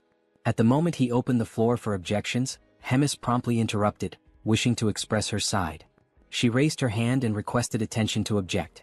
With no resistance from the others, Hemis began to speak, aiming to defend herself against the claim that she had acted without cause. She then explained that everything happened because there was someone acting as a spy against her. She explained that the attack on the 4th commander happened because she thought he was the spy, given the circumstances. With that, Hemis raised a question, suggesting that the ideal would be to find out who was trying to harm her, not try to punish her for defending herself from something so sneaky. Tigrid's expression changed. He was irritated by the question, seeing it as an affront. He then asked if such a proposal was a way of challenging his authority. Hemis simply replied that it was nothing more than a humble suggestion. She smiled, and her bold expression spoke louder than her words. Such an attitude only raised Tigrid's indignation, who was stunned by the commander's boldness and clenched his fists on the armrest of his throne. Some time later, Uzgaze, Dorichigus, and Hyuna gathered in the corridors, in front of the meeting room, discussing what had just happened. Uzgaze pointed out how terrible the emotional outburst of both commanders had been in front of them, rendering the meeting useless. Hyuna expressed her frustration, irritated by the possibility that Rems and the Demon King would never be friends again. Dorichigus commented that he thought it impossible for them to be as united as they once were, and Hyuna declared that she didn't like the direction things were taking. In the end, the group decided to put these events aside and not give them much importance, as situations like this would probably repeat themselves frequently from then on, and the only thing left to do was to choose a side to stand on. Meanwhile, in the magical tower of the 4th command, Shai's group approaches, and the hero is soon mesmerized by what he sees. They are then received by the 4th commander's bodyguards, who immediately request everyone's identification. Roger introduces himself as the commander of the 3rd Regiment and notes that he is accompanied by 2 humans. The guard receives the referral sent by Hemis, reads the contents of the paper, and greets everyone enthusiastically, declaring that the commander is waiting for them, and then guides the group to the meeting. Meanwhile, Rotak is in his office, relaxed in his chair, reflecting on the human who can use dark mana and who, furthermore, has a body in the process of transforming into a demon. Even though he finds the situation interesting after receiving warnings from Hemis, he ultimately reminds himself that the human is still just a human. Soon, the group arrives at the room and greets Commander Rotak, who receives them and immediately jumps toward Choi, who barely has time to greet him and is caught off guard. While analyzing Choi's body, he is surprised that he doesn't feel anything and then begins the infusion of energy into one of the hero's arms, warning that it will hurt a little, but that Choi needs to endure it. Choi doesn't understand the situation, and the only option is to endure the discomfort caused by the energy emitted by Rotak, flowing through his body without understanding what is happening. As soon as it ends, Abelson expresses her concern, asking if the hero is okay, while he is on his knees trying to recover from what just happened. The saint approaches Choi, ready to help him, while Rotak declares he is impressed with Choi's evolution. As the hero raises his head, Rotak asks if he knows about the future that awaits him, and only then informs him that if Choi continues at the pace he's going, he will be dead in about 3 months. This information leaves the hero stunned, surprised by such an unexpected future. Rotak then explains what is happening in the hero's body, and that, since he is rapidly transforming into a demon, he can consider himself fortunate, as only small parts of his body will undergo alteration. However, it won't be long before, sooner or later, his organs will be corrupted by dark mana, and the moment Choi's heart or lungs are corrupted, he will die instantly. Choi doubts it, claiming that he doesn't feel anything, and Rotak turns his back to retrieve something, while simply warning that if Choi doubts it, he just needs to wait and see. He then picks up one of the papers on his desk and presents it to Choi, informing him that it is something called the Demon Contract, whose function is merely to reveal the truth.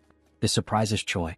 The Demon Contract then confirms the conversation, stating that Rotak's certainty about Choi's death in 3 months is genuine, and outlining Rotak's intention to take care of the hero Choi, foreseeing that Choi will agree to participate in Rotak's experiments, which will also be conducted using methods that will not result in Choi's death, and that the hero will not contest possible deformations during the treatment.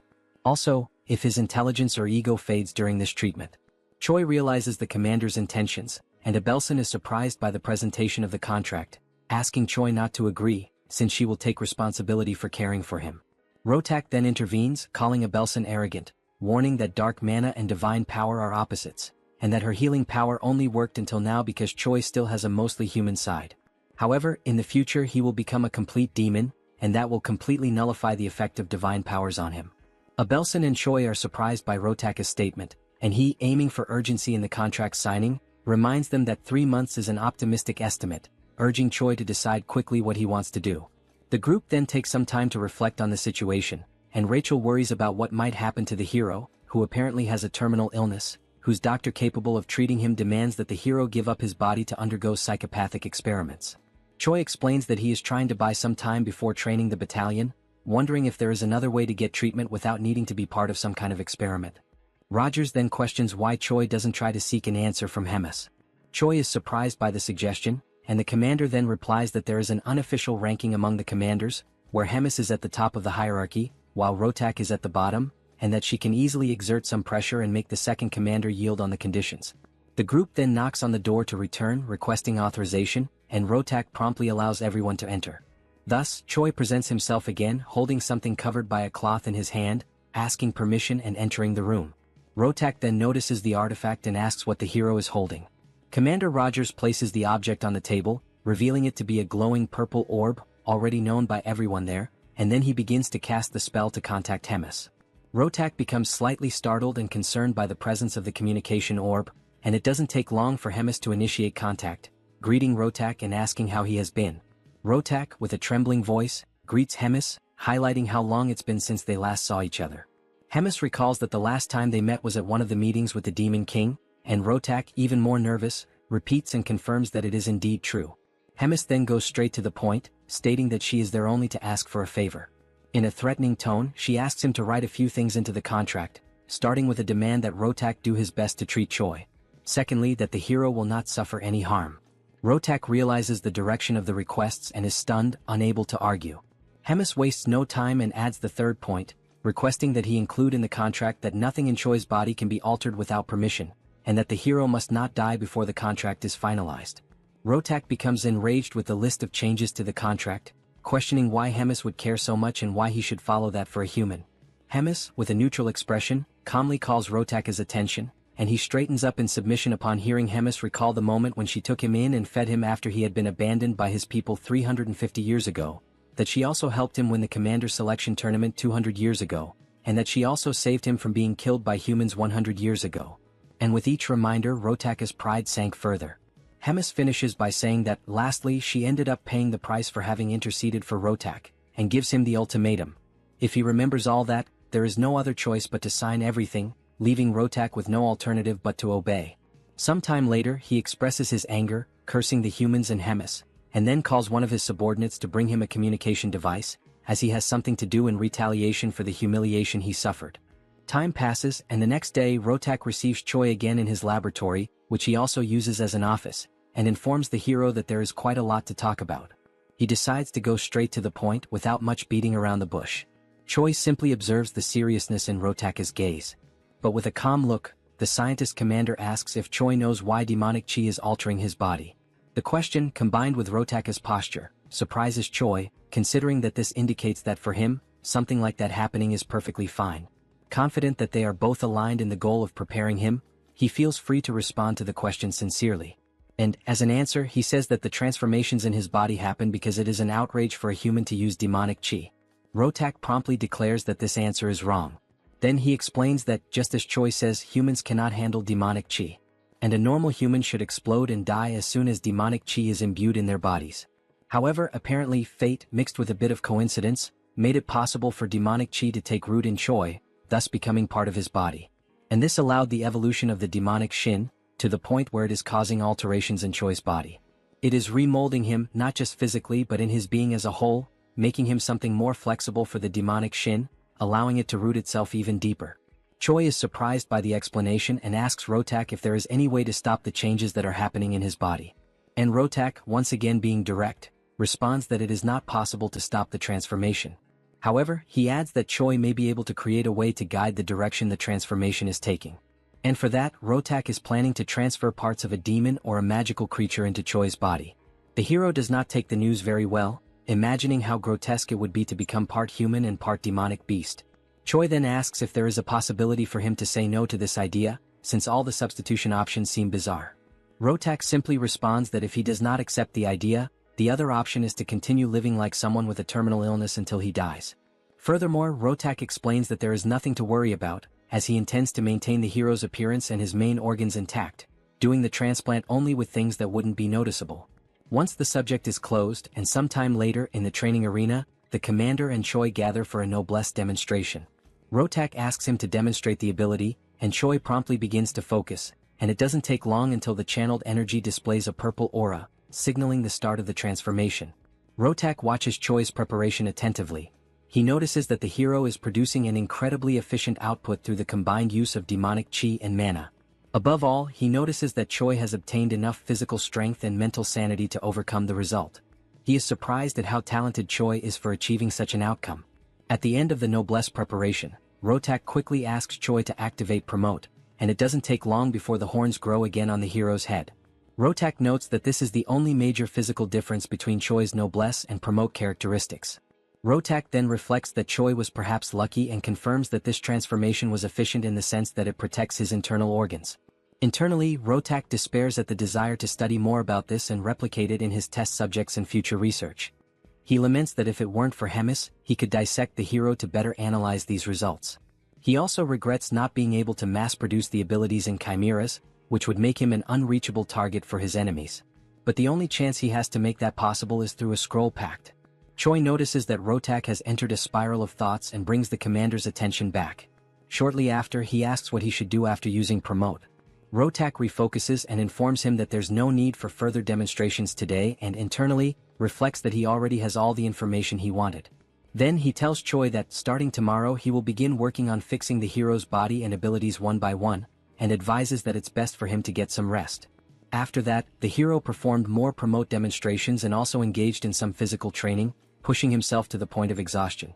Once he reached that limit, he was subjected to physical interventions by Commander Rotak, causing changes and pushing him to surpass new limits with his altered body, which in turn generated more and more needs and modifications. He was always accompanied by Commander Rogers and Abelson, who monitored everything at all times. The scene then shifts back to a conversation between the hero and Rotak, and it's noticeable that Rachel is also in the room, enjoying some cookies. The system shows some improvements in the hero's status, who in turn, is so tired that he wishes for death, until he realizes he feels so bad that it's very likely he's already dead. Rotak observes the hero's drama and says that, unlike someone dead, Choi's aura and body are much more stable than before, thus declaring the end of another day. The hero thanks him and leaves, his exhaustion evident. As soon as he leaves, Rotak once again activates his communication orb and starts a conversation with someone, asking that person if they can talk now. On the other end, the person asks what's going on for Rotak to suddenly open a call like that. He then asks, with a sense of urgency, what the answer is to a proposal he made earlier. The person on the other side asks which proposal, but quickly remembers something mentioned earlier. It's then revealed that Reuna is the person on the other end who brings up the proposal made by Rotak, an alliance between the two of them to overthrow the third command of Hemis. Reuna smiles, given the situation, but replies with some doubt, wondering if she really understands what all of that means, since even though she has disagreements with Hemis, she doesn't understand why Rotak would want war against the commander, given that she was the one who raised him from childhood and supported his growth to the point of making him one of King Amon's commanders, carrying him on her back. Rotak apparently responds that that time has passed and that their paths have been separate for a long while now. His tone is sharp, distant. We then see a moment in which Rotak and Hemis talk, where he expresses a desire to proceed with his chimera research, claiming that it is undoubtedly a powerful technique. Hemis scorns Rotak's project, asking how long he intends to keep clinging to cheap tricks. She says that no matter how strong his chimeras become, it's all meaningless if he, their controller, remains weak. Her words cut deep, reinforcing how individually unremarkable Rotak is without his creations.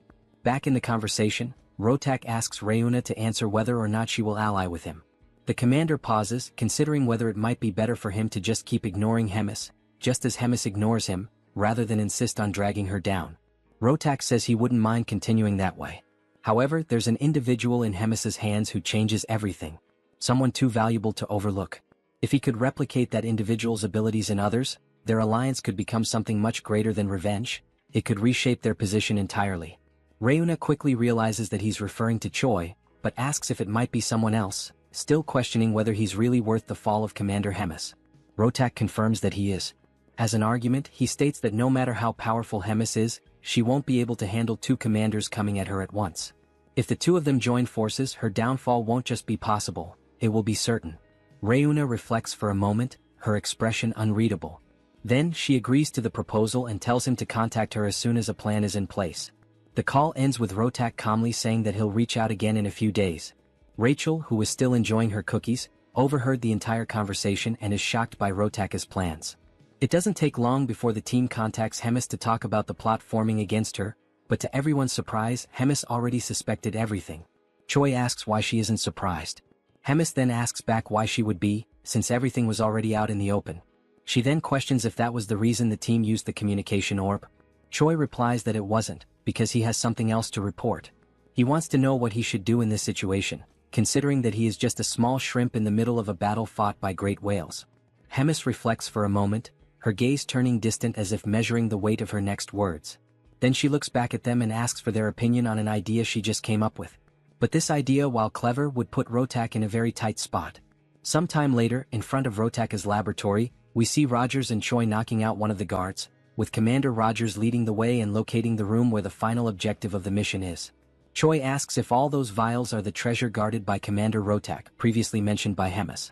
Rogers replies that yes, they are vials of demonic chi extracted from ancient beasts, all of them extinct, which can no longer be obtained no matter what someone does. He adds that some of these were collected over centuries and stored under tight protection for a reason. And one in particular is theoretically the most powerful of all. While holding a vial with a red liquid in his hand, Rogers asks Choi to wait a bit before taking any action, and warns that if something goes wrong, he'll make sure to arrange a good funeral for the hero. Choi reacts with unpleasant surprise, saying that he's very moved, and sarcastically thanks the commander. Then, without much hesitation, the hero takes the vial from Rogers and asks if it's the right time to drink it, as he begins to consume the potion. Moments earlier, still during the call between Choi and Hemis, the detailing of the plan that would follow began, an unexpected strategy meant to help Choi take better advantage of his encounters with Commander Rotak. The instruction was short and clear, yet jarring. Hemis told Choi to hurt himself. The simplicity of the order contrasted sharply with its implications. Naturally, the plan left the hero stunned, confused, and hesitant. He couldn't help but wonder why he would do such a thing to himself, especially considering that Hemis had previously gone out of her way to force Rotak to include strict rules in their pact, rules that ensured Choi's physical integrity at all times. The contradiction unsettled him. Hemis, noticing the hesitation and fear building in Choi's expression, softened her tone slightly. She clarified, with calm but firm seriousness, that this wasn't a joke or some kind of twisted training exercise. It was a direct order. A strategic one. She had learned through her own sources that Rotak had been lazy and half-hearted with Choi's treatment. From what she gathered, he was doing nothing more than the bare minimum, just enough to satisfy the conditions of their pact. Once that obligation ended, so would his efforts to keep Choi alive. Still unable to grasp how this related to harming himself, Choi asked what any of that had to do with self-inflicted injury. The very idea clashed with everything that had been set to protect him. Hemis then elaborated, informing the hero about the collection of rare and dangerous demon essences that Rotak had gathered over the years. These weren't mere specimens. They were remnants of power from ancient beings, each carrying immense, raw potential. The plan now hinged entirely on those essences. More specifically, Choi would need to absorb the most powerful X-demonic essence in Rotaka's possession. The mere mention of absorbing such volatile energy made Choi's stomach turn. He voiced his concern, asking whether ingesting something like that wouldn't inevitably lead to death. It was a fair question, one Hemis had clearly anticipated. With the same composed authority, she reminded him of the Pact's power. Because of it, Rotak would be magically and contractually bound to do everything possible, and impossible, to keep Choi alive no matter what. That was the very leverage Hemis had counted on when she forced the terms. It was the safety net. No matter how dangerous the essence was, Rotak would be forced to use every last ounce of his knowledge and skill to save Choi from dying in the process. To calm the growing fear inside him, Hemis reassured Choi again, adding something more personal this time. She knew Rotaka's capabilities intimately. She didn't just know him, she had created him. Every facet of his medical prowess, every ounce of his talent, she was responsible for nurturing. If anyone knew what Rotak could do, it was her. She believed in this plan. The scene returned to the moment when Choi was reluctantly consuming the supposed potion. As the bitter liquid slid down his throat, Commander Reuters watched him closely, arms crossed, his expression unreadable. Rachel stood nearby, concerned, and asked if everything was all right. With a sigh and a grimace, Choi remarked that nothing unusual had happened, except for the awful taste, which he couldn't help but complain about. For a fleeting second, it seemed like things would go smoothly. But then everything changed. A wave of searing pain crashed through Choi's body. It was so sudden and overwhelming that his limbs locked, and the potion vial slipped from his fingers, shattering against the floor. His vision blurred. His breath caught. The agony was unlike anything he had experienced before. Rachel's voice broke through the chaos, calling his name with urgency. Reuters, though less panicked, narrowed his eyes and murmured something about the side effects having begun. The pain intensified. Choi writhed in place, desperately trying not to black out. In a moment of delirious humor, he sarcastically berated Reuters, accusing him of withholding just how brutal the side effects would be, especially since he clearly knew what was in the potion. Reuters responded with dry indifference, saying it was common sense and didn't warrant explanation. Choi glared at him, opened his mouth to say something more, but the pain took over and he lost consciousness. Sometime later, Choi woke up groggily lying in a bed. He immediately realized it wasn't any place he recognized. The air was sterile, the light cold. He sat up slowly, his muscles sore and weak. Just as he began scanning the room for clues, Rachel appeared, smiling softly. She told him that he was in Rotaka's office. The commander had personally tended to him for 4 consecutive days, using all sorts of questionable but effective methods to keep him alive. Rachel's words were comforting, but her expression hinted at unease. Finally, she asked how Choi was feeling, but before he could answer, the door opened. Rems entered the room with theatrical flair, declaring how long it had been since they last saw each other. Behind her, Reuters and Rotak followed quietly. Rems approached Choi with a pleased smile, commenting that his power had grown noticeably. She noted that he was stronger than she'd imagined he'd become. Choi tried to deflect the praise, modestly insisting that he wasn't that strong, but she ignored him completely. Without warning, she placed her hand on his shoulder and chanted a spell. Choi's right arm turned pitch black. Pain surged through him. Whatever magic she had cast was aimed at destroying his limb entirely. And once again Choi was left stunned, unsure of why or what would come next. Rotak then explains that the demonic essence of the beast Choi ingested is slowly but surely establishing itself within his body. The beast in question was once feared throughout the demonic realms, an entity known for its near-complete invulnerability, a creature considered by many to be indestructible. Now, that same property was beginning to manifest within Choi's body, granting him the terrifying durability of that ancient being. His cells, muscles, and internal structure were starting to reflect the changes brought by the X-demonic infusion. However, even with such a remarkable result, one fact remained unaltered. The testing process had been excruciating. What Choi endured to reach this state was nothing short of brutal. The pain had been relentless. The transformation violent. His body had teetered between survival and collapse, and it had taken all of Rotaka's knowledge, along with the pack's forced intervention, to keep the hero alive through the ordeal. Still, the results were undeniable. Standing nearby, Rems took it all in. With a faint smile and an arched brow, she admitted she felt a hint of jealousy, though her tone was half playful, half serious. She questioned aloud whether this entire plan had been intentionally kept from her. Perhaps as some personal project Rotak didn't want interfered with. Rotak, for his part, didn't dignify the accusation with a real answer. He merely brushed it aside, stating curtly that the hero's treatment was complete. Then, without any visible emotion, he asked whether it was time to destroy the pact. Rems gave no resistance. She calmly began the destruction ritual, acknowledging that the pact's purpose, to ensure the completion of Choi's treatment, had now been fulfilled. As the last glyph of the contract faded into magical dust, the pact dissolved entirely. The invisible leash that had bound Rotak to his obligations was gone. With nothing holding him back, Rotak didn't waste a moment. He turned to Rems and, in a voice laced with bitterness, made it clear he hadn't forgotten her interference. In a tone more threatening than professional, he promised she would regret everything. His eyes, cold and unblinking, burned with silent fury. Rems, unfazed, merely smiled. Her voice carried a touch of amusement as she questioned if she truly would be the one to regret anything. Her answer was cryptic, a layered warning rather than a rebuttal. She suggested that regardless of how things unfolded, perhaps regret would fall on someone else entirely, and that in the end she would be waiting eagerly to see how Rotaka's threat unraveled. The scene shifted to the training grounds, where Choi and Riadrun stood amid the dust and sweat of daily drills. The sun hung high in the sky as their sparring session intensified. From the very first strike, Riadrun noticed a difference. Choi's posture, his timing, the pressure behind each attack, it had all improved. The young hero had indeed become stronger. Choi launched a fierce punch, one that Riadrun blocked with minimal effort. But the hero didn't stop there. He pressed on with a series of rapid strikes, chaining his movements together with surprising precision. Riadrun watched carefully, analyzing each blow, studying the trajectory of Choi's fists, the positioning of his feet, the way he adjusted his breathing to manage exertion. There was real progress here. And then, a breakthrough, Choi landed a solid punch to his mentor's abdomen. Riadrun didn't even try to block it. He took the blow, let it connect. The smile that flickered on Choi's face afterward said everything. For the first time, he had struck his teacher cleanly. All his pain and effort were beginning to bear fruit. But the celebration was short-lived. In a sudden motion, Riadrun brought his massive elbow down on Choi's head, knocking him flat onto the dirt with a dull thud. The world spun for a moment. Choi lay there dazed, his skull pounding, once again reminded that there were levels to power, and he still had a long way to go. Lying on his back, he reflected on what everyone had been saying. That he had grown. That he had improved. And yet, here he was, laid out once again by Riadrun's sheer strength. He sighed. Maybe progress wasn't enough. Riadrun, ever the calm and supportive mentor, knelt beside him.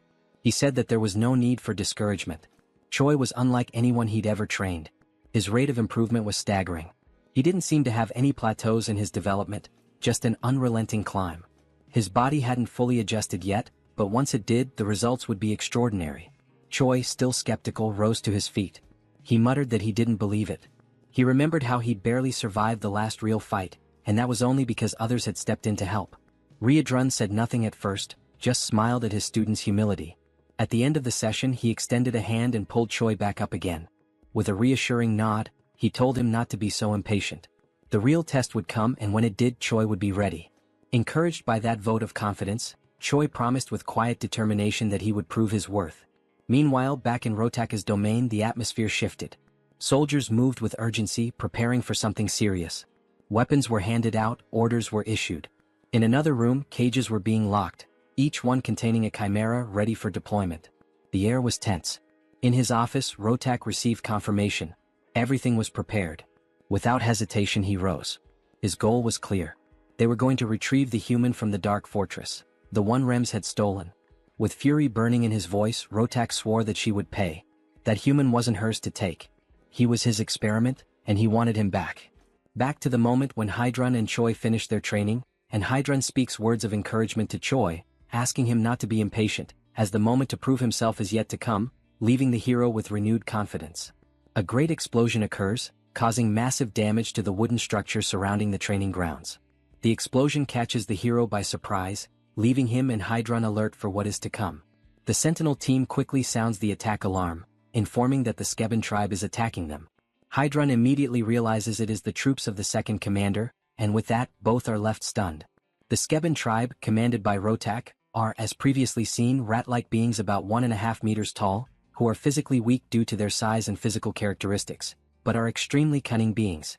Outside the fortress, the commanders of the Skebens order more firepower, and cannon projectiles are launched toward the fortification that protects the fortress. The scene then focuses on Ryan, who praises Rotak's firepower and had not imagined how confident he and his tribe would be, before Rotak could respond to one of his subordinates. He arrives at the location warning that the wall that was being attacked has fallen, and the speed at which they achieved this goal was thanks to the previous attack that caused delays in the repair of those walls, information that had been passed on by Ryan to Rotak's subordinates.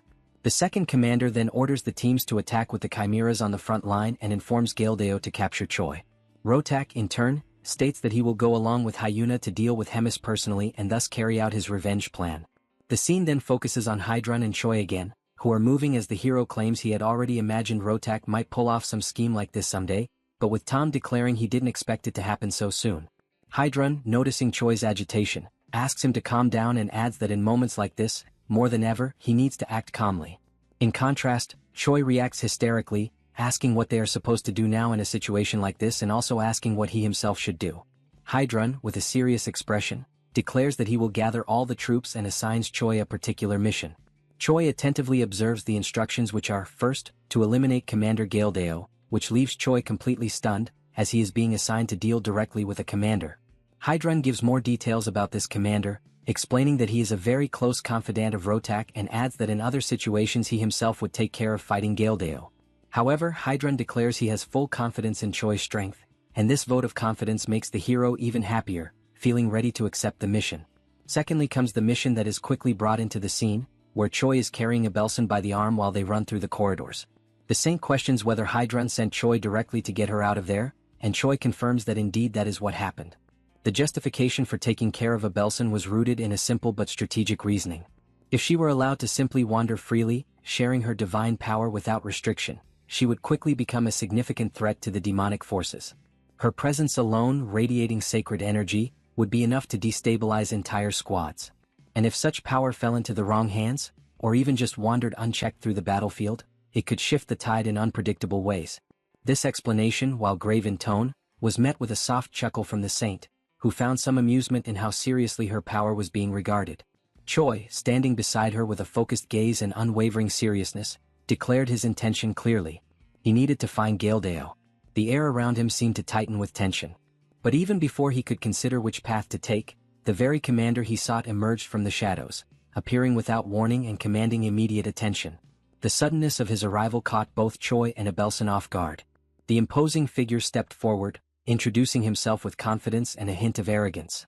This was Galdeo, the one Choi had been preparing to face. As soon as the hero caught a glimpse of Galdeo's stats, an imposing power level of 162,730, he found himself stunned. The sheer magnitude of strength displayed before him far exceeded his expectations. This wasn't just a strong opponent, this was a genuine powerhouse. The realization drew a comparison in Choi's mind. He couldn't help but recall Taylor, the enemy hero whose raw power had proven incredibly difficult for both him and Rogers in a previous battle. It was a grueling confrontation, one that tested their limits. Now, standing before Galdeo, Choi couldn't help but question whether he had the strength to emerge victorious on his own. Before he had the chance to assess his surroundings or think of a strategy, Galdeo made the first move. With a snap of command, he unleashed his hellhounds. The monstrous beasts lunged forward with ferocity, aiming directly for Choi and Abelson. Reacting instinctively, Choi placed himself between the Saint and the oncoming danger. Snarls and growls filled the air as the hellhounds sank their teeth into him from every direction. The pain was sharp, but he stood firm, shielding Abelson from harm. Galdeo, observing with malicious satisfaction, claimed that he had successfully restrained the hero. He began charging what appeared to be one of his most devastating attacks, boasting that this would end the battle swiftly and leave nothing of the hero behind. However, just as he prepared to strike, Choi interrupted. His voice rang out with firm resolve. He stated that the hound's bites were insignificant, their power greatly exaggerated. As their fangs pressed against his skin, he felt nothing, not even a scratch.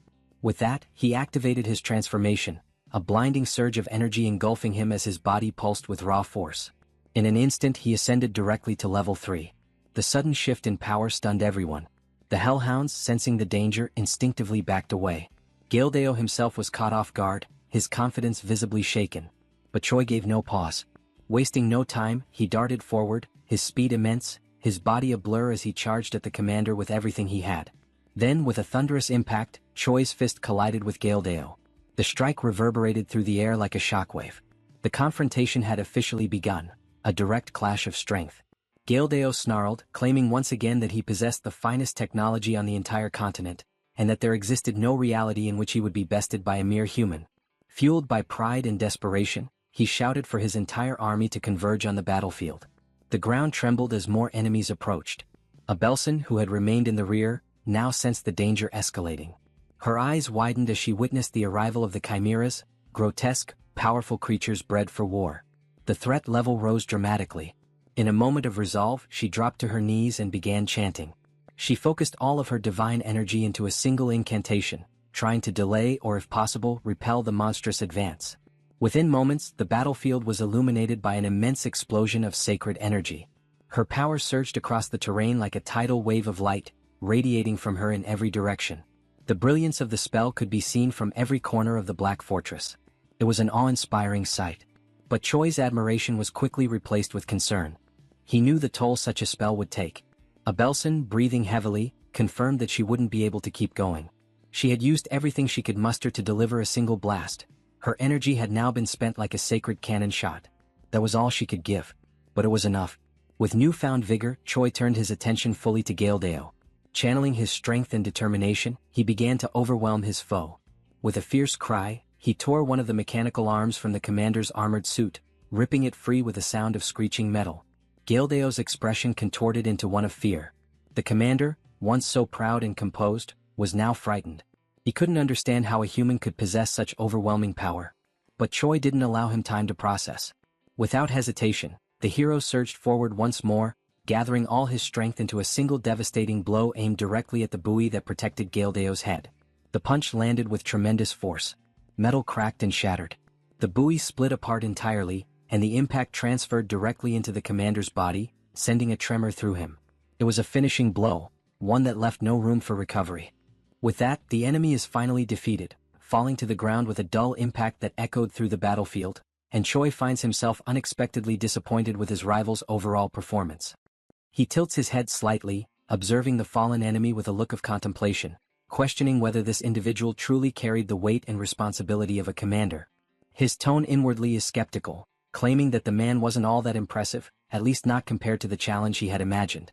However, as the adrenaline begins to settle, he starts to reconsider his initial conclusion. Perhaps Galdeo wasn't necessarily weak. Maybe, just maybe, the reason this fight felt underwhelming was because Choi himself had grown far too powerful. He reflects on his journey up until this point, training alongside warriors of immense strength, facing trials that demanded the absolute peak of his endurance. For so long he had measured himself against titans, against legends. And perhaps, being among such overwhelming figures had created a distorted image of himself in his own mind, making him feel small when in truth, he had evolved beyond what he once imagined possible. This line of thought is broken as Abelson, still visibly shaken from the recent skirmish, speaks up with a tone of concern, her eyes full of worry as she asks whether the hero is all right. Choi then turns his attention toward her, his expression softening. He answers calmly that he feels fine, still cloaked in the glowing aura of his transformation. Just as he begins to relax, the hero catches a subtle shift. Something about Abelson's posture, or perhaps her aura, catches his attention and fills him with unease. His brows furrow slightly, but before he can dwell on it, the scene transitions, cutting away to another battlefield, a different clash entirely. Now we find Hemis standing tall and firm in her own confrontation. Her eyes are locked forward, facing not one but two enemies. Before her stand Rotak and Hyuna, both exuding menace and confidence. The second commander, with a twisted smirk, asks whether Hemis is ready to face her end. His voice is laced with mockery, echoing across the scorched terrain. Hemis responds not with fear but with biting sarcasm. Her words drip with irony as she mocks their excessive preparation, noting with theatrical dread that they even saw fit to bring the fourth commander just to take her down. The absurdity of it almost amuses her, and she scoffs at what she calls cowardice taken to an entirely new level. But Rotak remains unfazed, dismissing her words with cold indifference. He makes it clear that he doesn't care what Hemis calls him, coward, weakling, dishonorable, it makes no difference. What matters is the result. And for him there is only one conclusion to this battle, her destruction. Not only that, but surpassing her as a warrior and burying her legacy in the ruins of this battlefield. With unwavering resolve, Rotak steps forward, his presence growing more intense, and prepares himself for the clash that is about to begin. Rotak then turns to Hyuna and asks if she is fully prepared and truly ready to begin the decisive battle that will at last bring an end to Hemis's reign. Hyuna reacts to his question with a sinister, almost mocking smile and a sharp, scornful gaze, as if she cannot fathom how naive and foolish Rotak has been all this time. She tilts her head slightly, her eyes glinting with mischief, and then, dripping with heavy sarcasm, she slowly and deliberately responds that she won't be able to join in because, all of a sudden, she felt an overwhelming, uncontrollable hunger deep in her core. She repeats this ironically several times, emphasizing the absurdity of her excuse, which only leaves Rotak utterly baffled and thrown off balance. Rotak, unable to contain his irritation, demands to know exactly what kind of nonsense and ridiculous excuses Hyuna is babbling about at such a critical moment. But Hyuna remains calm and composed, lightly waving her hand as she casually replies that Rotak and Hemis can go ahead and have all the fun and excitement on their own. She declares that she will be heading home instead to prepare and savor a delicious bowl of steaming hot ramen, almost as if nothing important were happening at all. Before finally turning to leave, Hyuna dramatically points her finger at Hemis and states that she has one final thing to announce before she makes her exit. It is then revealed that from the very moment Rotak first reached out to Hyuna with his plan, she had already secretly decided to betray the Demon King's army and side with Hemis instead, merely pretending and acting as if she were joining Rotaka's orchestrated attack. In exchange for taking Hemis's side, Hyuna asked for one favor in return, that all the endless disputes and conflicts between her and Hemis come to a final conclusion. With that agreement in place, Hyuna bids a rather casual and carefree farewell and walks away, leaving Hemis to focus entirely on Rotak. As Hemis turns her full attention to Rotak, she mocks him mercilessly, sarcastically asking if perhaps he has been abandoned and left behind by his strongest and most trusted ally, which stings Rotak deeply and fills him with rage. At that moment, Rotak finally begins to understand what had been obvious from the very start and demands that Hemis confirm the truth directly, whether she and Hyuna had truly conspired together to deceive and betray him. Hemis, calm and serene, gently affirms that Rotaka's guess is indeed correct. Hyuna had switched sides the very instant she learned of Rotaka's true plan, and because of this betrayal, Hemis had known every intricate detail of his schemes from the start. At last, Hemis, wearing a more peaceful expression on her face, decides to ask Rotak if even after everything that has happened, he still insists on moving forward with his foolish plan. Despite the shocking situation and betrayal, Rotak, seething with anger at what he perceives as Hemis's pity and condescension, activates a strange, hidden device embedded deep in his chest. While doing so, he fiercely declares that nothing else matters anymore and that he will finish this no matter the cost.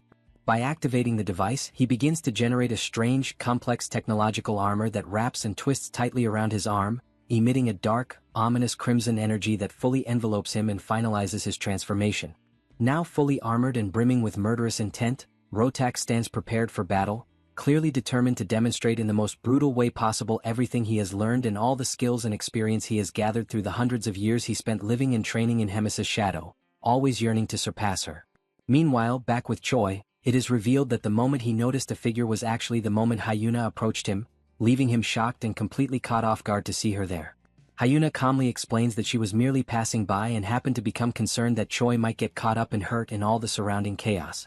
However, she quickly adds that she is relieved to see that he has obviously become much stronger, admitting that she worried for nothing and had overthought the situation. This unexpected revelation leaves Choi utterly puzzled and speechless, since she had originally been his enemy. Yet here she stands now, completely calm, asking casual questions and even showing genuine concern for his well-being. Choi then decides to ask directly if she wasn't supposed to be preparing to fight on the battlefield. Hyuna answers without hesitation that she was sent by Hemis under strict orders to stay out of any combat or direct confrontation, so she decided to simply watch from a safe distance instead. Realizing that Hyuna was faithfully following Hemis's instructions, Choi then decides to ask who she believes will emerge victorious in this critical fight. Hyuna, looking thoughtful, declares that she is truly impressed by how well prepared and determined Rotak is for this battle. However, she calmly adds that she knows with complete certainty that Hemis is infinitely superior to any power or strategy Rotak could have possibly brought with him into the fight. As the battle ignites, several blazing energy spheres are launched directly toward Hemis, who merely stands still, patiently waiting in total composure as all of Rotak's attacks hurtle toward her. Seeing Hemis's unwavering, passive stance, Rotak grows increasingly frustrated and loudly questions why she refuses to retaliate, demanding that she take this seriously and treat it as a true fight. He reminds her that he, too, is one of the proud commanders of the Demon King's army and beyond that, the leader of an entire tribe of his people who are depending on him. Realizing that Hemis's unwavering stance would not change no matter what he said or did, Rotak decided to channel every last drop of his energy to the absolute limit, gathering all the strength he had accumulated through countless years of struggle and pain to strike at his opponent with everything he had left. Hemis, still calm and composed as if nothing in the world could shake her, questioned out loud why she should even bother to counterattack or treat this as a real battle. In her mind, it was pointless, since regardless of any effort Rotak might make, she already knew with absolute certainty and unshakable confidence that she would ultimately emerge as the sole and undeniable victor. Without any further words or hesitation, Hemis unleashed a tremendous, blinding surge of energy that roared forward like a raging storm, crashing directly toward Rotak. At the same moment, she hurled harsh words in his face, mercilessly reminding him that he had been betrayed by Hyuna, the very ally he had trusted so deeply and counted on to stand beside him in this final confrontation. Moreover, the powerful weapon he had spent so many long years carefully developing, refining, and relying upon was now completely useless, rendered worthless in an instant, as Hemis's precise attack had been aimed straight at Rotak's most critical equipment, completely destroying it beyond repair. Hemis, her voice echoing with both authority and pity, asked him once again whether even after all this crushing defeat and betrayal, he still intended to continue fighting this hopeless battle. Rotak, with very few choices remaining and no clear path forward, simply confirmed everything Hemis had just said, openly acknowledging that he had been betrayed and admitting that her words were true.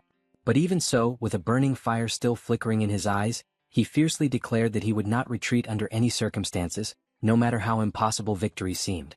Determined, he then activated his promote ability to channel and amplify his remaining power, charging yet another of his desperate final strikes. He fired a series of enormous radiant energy spheres at Hemis using his cannon, launching what could only be described as a truly devastating attack, meant to end everything in one final desperate act. However, Hemis simply denied the entire offensive with a single effortless shield, as if swatting away a mere insect. From Rotak's perspective, the entire wave of his energy seemed to be completely absorbed, leaving him in shocked disbelief. He briefly grew excited, a tiny flicker of hope sparking in his heart, wondering if perhaps even Hemis could not withstand such overwhelming power. But Hemis then responded with an almost amused tone that it had indeed been a good move, an attack worth acknowledging. Suddenly, a deep purple aura began to spread like a dark mist over Rotak's energy blasts, and it didn't take long before Hemis's own energy completely overwhelmed and crushed Rotak's offensive, erasing all traces of it from the battlefield. She then appeared before him, standing tall and victorious, and stated with unwavering certainty that Rotak had indeed changed dramatically compared to the weaker, lost version of himself she once knew. She even admitted that he had genuinely improved and grown stronger over the years. Nevertheless, Hemis firmly announced that it was now her turn to strike, and there would be no mercy. With a chilling grace, she slowly licked one of her fingers, her eyes locked on Rotak, and then pointed it directly at him, activating her formidable ability. Countless black claws suddenly materialized and surged forward like a pack of ravenous beasts, advancing rapidly toward Rotak with lethal intent. Rotak quickly recognized the immense danger of Hemis's conjured technique, and in an instant, all the fierce determination he had gathered was replaced by pure, paralyzing terror. He stood frozen in place, unable to react, helplessly waiting for the swarm of claws to reach him. It didn't take long before he was completely caught, wrapped up and immobilized by the relentless claws. The assault quickly intensified, growing ever more savage and merciless. With overwhelming ferocity, Rotak's limbs were torn and separated from his body, leaving only the trembling, weakened torso of someone who had come so determined to eradicate Hemis and her people. Knowing his end had finally arrived, Rotak decided to use the last remaining moments of his life to ask something of the woman who had once been his beloved mentor. As Hemis slowly approached his broken figure, she questioned whether he was about to beg her for some form of mercy, her voice carrying a distant, cold sadness. Rotak then asked, with his last flickering strength, whether she still saw him as weak, useless, and pathetic, recalling his entire painful journey. He remembered vividly how he had once declared he would become as strong as Hemis and rise to be a true leader, a leader who would stand equal to or above all others. Yet, his path had been completely shattered and derailed by the torment of being scorned and rejected by Hemis, turning his only goal into a desperate mission to surpass her and make her pay for all the humiliation and pain. Hemis paused in heavy silence to reflect deeply on his words. Instead of giving him a direct answer, she remarked that time is cruel and unrelenting, lamenting how certain things seem as though they will last forever. But as time inevitably moves forward, people change, making choices and taking actions they later come to regret.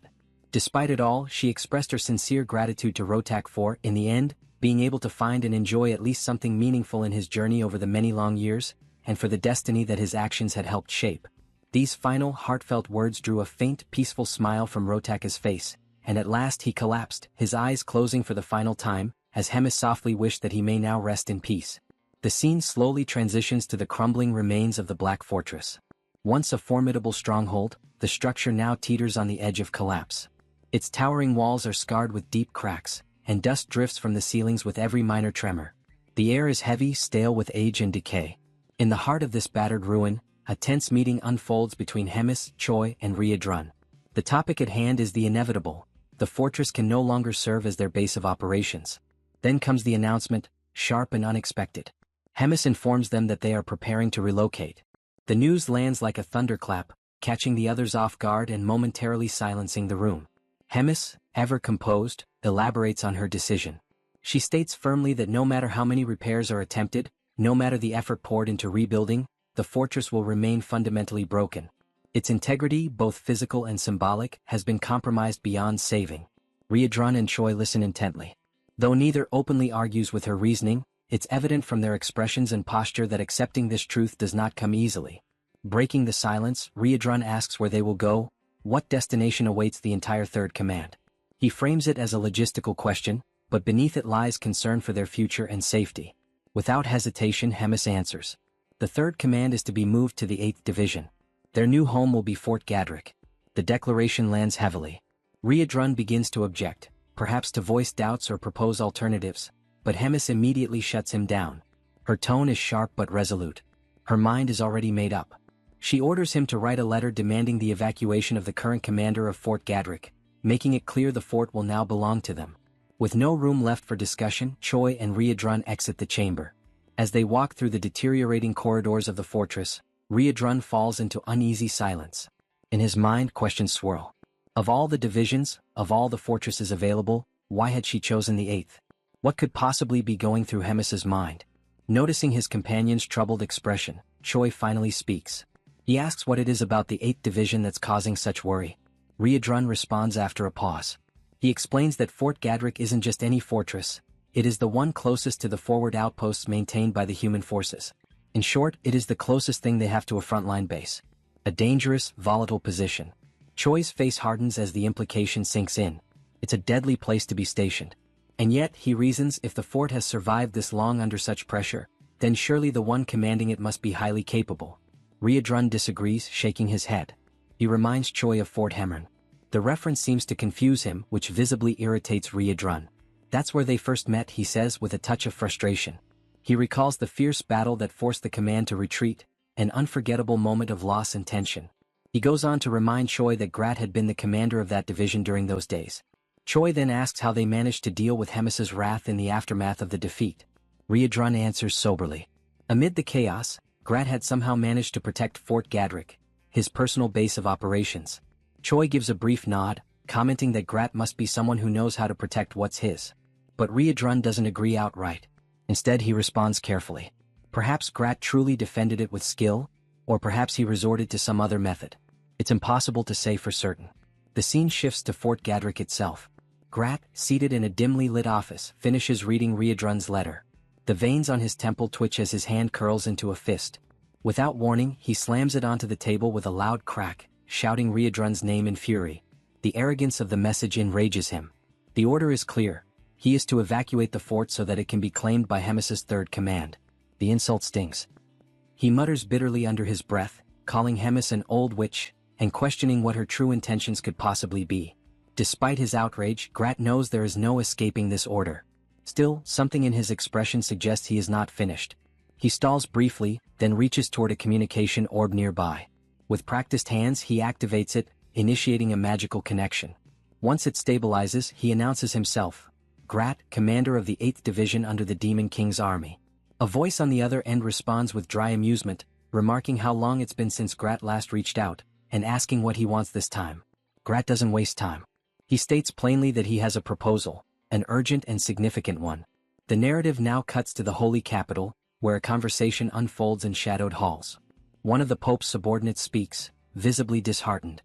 He laments the failures of Jeffen and Andrew, his voice low with regret. He confesses that he had genuinely believed Andrew would emerge victorious. He then wonders aloud, was it Choi again? Was he the one who turned the tide? The man with the monocle confirms it without hesitation. He adds that Choi's progress is unlike anything they've ever seen. His power is rising far too quickly. It's a pattern that's now beginning to alarm the Pope himself. The advisor then suggests perhaps it would be wiser to deal with Choi later, to shift their focus for now toward resolving the situation with the Drajan Empire. After all, he says, despite everything, Choi is just one man. But the Pope rejects that reasoning. If Choi were merely a regular citizen, then perhaps yes, he could be ignored. But he is not. He is a hero. And that changes everything. The Pope then scolds the monocled man for brushing things aside so easily. He accuses him of failing to grasp the true nature of what a hero is, and more importantly, what a hero can become. Such a decision would be incredibly dangerous and entirely indefensible, especially coming from someone in a position of such authority. The weight of such recklessness could ripple across kingdoms. The Pope, solemn and commanding, stresses the urgency of neutralizing this threat before it spreads, before it digs deep into the heart of the sacred capital itself and poisons everything from within. Turning to his aide, he asks in a quiet but heavy tone whether there has been any further communication from the spy embedded within enemy lines. The man confirms that there has. He reports that a message just arrived. According to the spy, a surprising offer was made. Support has been promised to completely wipe out all major enemy targets in a single decisive strike. Hearing this, the Pope falls silent for a moment. The offer is shocking. Completely unforeseen. Such a bold proposal leaves him visibly stunned. He narrows his gaze and in a hushed voice, wonders aloud how the spy could even hope to carry out such a sweeping, ambitious mission. The man elaborates further. The Third Command is preparing to relocate. Their new destination is Fort Gadrick. The intention is clear. They seek to claim the fortress as their own and establish it as a new operational base. The suggestion is that something much larger may be unfolding there, some plan already in motion. As the room grows tenser, the Pope raises another question. If this proposal had already existed, why was it not brought up sooner? The response from the advisor is direct but uneasy. Grad had attached conditions so severe that they seemed impossible to fulfill.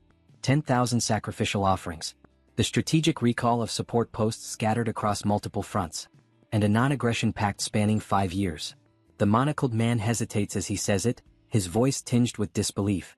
The demands, in both number and scope, are immense, perhaps even unreasonable. The Pope considers this. Then, calmly but with precision, he asks what Grat's true motives might be. Why place such a steep price on this deal? The advisor takes a breath and then answers. He's heard whispers that the second command seat has been vacated, the result of internal strife, specifically tied to Hemis's elimination of Rotak. With such a power vacuum, Grat might see a chance to ascend, to claim that seat for himself. And to do so, he may be attempting to manipulate the fragile balance between Hemis and the Demon King. The Pope ponders this out loud. 10,000 sacrifices, and perhaps more than just bodies, maybe land as well. A territorial gain masked beneath political strategy. But the monocled advisor responds carefully.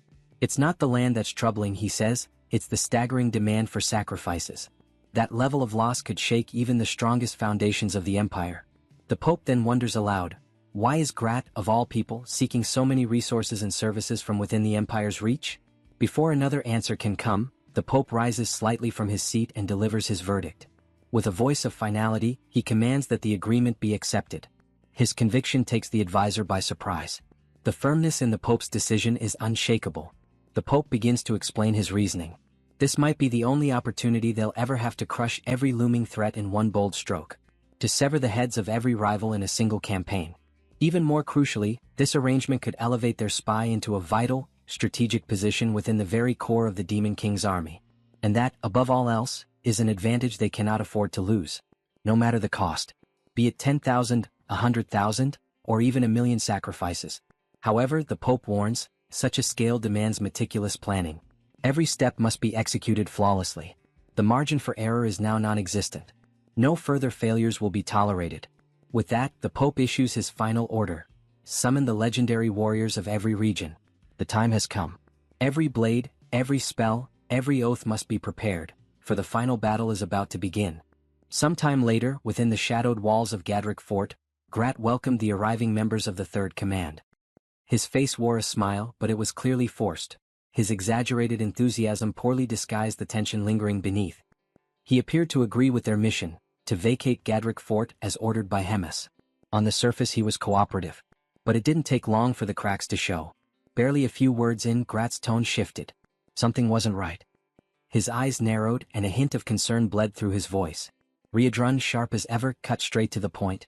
He demanded to know what kind of issue Grat was referring to. Grat then launched into a detailed explanation. According to him, the nearest human army had been behaving oddly. Their troops had been shifting in strange patterns, and massive quantities of supplies were being relocated. From that movement alone, Grat deduced something dangerous. They were likely preparing a full-scale siege on the fortress. It wasn't a guess. It was a calculated warning. Reborn, concerned but focused, immediately asked what countermeasure had been planned. With a grim look, Grat laid out his strategy. He was preparing a segmented wave offensive, designed to strike preemptively before the enemy could tighten their hold.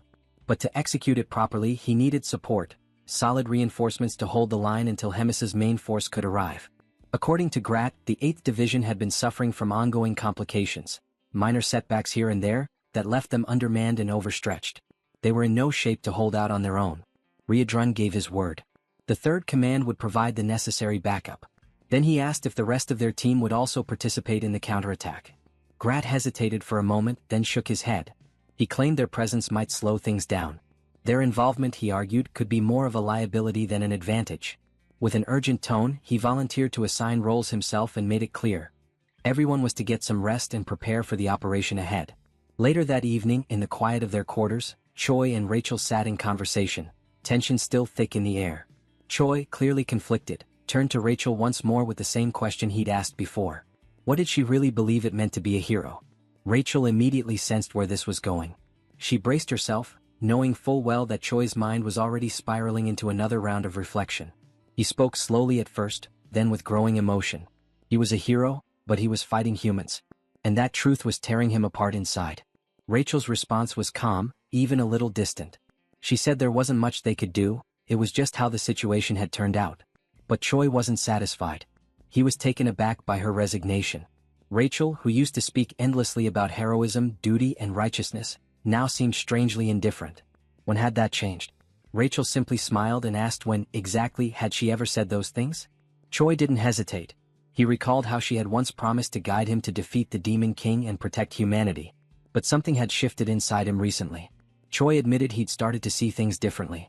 A hero shouldn't exist solely for humans. And more than that, heroes didn't always follow the right path. Sometimes they chose wrong.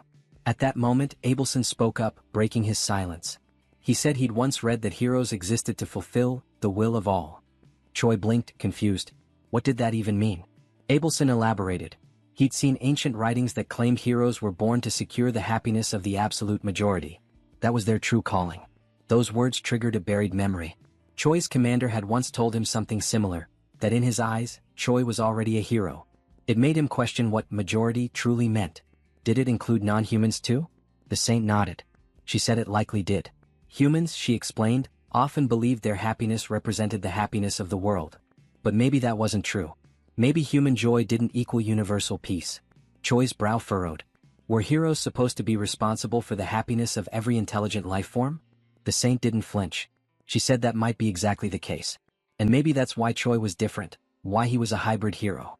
That answer left him silent, his thoughts consumed by the gravity of that role, what it meant to protect the happiness of the absolute majority. At dawn, the assignments were finally handed down. Reborn would operate solo, an independent unit. Royger, meanwhile, would lead the observation team. According to intel gathered by the Analysis Division, he was tasked with triggering a direct engagement once the enemy was detected. His unit would engage immediately upon visual contact. The 8th Division had their role as well. They were to intervene at the end of Reborn's skirmish, acting as support during the fallout. As for the trio, Choi, Abelson, and Bobo, they were stationed in the rear guard. Their duty was to defend the fortress's stockpiles and resources. Following instructions, the trio moved into what appeared to be a mess hall. It was a modest section of the 8th Division's domain, repurposed for quiet waiting. There, surrounded by crates, benches, and distant clatter, they awaited the moment the real battle would begin. Choi didn't wait long before voicing his discontent with the orders they had been given. There was something wrong, he could feel it in his gut. Something about the plan, the placements, it didn't sit right with him. Rachel, catching the seriousness in his tone, leaned in and asked what kind of bad feeling he was talking about. Choi paused. His eyes scanned the room as his thoughts raced. Then it clicked, he had noticed something strange about the group formations. When he compared them to the original setup that Rems had authorized, it became clear. Everyone had been split apart and sent in directions completely opposite from their intended formation. Rachel tilted her head, trying to wrap her head around the logic. Her face contorted with confusion, her usual confidence momentarily lost. She mumbled something, half thinking aloud, trying to figure out what it meant for them all to be positioned on opposite ends. But her puzzled expression said it all, she didn't get it. That's when Abelson stepped in, her voice calm but heavy with implication. She explained that Riedrun had been dispatched to a dangerously hostile region. Roger, though not far behind in terms of risk, was placed in charge of the observation team, putting him right in harm's way.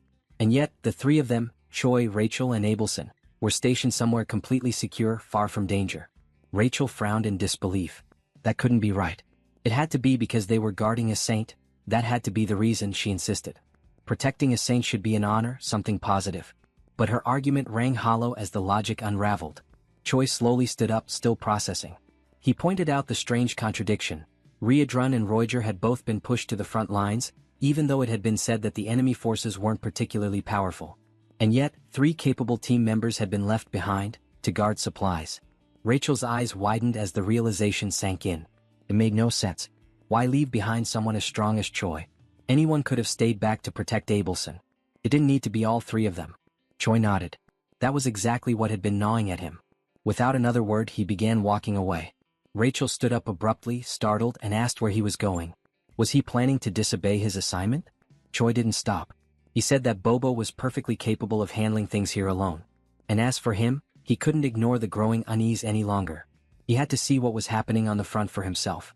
Abelson hesitated for a heartbeat, then spoke up with determination. If Choi was going, then she would go with him, if he would allow it.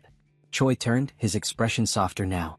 He told her he wouldn't object, but asked if she was truly sure. Staying with Bobo was still a solid plan. But the saint was firm.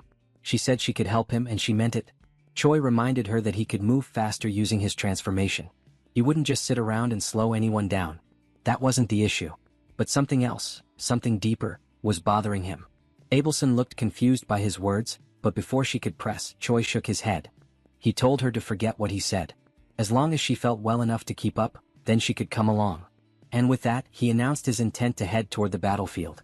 But before he could take a single step further, armed guards stepped in his path. Their orders were clear. Choi was not allowed to leave the zone. Not without explicit authorization. Thinking fast, Choi cracked a half smile and claimed he just needed to use the bathroom. But then, sarcastically, he asked where it even was. He promised he'd be right back. The guards didn't budge. One of them repeated the directive firmly. Choi was not to leave under any circumstances. That shook Choi. The level of control, the extreme effort being made to keep him here, it felt too calculated. His anxiety intensified. Something was deeply wrong. And all he could do now was silently hope that Riedrun was okay, and not completely on his own. Meanwhile, far from the safety of the fort, Riedrun was already in the thick of it. He was breathing hard, his body marked by battle, facing off against a gray-haired hero wielding a blade. The clash had clearly begun, and it hadn't been an easy fight. Then another voice entered the fray. A red-haired warrior appeared, observing the fight with a smirk and calling Riedrun by his infamous nickname, the Red Nightmare. He praised Riedrun's performance. Even though Byron, the gray-haired one, was still just a rookie, the newcomer admitted he hadn't expected Riedrun to hold off 2 heroes. Byron scoffed. He said that if he hadn't let his guard down, he could have defeated Riedrun on his own. But the red-haired hero snapped at him, telling him not to get cocky. He reminded Byron that he was still green, and now wasn't the time for boasting. Then came the order, end the Red Nightmare. At once he called in the Holy Magic Unit. From the shadows, a wave of soldiers surged forward, taking formation with precision and discipline. Riedrun's eyes widened. It had been a setup from the beginning. All of it, a trap. And in that crushing moment of betrayal, the truth hit him like a blade to the back. Grat was the traitor. Back at Gadrick Fort, Choi and Abelson made their move. They slipped past the guards, pushing into the night at full speed. Soldiers tried to intervene, but the 2 were too fast. They left Bobo behind, not with worry but confidence. No one would dare harm him. Everyone knew that dog belonged to Rems. That knowledge gave them the freedom they needed. And as Choi surged forward, his breath quickened, not from exhaustion, but from the growing dread pulsing in his chest. He just hoped it wasn't already too late. Back to the siege against Riedrun, he realizes that beyond the 2 heroes, the other knights are armed with magical tools, and that is clearly excessive considering he is alone. The red-haired hero agrees with Riadrun's words, but they cannot let Hemis's most favored subordinate escape, and that statement makes Riadrun uneasy as he realizes she is the hero's true target. This gives Riadrun extra motivation to fight, and the red-haired hero notices Byron's agitation, ordering him to stay cautious, as the plan is to drain Riadrun's energy before taking advantage of a better opportunity. After that, he commands the 2nd Regiment of warriors to prepare for the assault. Riadrun, noticing all the organization, also becomes tense, ready to give them a proper battle. As soon as he activates his combat mode, which looks more like a Super Saiyan Level 3 transformation, the hero signals the 1st Regiment to attack. Now fully transformed into a Super Saiyan, Riadrun is immediately struck by a rain of arrows and braces himself to repel the overwhelming force launched at him. With a single punch, he manages to defend himself and even sends several of the arrows back toward the hero's army. The incredible strike is capable of using just the force of the wind to both shield Riadrun and turn the enemy's attack into one of his own. The hero then tells the remaining soldiers not to be afraid, as they still have the advantage in numbers while Riadrun stands alone. Several spear-wielding warriors then charge at Riadrun, who waits calmly for their approach. Riadrun then prepares to unleash one of his special attacks, called Destructive Explosion Wave, and with a single-hand motion he strikes the ground, causing massive devastation. He then leaps, letting the forming crater swallow the soldiers who had launched themselves at him. After jumping, he advances toward those who remained stranded among the crater's wreckage, neutralizing the warriors one by one. As he finishes off the last spearman by slamming his head into the ground, Byron becomes increasingly agitated from being forced to simply watch the battle. With Riadrun's chances of escape growing, Byron decides to break free from the red-haired hero's restraint and charges, attacking Riadrun directly. But he fails as the Red Nightmare easily dodges the hero's strike. Even so, Riadrun is surprised at how quickly the hero recovered and readied himself for battle, although it doesn't change much. From that point, Riadrun prepares to attack Byron, but the red-haired hero intervenes, pulling Byron away from Riadrun's strike and countering. Riadrun manages to stop the attack with the red-haired hero's sword by grabbing it and locking eyes with his enemies, taking the moment to strike both of them at once. He launches another destructive blow at the ground, causing a new crater. However, once the dust settles, the heroes are already far away, having escaped nearly unscathed from the attack but now stunned at how powerful Riadrun truly is, far beyond the expectations set by the intelligence divisions, leaving them frustrated. Meanwhile, Riadrun, still in his Super Saiyan form, begins to feel the effects of having used too much power.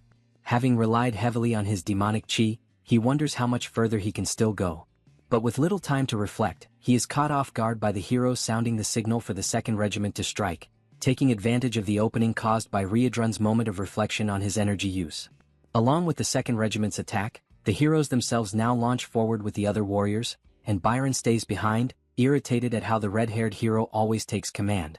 Riadrun, realizing the massive assault, prepares to unleash his destructive attack once more. However, before he can complete the conjuration, the heroes advance, drawing his attention and forcing him to defend against numerous strikes simultaneously. This distraction opens an opportunity for other warriors to strike with magical spears, and upon being hit, he almost instantly feels his power being drained. The spears possess the ability to absorb all of his demonic chi.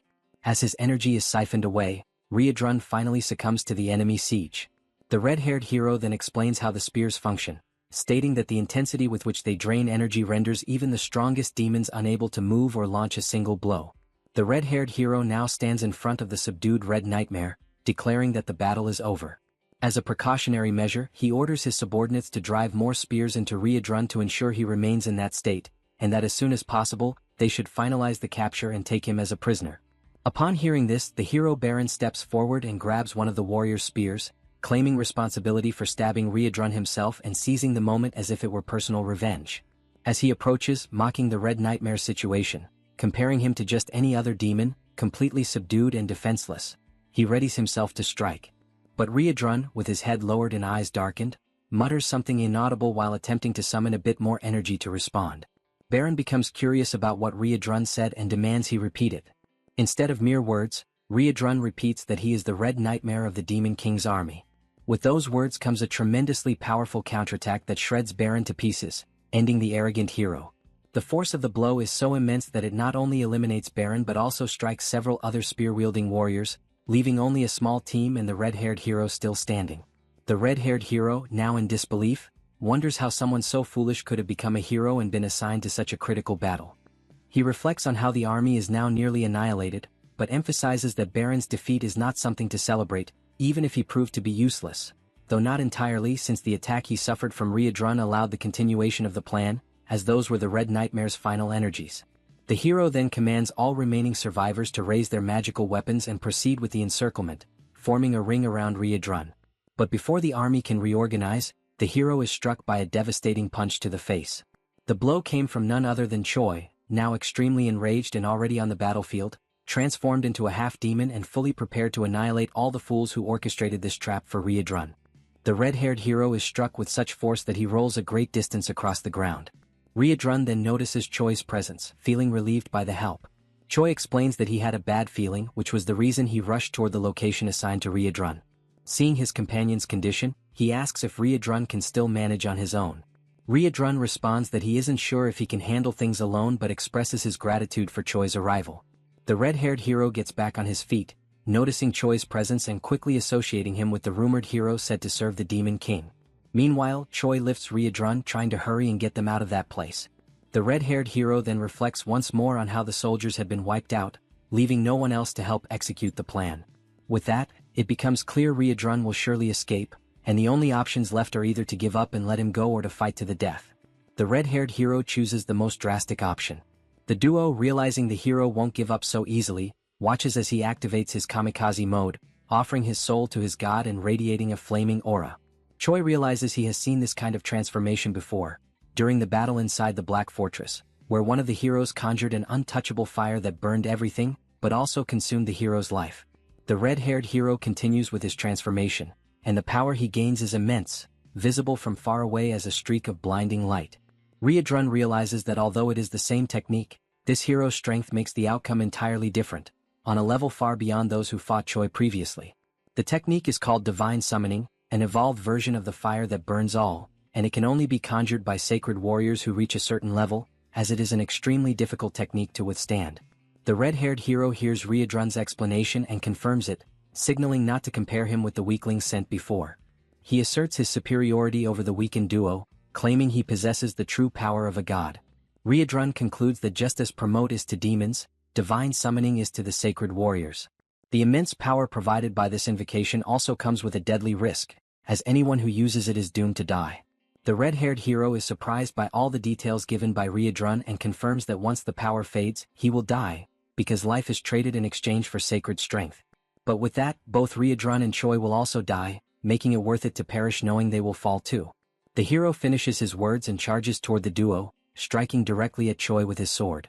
However, Choi blocks the attack without much effort, reflecting on how he managed to stop the blow easily, though the impact caused something unusual. The red-haired hero then explains that sacred power and demonic chi are polar opposites, and apparently Choi is no longer human at this point, as he is almost entirely consumed by demonic chi. The battle continues as the hero attacks and the duo defends themselves as best they can. The moment arrives when the red-haired hero decides to intensify his assault and claims that Choi is nothing more than a walking corpse, with nothing left to defend himself. What follows is a devastating explosion that creates another massive crater in the battlefield, hurling Reborn far away and leaving him severely injured, while Choi still manages to withstand the blast and remains standing after the strike. Even with difficulty, as he turned his head to the side, he noticed that Reborn had been far more affected, and his condition was much worse than expected. He observed Reborn gasping, trembling as his body began to collapse under the effects of the battle. He then compared the side effects of the transformation and the attacks, effects that were tremendous. However, considering he himself was half-human, they were still less severe than what Reborn, a pure demon, had to endure. This meant all effects on Reborn were intensified, causing excruciating pain. Even so, Choi renewed his hopes, realizing he only needed to endure. Once the sacred power was exhausted, the red-haired warrior would be defeated. And if that opponent continued launching reckless strikes like before, he would burn out quickly. Still, Choi wasn't sure how long he himself could remain standing. He weighed between staying on his feet or provoking the enemy into unleashing more powerful attacks to burn through his remaining energy. In the end, fate was left in luck's hands, because no matter how much Choi could endure, there was no telling how long Reborn would last. Just as Choi finished this internal reflection and refocused his gaze on the red-haired hero, he was surprised. His opponent was shaking, struggling against the effects of having already overused divine power. Going beyond expectations, side effects had already begun to manifest. loss of vision, a ringing in the ears. Still, he wouldn't need those senses much, for he could feel the presence of demonic chi, making it possible to continue his attacks. Choi then caught the hero's attention, curious about something, and the hero asked what a walking corpse had to say. Choi questioned if the red-haired hero was having trouble seeing. The hero replied that he had wondered what Choi would ask, and confirmed it. Yes, he was going blind. But it didn't matter because he reiterated that he could still sense demonic chi even with his eyes shut. The duo then exchanged a remark, with Choi realizing this could be a disadvantage, even if the red-haired hero could still strike. Choi's behavior puzzled both Reborn and the red-haired hero. Suddenly, someone wielding a bloodied club arrived on the battlefield. Choi prepared to deliver the finishing blow and declared that the red-haired hero was now nothing more than a random blind man, mocking him with an indifferent expression as he gave the command for Abelson to attack. She had approached from behind the red-haired warrior, gripping the club. We then flash back to a few minutes earlier. From atop a mountain, she had been watching the battle unfold, worried that the duo might die if things continued as they were. She wondered what she could do. Suddenly, someone grabbed the saint by the ankle, taking her by surprise. It was one of the heroes, pretending to be dead. The soldier explained that he had been waiting for Choi to move away so he could advance toward the saint and have the chance to take her with him. Abelson was unsure of what to do, considering she had no one left to lose her body for. However, realizing she was cornered, she knew she could no longer rely on others for protection. Reflecting on all the times Choi had protected her and spared her from a cruel fate, giving everything, even willing to die for her safety, she, in turn, had simply remained complacent, living under the same roof, day after day, never giving anything back to the one who always defended her. She had portrayed herself as fragile, and that had made Choi constantly worry. The saint then noticed the club nearby and decided that from now on, she would defend herself. She gathered courage and eliminated the soldier. The scene returned to the present moment, when she struck the red-haired hero in the head. With that blow came not only victory, but also the relief of knowing that she would no longer be a burden to the one she called the hope of the world. The scene shifts to a tense meeting between Grat and the army of the Divine Empire. Grat finds himself surrounded on all sides, the sharp edges of countless weapons pointed his way, and the eyes of the soldiers filled with hostility. The atmosphere is heavy, every breath drawn feels like a challenge, and Grat's confusion grows with every passing second. He cannot understand why they are treating him as an enemy. After all, by his own reasoning, he had done exactly what had been agreed upon. He had managed to contain Reborn, keeping the dangerous demon in check. That, in his mind, should have made him a trusted ally rather than a target. One of the stern-faced leaders of the Divine Army steps forward, his voice echoing across the field. He demands that Grat remain silent and punctuates his order by calling him a vile demon, his tone dripping with disdain. The words sting, and the accusation lingers in the air like a blade yet to strike. Without hesitation, the leader goes on to accuse Grat of orchestrating deceitful schemes that had led to disaster. According to him, the demon's tricks were the direct cause of the defeat of both heroes sent to the front.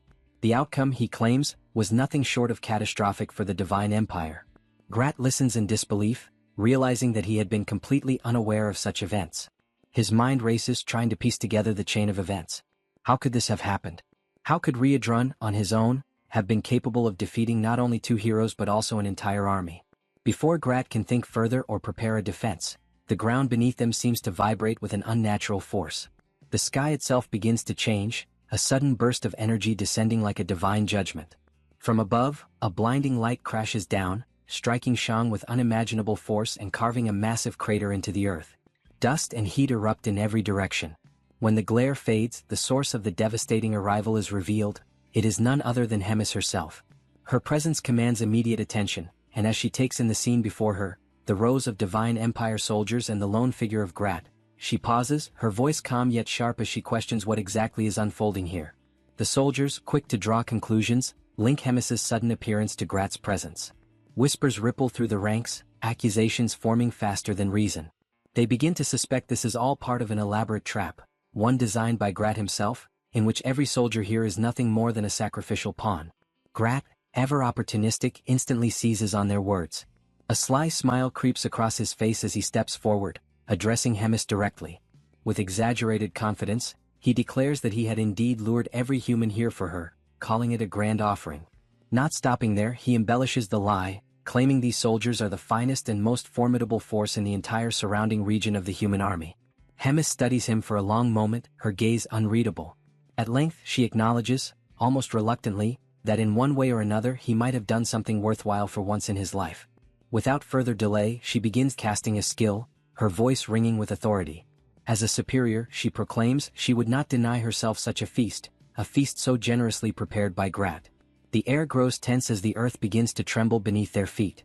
Darkness creeps slowly but relentlessly across the battlefield, swallowing light and color. One of the soldiers notices movement in the sky and shouts a warning, but the moment is too brief to act. From above, a massive sphere of roaring fire plummets toward them, its heat searing the air long before impact. It strikes with cataclysmic force, annihilating every soldier caught in its path. There are no survivors. The once proud army is reduced to silence, leaving behind only scorched earth, shattered armor and rivers of blood. When the flames die down, Grat wastes no time. He rushes toward Hemis, his voice spilling over with exaggerated praise.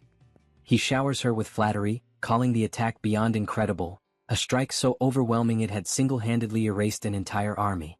He even goes so far as to call her an unmatched living legend, a figure without equal. But Hemis's patience for his fawning quickly runs thin. The false sweetness in his words grates on her nerves. Without warning she moves, faster than the blink of an eye. In one seamless motion she separates Grat's head from his body. His lifeless form collapses to the ground before the echo of the strike even fades. Only then does she speak, her voice now tinged with cold finality. She reveals that she had known for some time that Grat was the spy, even considering that he might have accomplices. She had watched as he foolishly created problem after problem, but in the end she had seen him for what he truly was, a compulsive liar, reckless, unafraid, and above all, acting solely for his own gain. Her only regret, she admits, is that she had not put an end to him sooner. With her business concluded, Hemis turns and leaves the battlefield. The scene shifts once again, this time to Fort Gatwick. Inside its stone walls, a meeting is underway. The day's agenda is the reorganization of the troops. Hemis takes the floor, speaking with precision while Choi, Riedrun, and Reuters listen closely. She begins by declaring that Riedrun will take charge of the remaining personnel abandoned by Grat, a task that will demand much of his time. To ensure the work proceeds smoothly, Reuters will act as his adjutant, providing direct support wherever necessary. As for Choi, Hemis had a surprise prepared, one that she revealed with a calm but decisive tone. She informed him that he would be taking the position of regiment commander, a role that would place him directly under her personal supervision. The announcement caught him off guard at first, but quickly sparked an excitement he could not hide. Still, curiosity got the better of him, and he questioned why he had not been placed at a lower rank, such as a simple battalion commander. Hemis's answer came without hesitation. She explained that she could not afford to waste a talent like his on something so limited. In her eyes, his skill set was far too valuable to confine to a mere battalion. This new rank would serve as both recognition and reward, for his hard work, his survival against all odds, and even for the strange way he had managed to entertain her along the way. Yet there was a condition, one that immediately shifted the mood in the room. Choi, as regiment commander, would move forward without the assistance of any troops whatsoever. The statement hung in the air, drawing puzzled glances from everyone present. No one could fully grasp the reason behind such an unusual arrangement.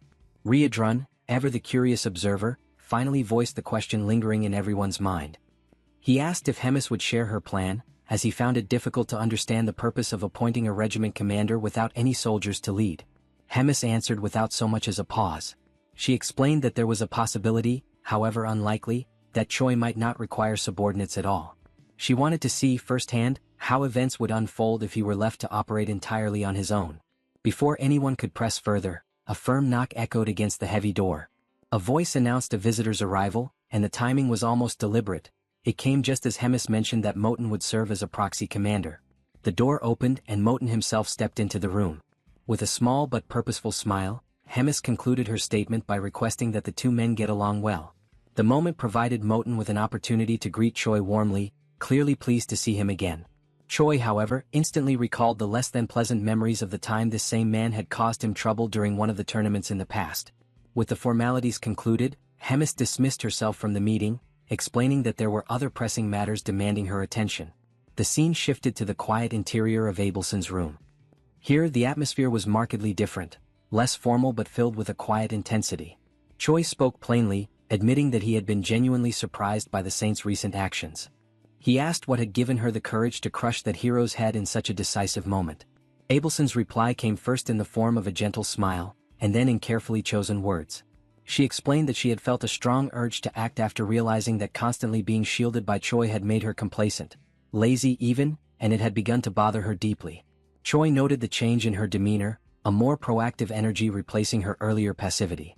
He asked whether this meant Abelson would now join him in battles going forward. She answered without hesitation. If he needed her, she would fight. She reminded him that she possessed the powers of a saint and could summon strength similar to a divine invocation.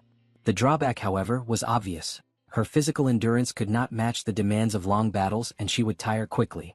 Choi was pleased by her determination, even if it came with limits. He remarked, half in jest and half in truth, that she might one day surpass him entirely.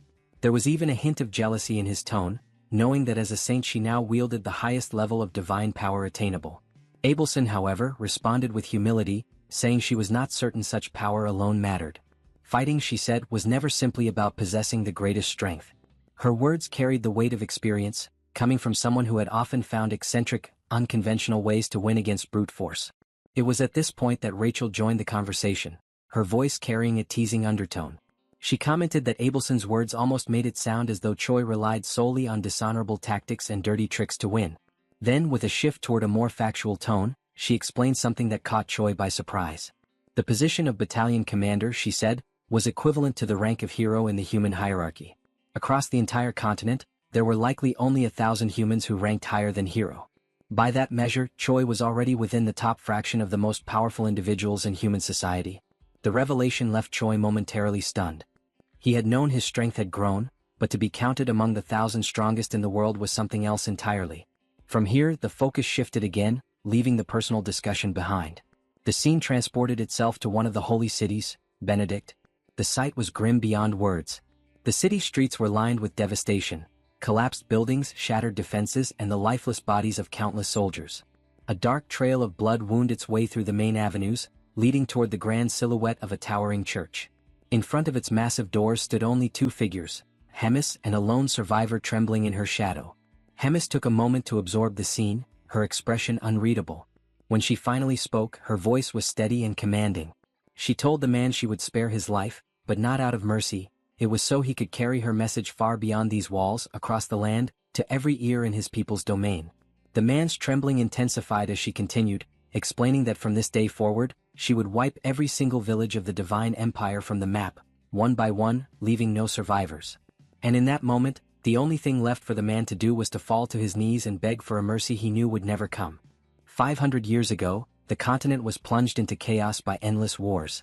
The Great Drazen Empire sought to expand its territory, swallowing smaller kingdoms that resisted. The conflict grew fiercer day by day until suddenly, a new region appeared in the middle of nowhere, accompanied by a massive pillar of light. Speculation quickly spread. Could this be the legendary supercivilization of Valington? A civilization that had vanished into the ocean without a trace 1,000 years before the Great War, once hailed as the apex of magical arts. Rumors suggested that if these were indeed the ruins of Valington, they might hold the key to reviving ancient magic, a power nearly lost when Valington fell. Every nation believed that whichever kingdom succeeded in reviving this magic would gain unmatched supremacy. Thus, each realm embroiled in war sent expeditions into the newly appeared land, hoping it would guide them toward a golden age of power. However, what the humans found there was nothing like the ruins of Valington, nor the lost people of that civilization. Instead, they encountered beings from another realm, demons, hostile, lustful for conquest, and utterly alien to humankind. Faced with this common threat, humans ceased their wars against one another and united for the sake of survival. Their armies turned against the demons, beginning a new war, one that would last for centuries. At first, it was the demons who seemed destined to win. Their innate belligerence and overwhelming physical strength far surpassed that of humans. On top of that, they possessed the demonic chi, a force of cunning and power that tipped the scales in their favor. When all hope seemed lost, a new light emerged. Clerics, healers and priests who had until then served as non-combatants, declared their intent to join the battlefield. With them came divine power, a force capable of countering the demons. Their presence was decisive. Not only did it balance the tide of war, it also spread the influence of religion across the continent. From this, the divine empire of Gartran was born, a union of faithful nations bound together by belief. Over the next 2 centuries, the power of faith grew stronger, and the number of combat clerics multiplied exponentially. Humanity, once outmatched, eventually surpassed the demons, gaining complete military superiority. It was during this period that a new figure emerged, the greatest contributor to the war against the demons. He became a legend known as the Pope. Through his unparalleled martial skill, he trained countless knights and soldiers, and even summoned heroes from other worlds. Under his leadership, demons were driven to the edges of the continent. A new age of peace dawned. But peace brought with it a new problem. During a great council with leaders from every region, the Pope raised the issue. He asked if they knew why humanity once again faced danger after so long. And he answered himself, it was because the demons had not been completely annihilated when the chance had been given. Instead of eradicating them, the humans had chosen to prioritize rebuilding their ruined cities. This was not wrong, for the well-being of the people had to come first. Yet, in the end, the survival of the demons meant that all nations still bore the shadow of their threat, and each nation's way of life had been negatively shaped by that choice. Before the worst could happen, the Pope urged all nations to unite their strength once again and retaliate against the rising threat through a holy war. The divine empire of Gartrum would lead the charge, sparing no effort, no resource and no warrior, with one ultimate goal: to consolidate an era entirely dominated by humankind. The scene shifts to a religious setting where a message is being delivered. The speaker warns that the demons once more threaten human life. 3 cities have already been annihilated within days, and no one knows which will be next. Perhaps, even as he speaks, he and everyone present could be the next to die, for the demons show no mercy, not even to women or children. The man then points to Father Levi, the sole survivor of Benedict. With a hollow voice, the priest confirms that everyone in the city was slaughtered in a single moment, while they were merely living their ordinary lives. Only he remains to deliver the message, but his soul, he confesses, was left behind in Benedict, dead alongside those he once cared for. He admits he has no reason to go on. The speaker resumes, stressing the cruelty of the demons, who grow stronger with each passing day. He declares that the Pope has proclaimed a holy war and refuses to stand idle in the face of this threat. He also announces that Azahel Bald, the legend of Gatling, has ended his long seclusion to take part in the war.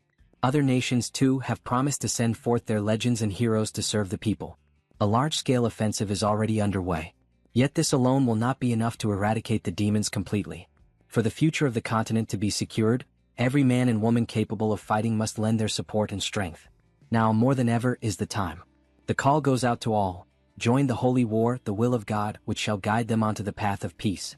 The speech ends with a rousing cry, shared by all present, united in a single desire: to eliminate the demons once and for all. The scene shifts again. In private, the Pope speaks with one of his subordinates. He reveals that, though competent, Cardinal Elrond has failed gravely in recent times. His blunders have led to the deaths of 2 heroes and the failed capture of Reborn, a disaster that achieved nothing while costing tens of thousands of lives. For this reason, the Pope orders that Elrond's duties be reassigned within 3 days. Once this is done, all his possessions are to be seized and he, along with his entire family, executed. The scene shifts once more, this time to Reborn, who storms into a room abruptly, visibly excited by Hemis's arrival. Hemis greets her with mild surprise, remarking that she never thought she would see the day Reborn entered a room without knocking first, joking that it must be driven by longing. Reborn ignores the comment and immediately presses the issue. Why had Hemis attacked an entire city alone? Hemis replies calmly. She had indeed acted alone, but her actions were part of a greater plan, one that, in the end, would benefit all demons. By acting as she did, she forced the humans to deploy their legends, for no ordinary warrior could stand against her. Hemis explains that the legends of each nation are the pinnacle of their strength, and by eliminating these figures, the demons would gain more time. Reborn, now both nervous and confused, demands to know what she means by gaining time. Rising calmly, Hemis answers, the time she seeks to win is so that the hope carried by these new winds may grow. Looking out the window, Hemis spoke quietly to herself, addressing Moten. She wondered whether Reborn had truly been convinced by her plans. Moten replied that Reborn was likely unconvinced simply because suspicion was in his nature. Then he shifted the subject. He asked Hemis if she truly no longer had any intention of working alongside the Demon King. His concern was clear. No matter how strong she was, the path she intended to follow was dangerously reckless. Hemis answered firmly. There was no longer any chance of them working side by side. Even if their relationship could somehow be restored, it would surely come at a price, one she was unwilling to pay. She added that she bore no resentment, for she understood why the Demon King wished to avoid another war with humans. But then she attempted to clear Moten's mind, pointing out that the Demon King had recently begun making foolish choices, guided by meaningless feelings, worrying about things such as the deaths of subordinates, comrades, or even family members. Such thoughts, she declared, were useless. If someone died, it was because they were weak, and thus deserved their fate. In a proper hierarchy, those at the top, the strongest, should trample without mercy upon the defeated and claim victory. This, Hemis stated, was what she believed, and what the Demon King himself once upheld as the natural order of the world. For that reason, his newfound empathy was incomprehensible to her. She decided to confront his cowardly actions, but in the end she lost patience. Giving him one last warning, she turned her back on him, telling him to compose himself and return to his colder, truer self. Yet even then Hemis admitted to herself that she felt a touch of remorse. She was about to make a choice she would never have made in the past. Moten listened, quietly observing the inner conflict within his commander. Hemis lamented that perhaps, had she realized sooner what it meant to want to protect someone, she might have understood the Demon King earlier, and better. That thought led her to regret that better choices could have been made. She then turned to Frisch, apologizing for having dragged him into trouble. Frisch approached with a calm smile. "It wasn't such trouble at all," he declared. "It was an honor to carry out your orders." He was then revealed as the Pope's right hand. Hemis smiled faintly when she noticed that Frisch was still wearing his priestly robes. As he began to remove his disguise, he explained that after so many years as a cardinal, he had simply grown accustomed to them. Hemis handed him a letter, clearly glad to see him again after such a long time. She asked that he deliver it to Reborn and Moten when the moment was right. She could have done it herself, she admitted, but if she did, she feared she might carry regrets afterward. Frisch accepted the letter with full understanding of his commander's will. Hemis then mentioned Choi. She instructed Frisch to make sure Choi would not die. Frisch was visibly surprised by her words. Hemis noticed and teased him, saying perhaps she was getting old, or perhaps she was simply worried about leaving Frisch alone, without anyone to support him in her absence. The next day in Gardrick Castle, the doors burst open. Choi, asleep, was jolted awake. Startled, he leapt to his feet, reflexively shouting with arrogance, "Who dares disturb the commander's rest?" But when he saw it was Reborn who had woken him, his pride quickly faded. He lowered his tone and asked what was happening. Reborn ordered him to leave immediately, to flee as far as possible. Shocked, Choi asked why such sudden orders were being given. Reborn explained that the next day the human army would launch an assault on the castle.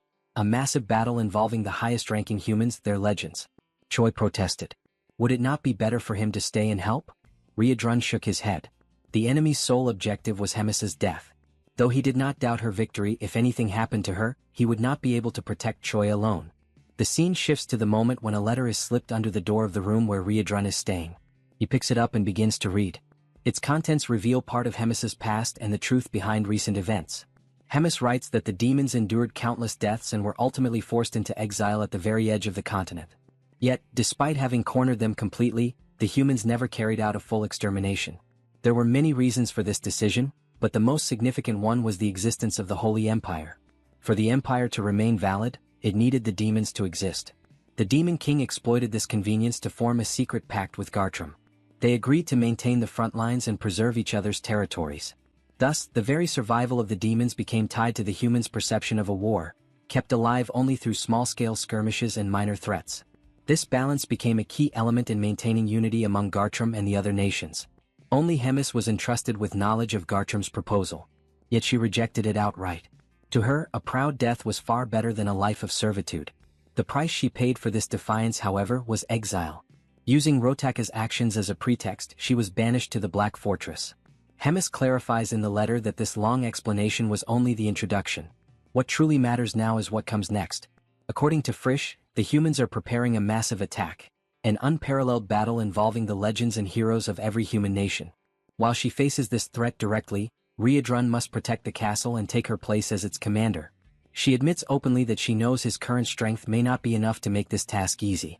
However, when the vote to select the next commander takes place, Hyuna and Ashjas will support him. This was arranged beforehand, and Ashjas in particular required no convincing. His affection for his nephew made it impossible to ignore such a request. This, Hemis writes, is all I can do for now. From here onward, everything rests in your hands. I believe you will handle it in the best possible way. She thanks Reborn for making her confinement in the suffocating castle feel just a little lighter. As a postscript, she mentions Choi. She tells Reborn not to worry about him. His path has already been arranged. Choi will leave the Demon King's army, and if all goes well, he and Reborn will meet again. For now, however, Choi must depart together with the saint. Later, preparations for departure are made. Reborn assures Choi that once everything is settled and he has taken his rightful place, he will reach out through the communicator. Choi, uneasy and unwilling to accept what is happening so suddenly, nevertheless agrees to the plan. Suddenly, someone calls out to Choi, drawing his attention. Abelson and Frisch appear. Hemis's aide steps forward, introducing himself and stating that he has been assigned to accompany them by Hemis's orders. He explains their next step. They must infiltrate human society and observe events as they unfold. During this time, Abelson will act as a priestess in training. Frisch distributes false identities for them all. He declares that both Choi and himself will disguise themselves as mercenaries. If there are no further questions, he says, everyone should board the carriage. Abelson climbs in first, followed reluctantly by Choi, who is still overwhelmed by denial, clinging only to the hope that everything will turn out well. Once inside the carriage, Choi asks Frisch where exactly they are heading. Frisch sighs, regretting that he had not explained it earlier. He clarifies, the regions of the Holy Empires are extremely dangerous, and Drazen is known for rejecting heroes. That is why they are moving toward the kingdom of Marriott. The next morning as the sun rose, Riedrun found himself alone in his new room. He sat in silence, thoughtful about the next steps he should take, his eyes fixed on the desk that had once belonged to Hemis. His mind wandered, reflecting on the many demons who had already died up until now. He knew that if things continued in the same way, the number of losses would inevitably grow. Riedrun, aware of the truth surrounding the war between humans and demons, reached a painful conclusion. All these losses had no meaning at all. Suddenly, a knock at the door interrupted his thoughts. It was Reuters, standing firmly and declaring that it was already time to depart. Riedrun, taking in one last breath of inspiration, raised his resolve and declared that from that moment onward, demons would be different. He would give his all to ensure that his will prevailed. The scene then shifts to the moment when Riedrun gathers his army. Standing before them, he demanded that everyone pay close attention to his words. He began his speech by exalting who they were, reinforcing that demons are a warrior race, born to fight, and that no other race would ever be able to tame them. For that reason, he told them, they must face the battle to come without hesitation. And if necessary, they must be willing to die for freedom, to die as the warriors they were, for the sake of the future of their entire race. Riedrun raised his voice as he reached the climax of his words, declaring his own way of combat, and as he finished his speech, he emphasized with force and conviction that demons are warriors of pride. The focus then shifts to Hemis, who quickly realized that Riedrun had already begun his movements. With that, she too would have to begin her own, acting from her side. At the top of a mountain, Hemis looked down before leaping gracefully to the lower part. The moment she landed, she came across a man leaning calmly against a tree. The man spoke first, declaring that he had known she was on her way and had been waiting eagerly for their encounter. Hemis recognized him immediately and stated that it had been 150 years since their last meeting, remarking with some surprise that he had grown younger with the passing of time. Basil Scott, the legend of Drazen, was this man's name. Upon hearing Hemis's words, he explained that his youthful appearance was the result of having reached the realm of legends. Hemis, however, replied that she had been expecting a different human in Scott's place. The one she was truly searching for, it seemed, had been cowardly enough to hide and conceal his magic. Scott, unfazed, declared that Gartram's command was positioned at the exact opposite location from where he and Hemis now stood. With that assurance, he drew his sword, announcing that their fight would happen here and now, without any interruptions. Hemis understood his intention but remained unconcerned about the battle about to unfold. She answered his challenge coldly, saying that he should choose his words more carefully when daring to confront her, for she remembered well how, in the past, while lesser soldiers blocked her path, Scott himself had fled cowardly in search of survival. She then acknowledged that his bravery now was driven by his desire to cleanse his stained name. With that, she activated a magic that created her personal domain, known as the Boundary of Lamentation. Scott, undeterred, declared that back then he had been defeated by a technique he had never seen before, but that now things would be different. As soon as the words left his mouth, he charged toward Hemis with full force. Hemis immediately prepared her attack, the Stars of Loss. Yet the strike had no effect on the hero, for he deflected every blow and continued his advance. He pressed closer and closer until he was nearly upon the commander, his sword now channeling a strike of immense power. At that moment, Hemis reflected briefly on his words. Perhaps this time, it truly would be different. As the attack drew near, the hero struck at Hemis, but she swiftly blocked the blow and mocked him, claiming that she had not noticed any difference in his strength so far. With a sneer, she ridiculed his lack of evolution. Their weapons clashed violently, the sound echoing with each strike, and in that brief moment the hero reflected on how his powers seemed to be evenly matched with hers. Realizing this, he concluded that all he needed to do was remain cautious of the magical projectiles raining down from above. These projectiles, known as the ability Tears of Lament, were conjured instantly by the commander. This time, however, they did not fall solely from the sky, they also erupted from the ground. Taken completely by surprise, the hero was forced into evasive maneuvers, dodging desperately while at the same time avoiding Hemis's relentless physical strikes. At one point, she leapt into the air, preparing a devastating combined assault that nearly struck the hero's head. By the narrowest margin he avoided the fatal blow. The feat left Hemis impressed, for it proved that he had indeed improved, managing to evade attacks that once would have overwhelmed him. Irritated by her condescending remarks, the hero shouted for her to be silent. He reinforced his energy and steadied himself, preparing to advance once again. Their clash resumed with even greater intensity. Hemis, however, sought to break his spirit through psychology. With a cold smile, she asked him where he thought the next tears would come from, the ground or the sky. Amused by his visible struggle to cope with so many simultaneous threats, she declared that the moment he let his guard down, she would finish him with a single strike. Her words became reality almost instantly.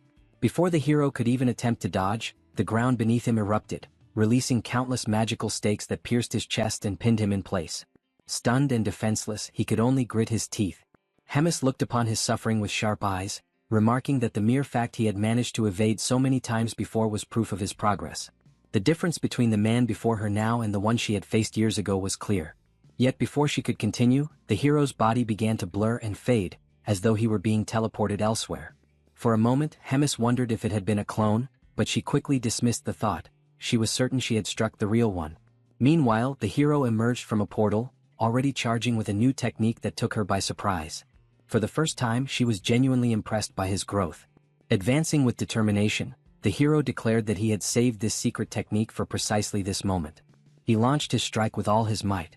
Hemis, however, raised only a single hand to defend, blocking his assault effortlessly. She made it abundantly clear that the gap between their powers was insurmountable, for she stood 2,000 years ahead of him. With cold precision, the commander raised 2 fingers and aimed them at the hero's chest. A burst of devastating energy exploded forth, striking him directly and rendering him unconscious in an instant. He collapsed, unable to respond, his strength utterly spent. Cornered and stripped of every skill, the hero questioned if this was truly the end. Humiliation weighed heavily on him. He had not managed to land even a single decisive blow. At that moment, Hemis called out to him, demanding that he confirm if he was truly the famed legend of Drasen. Before he could recover from the shock, she made a request, something he had never imagined he would hear from a demon. Hemis explained that personal matters were unfolding, and she needed his cooperation. She asked that when he eventually met Choi in the future and fought against him, he would grant Choi mercy at least once. The hero was stunned, unable to comprehend why a commander like Hemis would lower herself to ask such a thing. But before she could say more, the sky split open and a massive surge of golden energy descended upon him. The overwhelming force struck with such intensity that the legend of Drasen was annihilated completely. His body erased, leaving not even dust behind to tell the tale. Hemis, caught off guard, analyzed what had just occurred.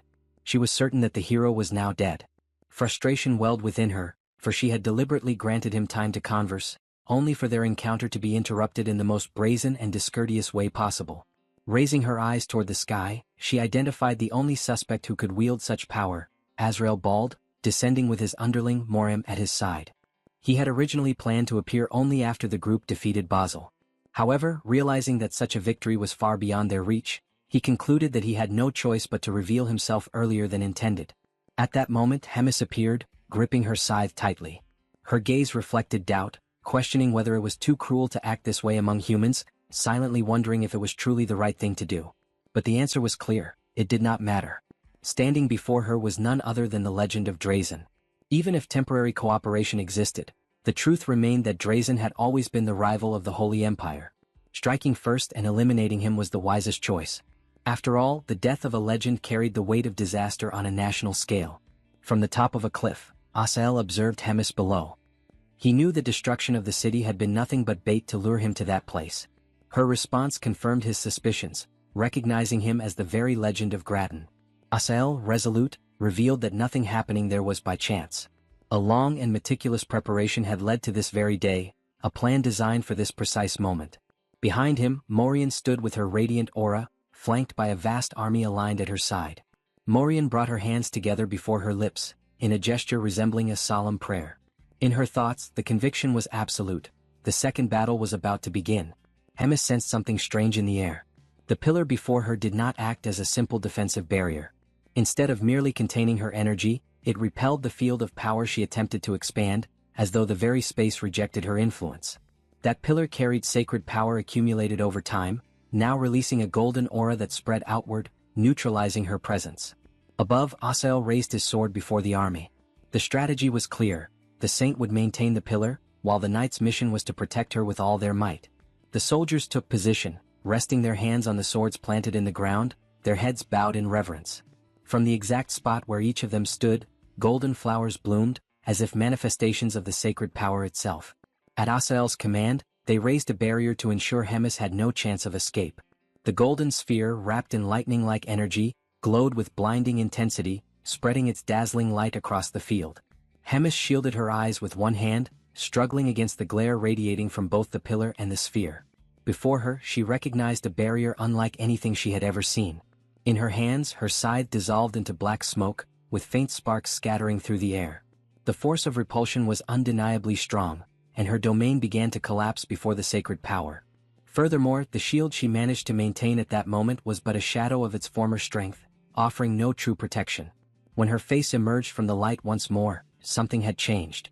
With a decisive gesture, she ripped open the stitches that sealed two deep cuts stretching from each side of her mouth to the ends of her face. Between the slits, her sharp fangs were revealed.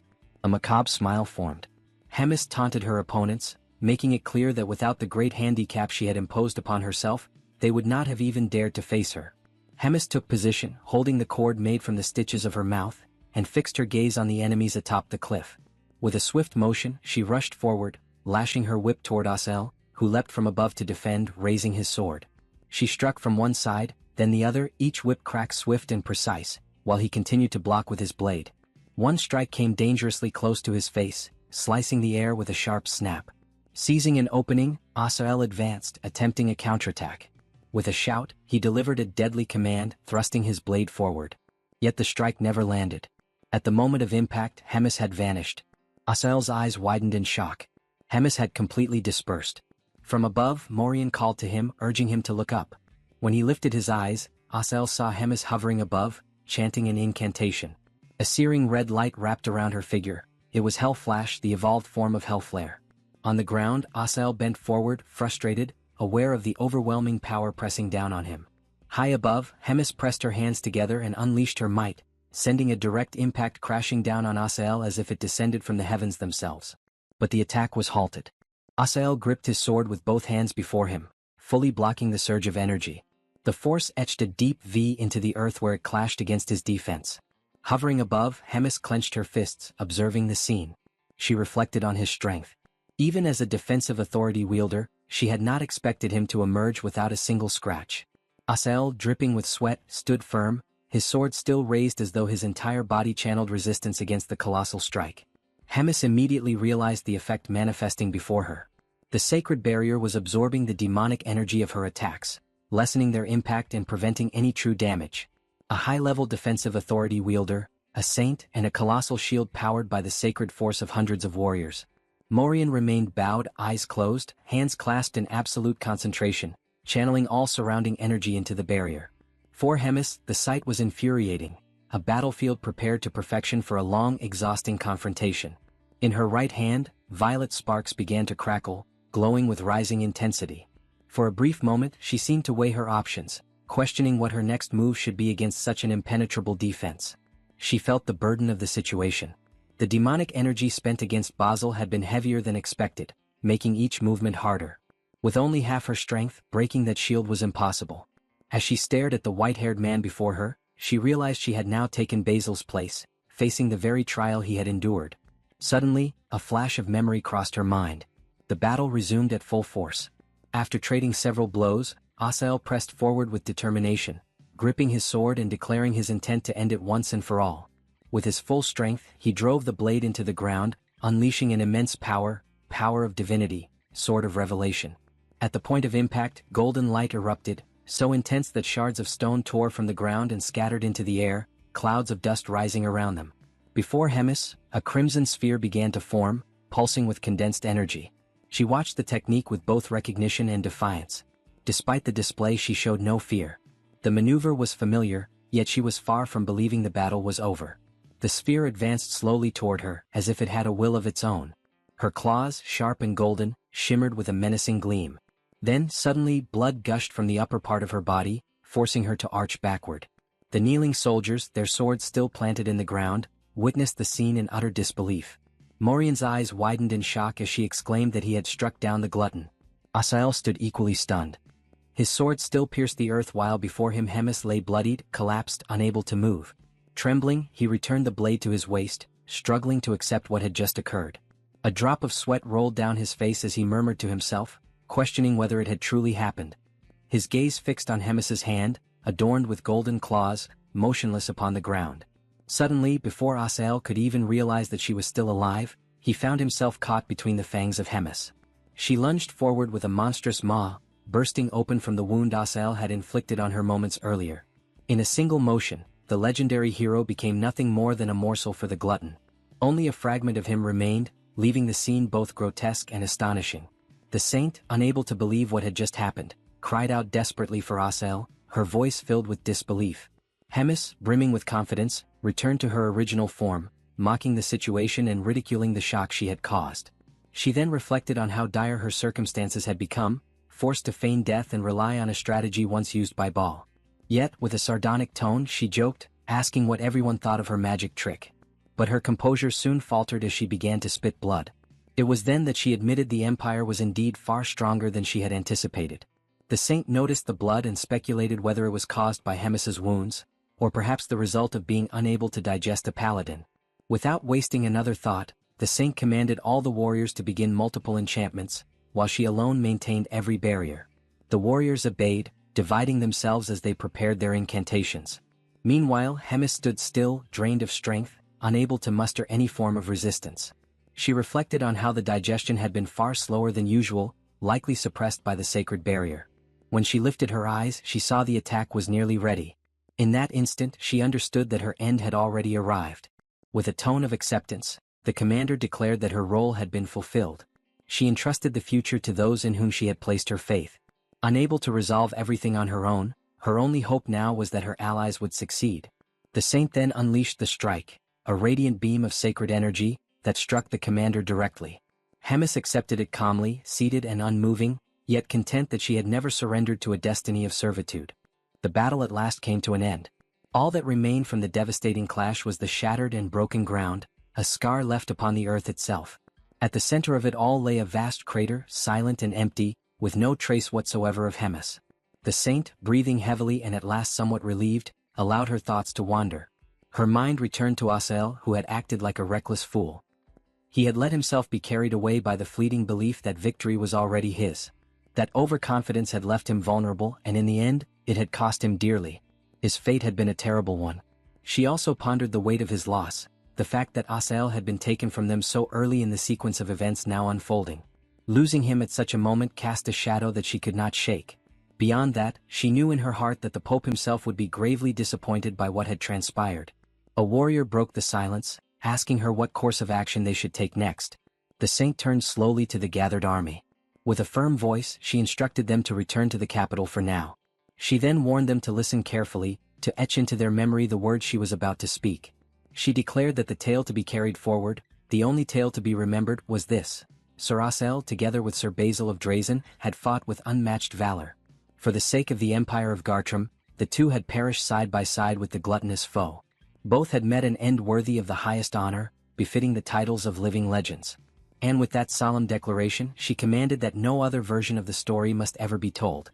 The scene then shifted elsewhere, to the battlefield where Reborn now stood. He had cut down every last soldier who opposed him, and still he remained tall and unwavering. It was then that Moten arrived, his steps echoing with authority, and he praised Reborn's performance. Moten declared openly that none of those fallen soldiers had ever been a match for Reborn's strength. Reborn brushed off the praise, insisting that compared to Moten himself, his own journey was still long, his growth still incomplete. Moten, however, did not waver. He reinforced that his words were not spoken lightly.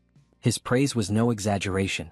For it was plain to see that within only a few short years, or perhaps even before the end of the current year, Reborn would rise beyond him. That claim left Reborn astonished, his heart shaken by the weight of such certainty. With solemnity, Moten drove his sword into the ground. He revealed then that the link he had once shared with Rems had vanished completely. Reborn, startled, connected the signs and spoke aloud the fear that the worst might have happened. Moten confirmed his suspicion. Reborn pressed further, asking what Moten's path would be from here. The knight did not hesitate. He declared that Rems was his one and only lord, and that he would continue to follow her final orders. His loyalty, he affirmed with unshakable conviction, would not falter whether she still lived or whether she had already passed beyond this world. Reborn then asked what her final instructions had been. Moten explained carefully that she had charged him with protecting Reborn, ensuring his safety until the day he succeeded in becoming a commander. From that day forward, Moten himself would take up the duty of aiding him, guiding his training, until Reborn had gathered the strength and the wisdom required to rise above all others and become the most powerful among commanders. Powerful enough to change the rotten and corrupted state of the demon race itself. Standing face to face, Moten extended his hand to Reborn, sealing their pact with a promise that he would remain forever as his ally. The scene shifted once more, this time to a grand place of worship, where the Pope himself stood before the gathered faithful. His voice echoed through the sacred hall as he delivered grim news. One of the greatest pillars of the Holy Empire had fallen. He announced that Asael had become a martyr, a man who had given more than 2 full centuries of his life to service. With sorrow heavy in his tone, he mourned the passing of a comrade who had shared so many years alongside him, and alongside the legendary Sir Quinley as well. The Pope then declared that Asael was a man who had lived with devotion to God beyond comparison, greater than anyone else could ever hope to achieve. To his very last breath, Asael's thoughts had been for the well-being of the people of the Holy Empire. He revealed that in the moment of his death, Asael had lifted his final prayer, asking that the remaining days of the sacred people might be spent in safety and in peace. The Pope then called upon all present to pray in remembrance of Asael's deeds, to ensure that his sacrifice would never be forgotten. His words carried a warning. The day would surely come when divine punishment would descend upon all those who opposed God. At last, with sorrow etched upon his face, the Pope reflected on how often he had warned against lowering one's guard in times of advantage. And so he lamented the tragic end of the legendary hero, Asael, whose fall would forever weigh upon the hearts of the faithful. The Pope was suddenly interrupted by a messenger reporting that Drazen had sent someone to Marriott, requesting access to investigate the battlefield where Hemis had been fought. The Pope remarked that they must be searching for the truth about Basil's death, but noted that the cleaning service had already been completed and nothing remained to be found. Even so, he instructed the man to secretly contact Marriott and have Drazen's request denied. The man bowed for leave, having understood, but the Pope asked him to wait, for he had another question. He inquired about the whereabouts of Abelson and Choi. The man explained that neither of them had been sighted, not even during the recent battles. He found it particularly strange that Choi had not appeared, as there would have been no reason for him to avoid the front lines. He suspected that Hemis had removed him from the Demon King's army. The Pope then faced the reality that even in the final moments, Choi remained a thorn in his side. Since Choi had not appeared during Hemis's moment of crisis, the Pope ordered the man to search the entire continent if necessary, but to find them both. He warned that if anyone dared to hide them or offer them shelter, they would suffer divine consequences. The scene then shifted to the carriage of the group, or rather the quartet, where Choi and Rachel were muttering complaints but were quickly interrupted. Rachel was asked to check whether the disguises were ready. She was surprised at how quickly they had been prepared. Looking at Choi, she noticed his newly dyed cold red hair, evaluated it, and asked him not to make a mess of things. Abelson then appeared, announcing that she had finished her disguise as well, and asked for everyone's opinion. Choi reacted with typical exaggeration, his eyes nearly popping out, declaring that Abelson looked stunning, like a princess from a fairy tale. Abelson laughed, thanked him for the compliment, and replied that she might not be from a fairy tale, but she truly was a princess, one of Marriott. Choi quickly snapped back to reality. Frisch was astonished that Choi had not connected Abelson's surname to the kingdom, which happened to be their current destination. Rachel admitted she would have liked to defend Choi, but he had been far too foolish this time. Choi then bent forward toward Abelson, apologizing for not realizing sooner that she was a princess. She assured him it did not matter and asked him to continue treating her as before. Choi muttered that he was Korean and carried something like a slave mentality. He then reflected on the fact that being a princess meant Abelson must have influence in Marriott. Abelson answered that she was not sure, explaining that she had already spoken to Frisch about it, but if possible, she wished not to reveal her identity or even return there. Choi, surprised, asked why, only to receive a blow to the head from Frisch, who called him an idiot, with Rachel echoing the insult. Frisch explained that one of the greatest empires of the continent was hunting him, and Abelson had no intention of letting anyone else suffer on her account.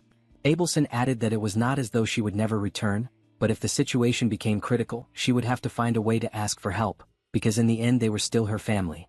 The scene then shifted back to the battlefield where Hemis and the heroes had clashed. A sharp crack echoed among the stones, and from within the ruins a dark aura began to rise. Whether this was a good sign, or not, remained uncertain. Already within human territory, the trio continues their journey deeper into the forest. Choi, worried, checks his system once again, intrigued by the fact that it is not functioning.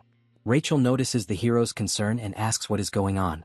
Choi then explains the situation, saying that, strangely, ever since they entered human territory, the hero system has stopped working. The only thing displayed is a screen full of glitches and scrambled text. Rachel doubts the situation, saying that the system is far too intelligent to break down like that. Choi reports that he has been feeling something strange for some time now, as if someone were watching his steps and creating obstacles in real time. Rachel defends herself against Choi's remark by saying that, since she cannot see the system, she cannot be very sure. Perhaps the reason for the system bug is the fact that they are taking a completely different path compared to other heroes. Choi is such an irregular existence that the system simply could not withstand it. In other words, a depraved user of demonic energy who goes against humans.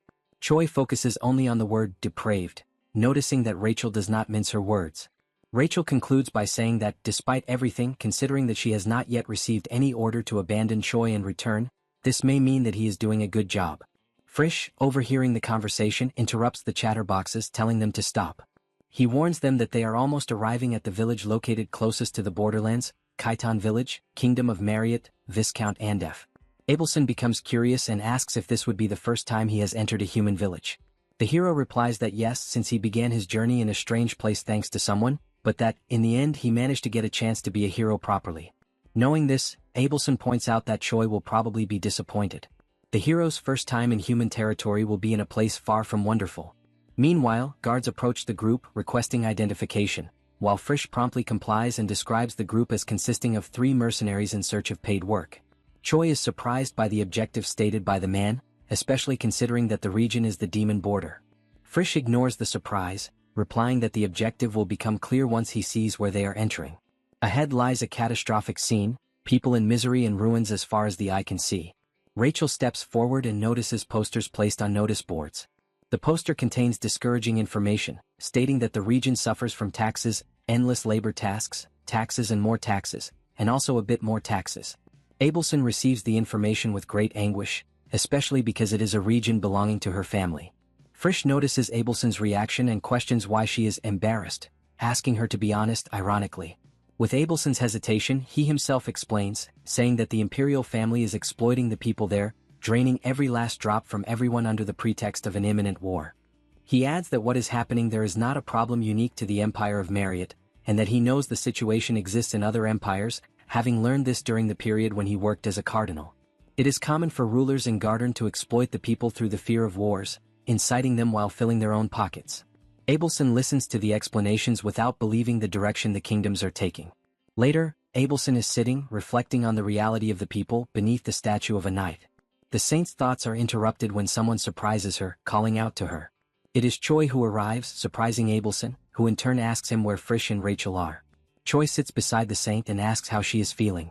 Abelson answers honestly, saying that her mood has not improved at all and that, in fact, she feels angry. Choi tries to joke, saying that she has every right to be after hearing so many atrocities. Abelson clarifies that the feeling is not directed at Frisch, but at herself. She could have tried to argue something that defended the Empire, but it was impossible. Nothing she could say would be capable of defending Garden from what it has been doing to the people. Choi is shocked upon hearing the saint and begins to wonder what to do to help her get out of this situation. But the options that come to mind are not the best for the occasion. Before he could reach a decision, Abelson calls his attention. Trembling at the thought that he had said something wrong, he replies already apologizing, even though he had not said anything. This leaves Abelson confused. Choi realizes that it was not a sermon. Abelson is equally frozen by the confusion. The saint then, with a smile on her face, explains that she remembered an old story and thought it would be interesting to tell it to the hero. Abelson then begins the tale about a hero who was a legend of Khitan, which, although it seems like a humble village now, once lived through a time of glory. The hero's name was Lofer Dozer, whose legend dates back centuries, when warriors who fought bravely in the war against the demons began to be called heroes and legends. Lofer was the greatest of heroes during his era. His fame spread beyond Marriott and across the entire continent. Among many, Lofer was one of those who most deserved the fame of the title for his deeds and his character. An unblemished warrior, a lover of his homeland who respected the weak and was compassionate.